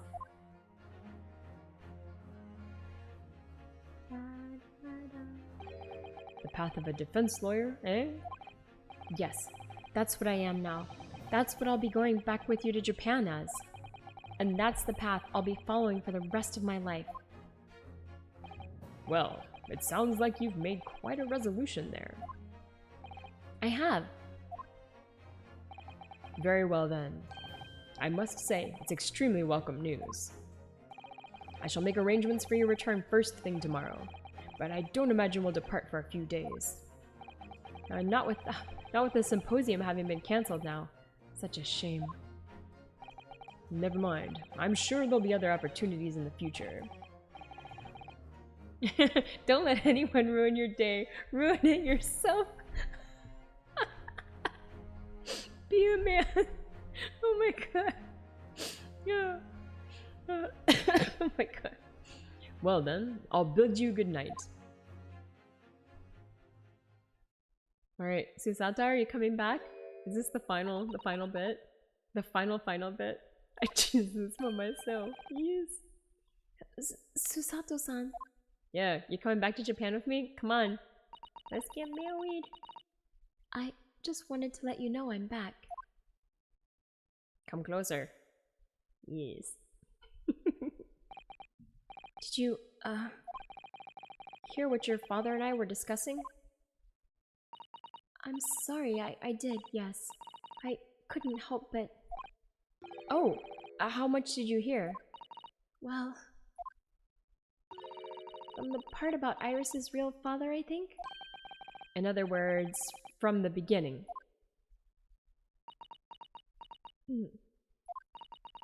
So you've made up your mind. You'll return to Japan and continue working as a defense lawyer. Ah, yes, I'm sorry. I really should have consulted you about it. I did want to earlier this evening actually, but you'd already gone out. Oh no, that's quite alright. I already knew that it's what you decide, Naruhodo-san. You did? She knows you better than you know yourself, that's why. Ooh, romantic music. Yes. Susato-san? Yes? I suppose this means it has to be farewell soon. I suppose. Come on. You'll be a great help to Kazuma going forward. No, yeah, don't. You gotta come with me. Come back to Japan with me. I mean, I know he's a brilliant lawyer, but he's new to the British courtroom. He'll certainly benefit greatly having a brilliant judicial assistant at his side. Yeah, I don't know. Come on, no. I'll do my very best.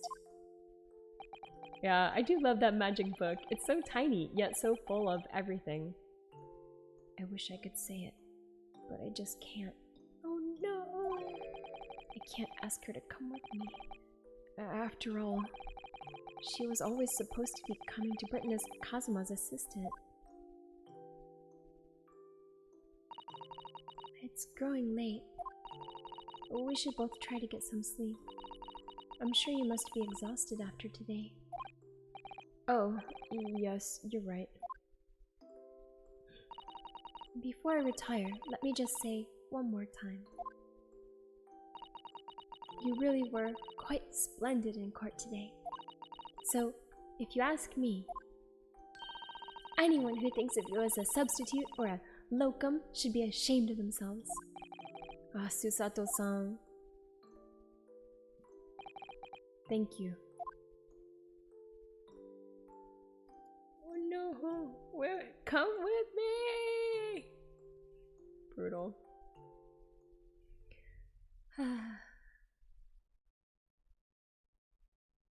Alright, 7th of November, 5:42 AM, Port of Dover, Quayside. I can't believe this day's finally come. You're really leaving then, Runo? I'm afraid so, Iris. Thank you so much for everything. Yeah, this is Sato Takedown! I don't know what I'll do without your wonderful cooking and delicious tea. Oh, I wish you weren't going. But you have to come back and visit. Say you will. Of course, I promise. Oh, we got Sholmes. Well, it was a very brief reunion, but it was a pleasure to pursue a case with you again after so long. For a while, at least, it felt like old times. Yes, I suppose on reflection, there's something to be said for it. Having a little fun once in a while. I'll just go and say goodbye to the professor as well, I think. Alright, Iris, you do that. Oh. Uh-oh. Uh-oh. We're leaving. Susato! Susato-san. I've just checked, Naruhodo-san. Your luggage is already on board. Such a beautiful morning. Perfect for embarking on a journey, isn't it? Before I set off, I'd just like to say how thankful I am for everything you've done for me. And give my warmest regards to Kazuma, please. Actually, I think you ought to give him your regards in person, don't you? Sorry? Sorry? Ryunosuke. Kazuma! What are you doing here? Thank you so much for the raid, the little jackalope. Hello, Welcome, the _little_ jackalope and the raiders. Oh my goodness. Thank you so much for joining us. Let's have a fantastic time together and make some wonderful memories.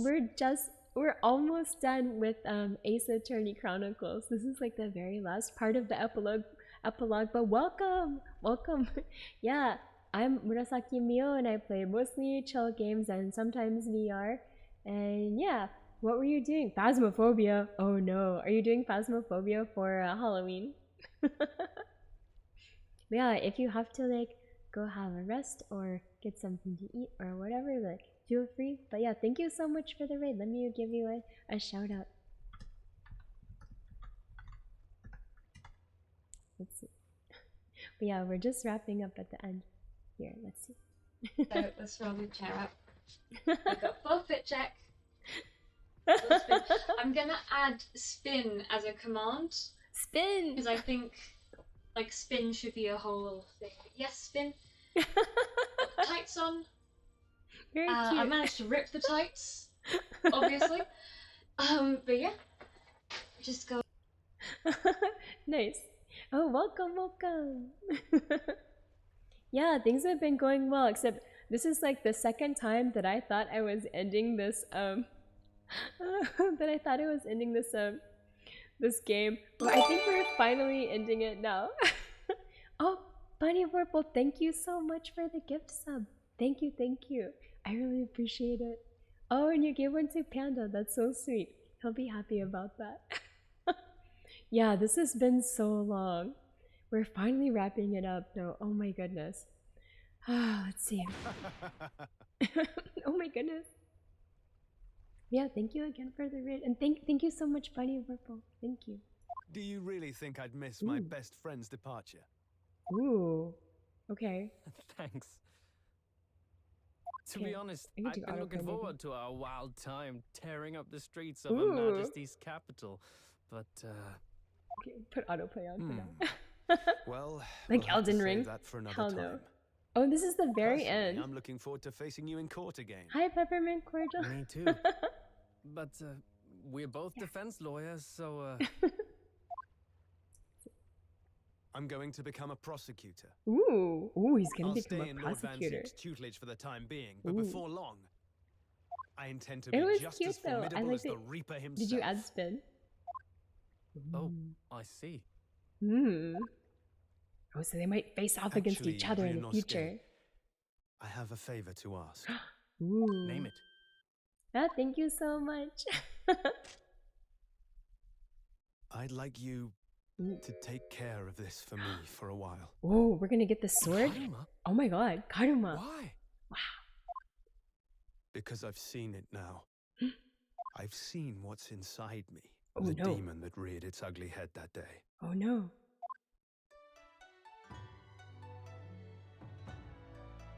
Oh no. Oh. When It he was like only for the briefest of moments. he got mad at The last Gregson. time I came face to face with that inspector. But it was unmistakable. I wanted to kill him. No, say it ain't so, Kazuma.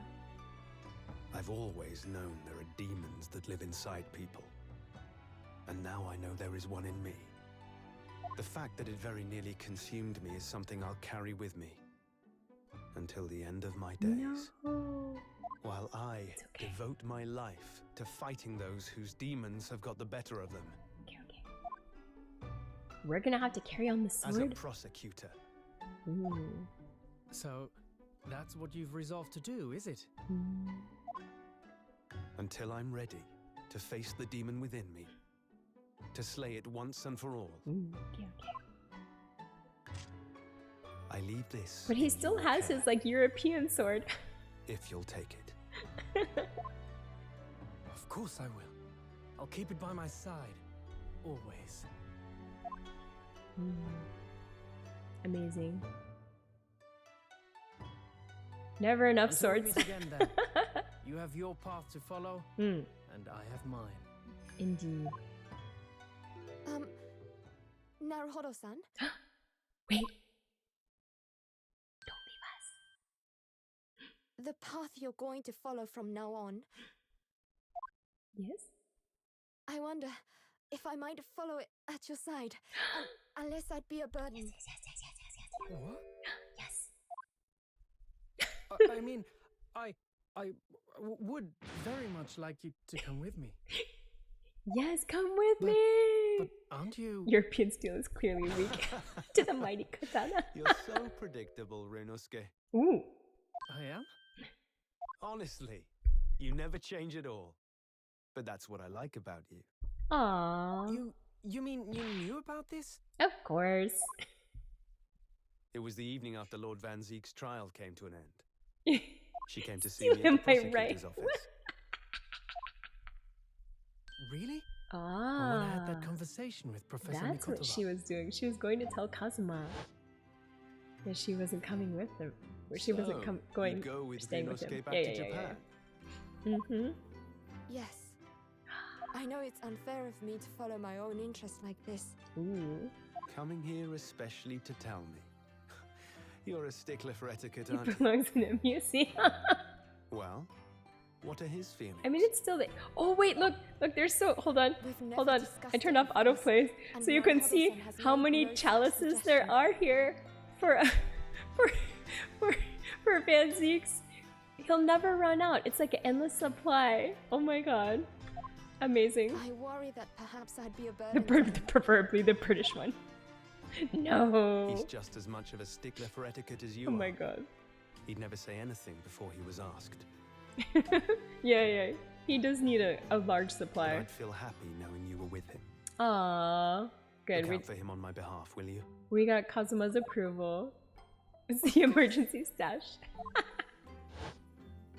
I knew she wouldn't abandon us. Susato-san. We should have asked her though. We shouldn't have made her What do ask you us. think, Naruhodo-san?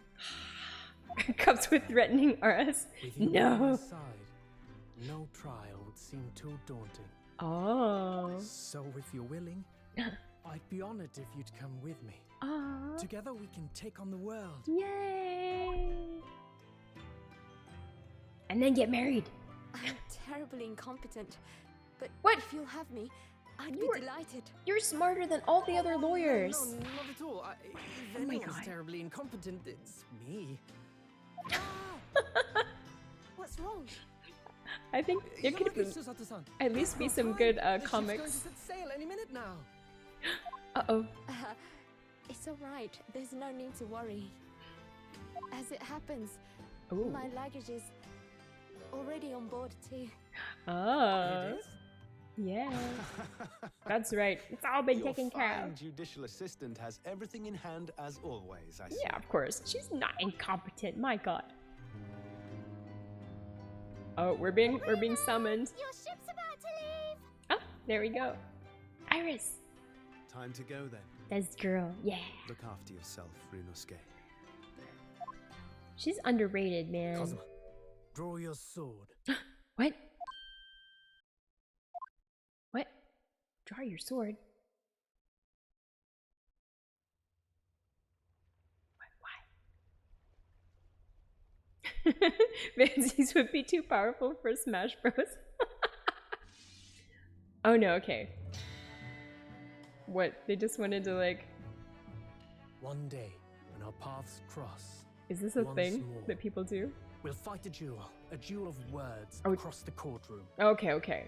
Okay. A day I eagerly await as a lawyer. Not a duel of swords. I've been waiting to hear you say that. Ooh. Partner, Aww. So sweet. Man's version of Kiss Kiss. This is a BFF forever. That's the BFF forever. Don't forget me then, Kazuma. Oh, don't forget me. as if I could. Aww. Ryunosuke. Ah. And Mr. Sholmes. Mr. Sholmes. Thank you so much. I'm very much indebted to you. Hmm. Indeed, Mr. Naruhodo. I believe you are. Hmm. I'll never forget all you've done for me during my time in London. Yeah. Right. I should like to think you will remember your debt of gratitude, Ah. especially when I visit you in your country. Ooh. Sholmes is coming to visit? The truth is, although many are ignorant of the fact, Ooh. the world is far smaller than most folk realize. Hmm. This is true. Well, Very true. I'd be delighted if you came to Japan one day. Please do. Oh yes, we'd welcome you with open arms, Mr. Sholmes. Yes, yes. Please come visit. Oh, And that Iris. sounds wonderful! I can't wait! In that case, let us conclude that this is to be merely a brief parting, Mm. my dear fellows. Brief party. My dear fellows. And that brings us to the end of my adventures in Great Britain. Wow. Aww. A peculiar twist of fate brought me halfway around the world those many months ago.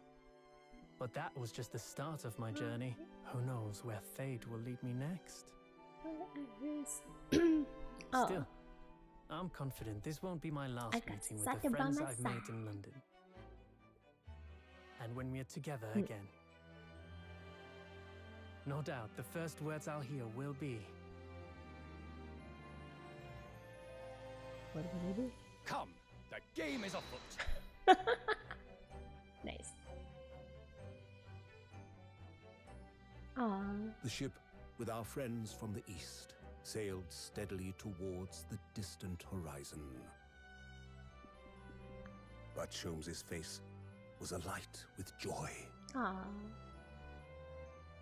The times may change, but a steadfast friendship will remain true, Wilson. We have but to gently close our eyes, and we are with our companions once more. Aww. It's Iris.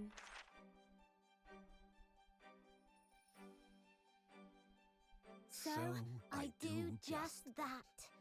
Oh, so sweet. And when I do, I can hear his strong, familiar voice ring out. Objection! Of course. Until we meet again, Runo. Objection. Oh my god, we did it. We did it.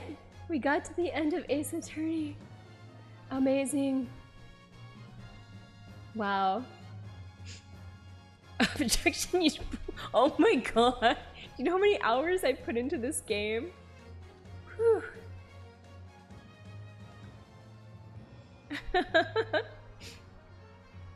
Sholmes. An absence from London. Oh, he's going to Japan. Understand that wardrobe classing caused no charge whatsoever. Amazing. I'm gonna look for somebody to raid. Let's see. While the credits are playing. You guys can enjoy the credits while I'm looking for a raid situation.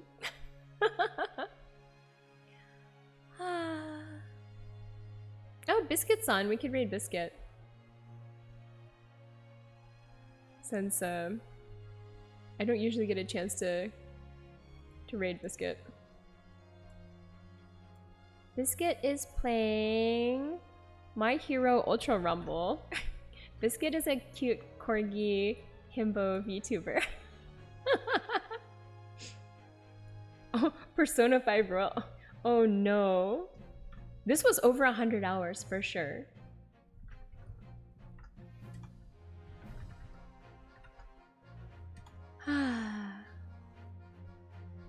I mean, maybe I should wait until this is all the way over, but we'll see.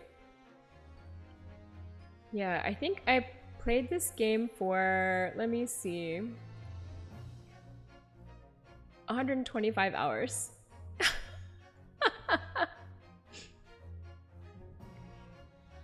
Gina! The boss left a note for me, you know. Now I can read every letter now. Persona 3 remake coming out, and then Golden, and then Royal. Oh my god, no!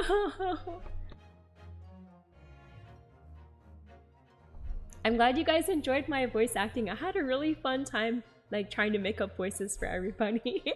I did my best. It was really good practice for me as well. I think I got better at some accents. Maybe worse at others. It made you a follower! Yay! Well, I think, actually I'm gonna cancel the raid because it's still going quite a bit. I'll do it again in just a second. But, so I'll be playing for the rest of October. I think I'll do that game, Grace. Yeah. Hello, hello, hello. What's all this then?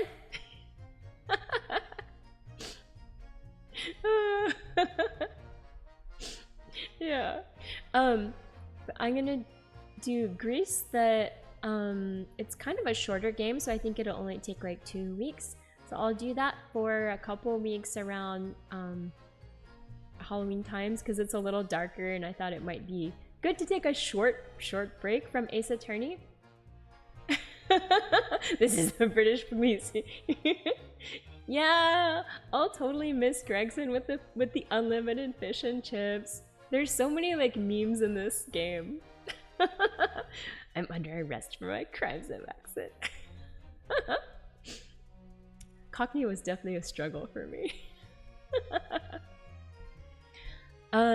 Yeah, so I'm gonna do Greece for like maybe two Sundays, and then maybe I'll do one other short thing, and then starting in probably first or second weekend of November, I'll start with the regular Ace Attorney trilogy because we haven't done those yet. I was doing them like in chronological order, so I want to start with regular Ace Attorney because there's more Ace Attorney games coming out in March, so we need to finish the ones that exist before more Ace Attorney comes out. That's the plan. Yeah, that's my general plan. Welsh cat? No! Oh my god, I can't do Welsh.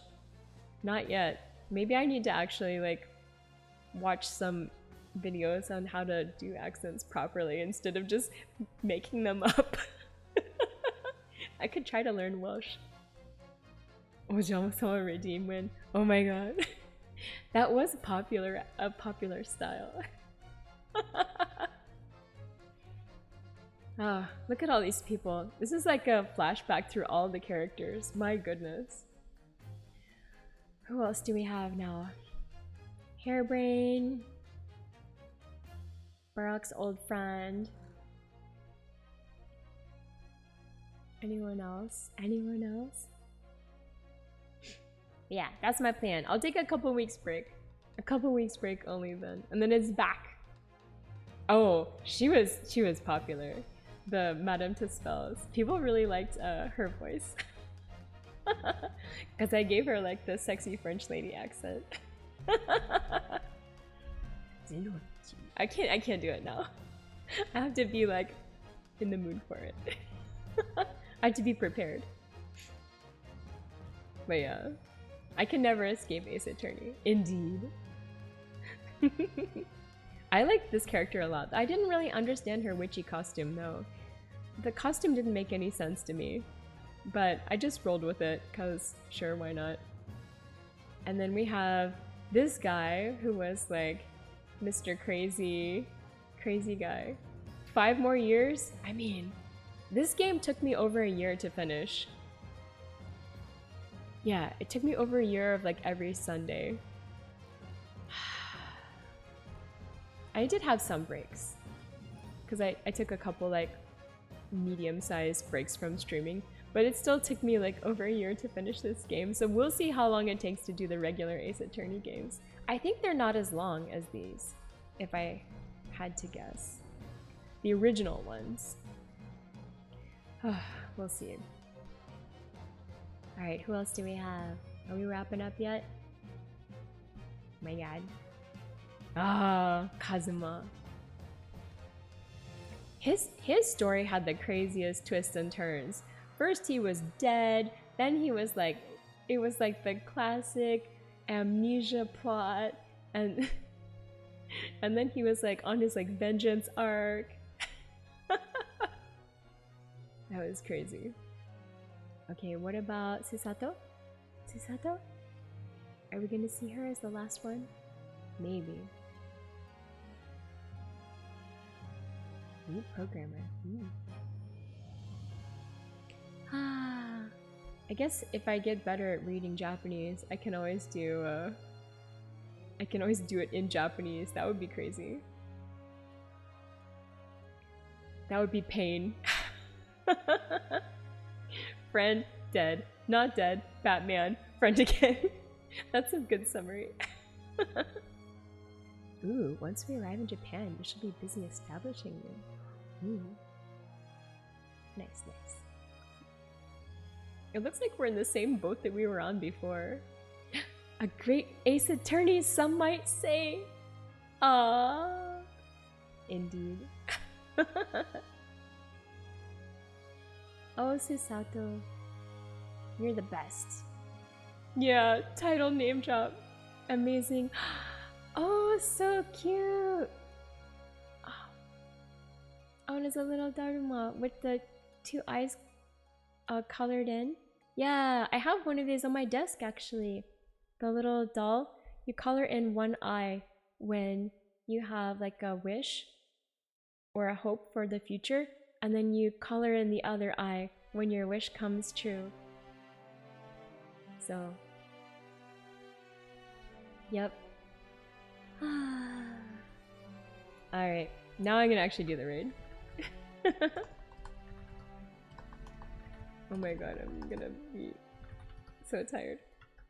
We're gonna raid Small Biscuit. I'll just let this go out until it's done. But yeah, thank you guys again so much for coming with me on this wonderful journey and for experiencing Ace Attorney Chronicles together. There's a secret trial. Oh my god, no. No. I just quit. I just rage quit, desk flip. No. Hell no. But yeah. Anyway, so I will say objection to that. But yeah, thank you guys again all so much. I'll be back on Thursday. Oh my god, no more. XSL. Welcome. Execal _ here in the Raiders. Hi, XSL. Thank you so much for joining us. Yeah. It's a full-on party now with all these viewers. Yeah. Let's make this stream epic. Hi, XSL. We're about to raid. I already started the raid. So we're on our way to Small Biscuit. Thank you so much for coming. Yeah, welcome raiders. I'm Mio, but you won't get to know me because we're in about 10 seconds gonna go over to Small Biscuit, so please enjoy Small Biscuit. I just finished Ace Attorney Chronicles after 125 hours. But yeah, alright, see you guys later. See you Thursday. Bye!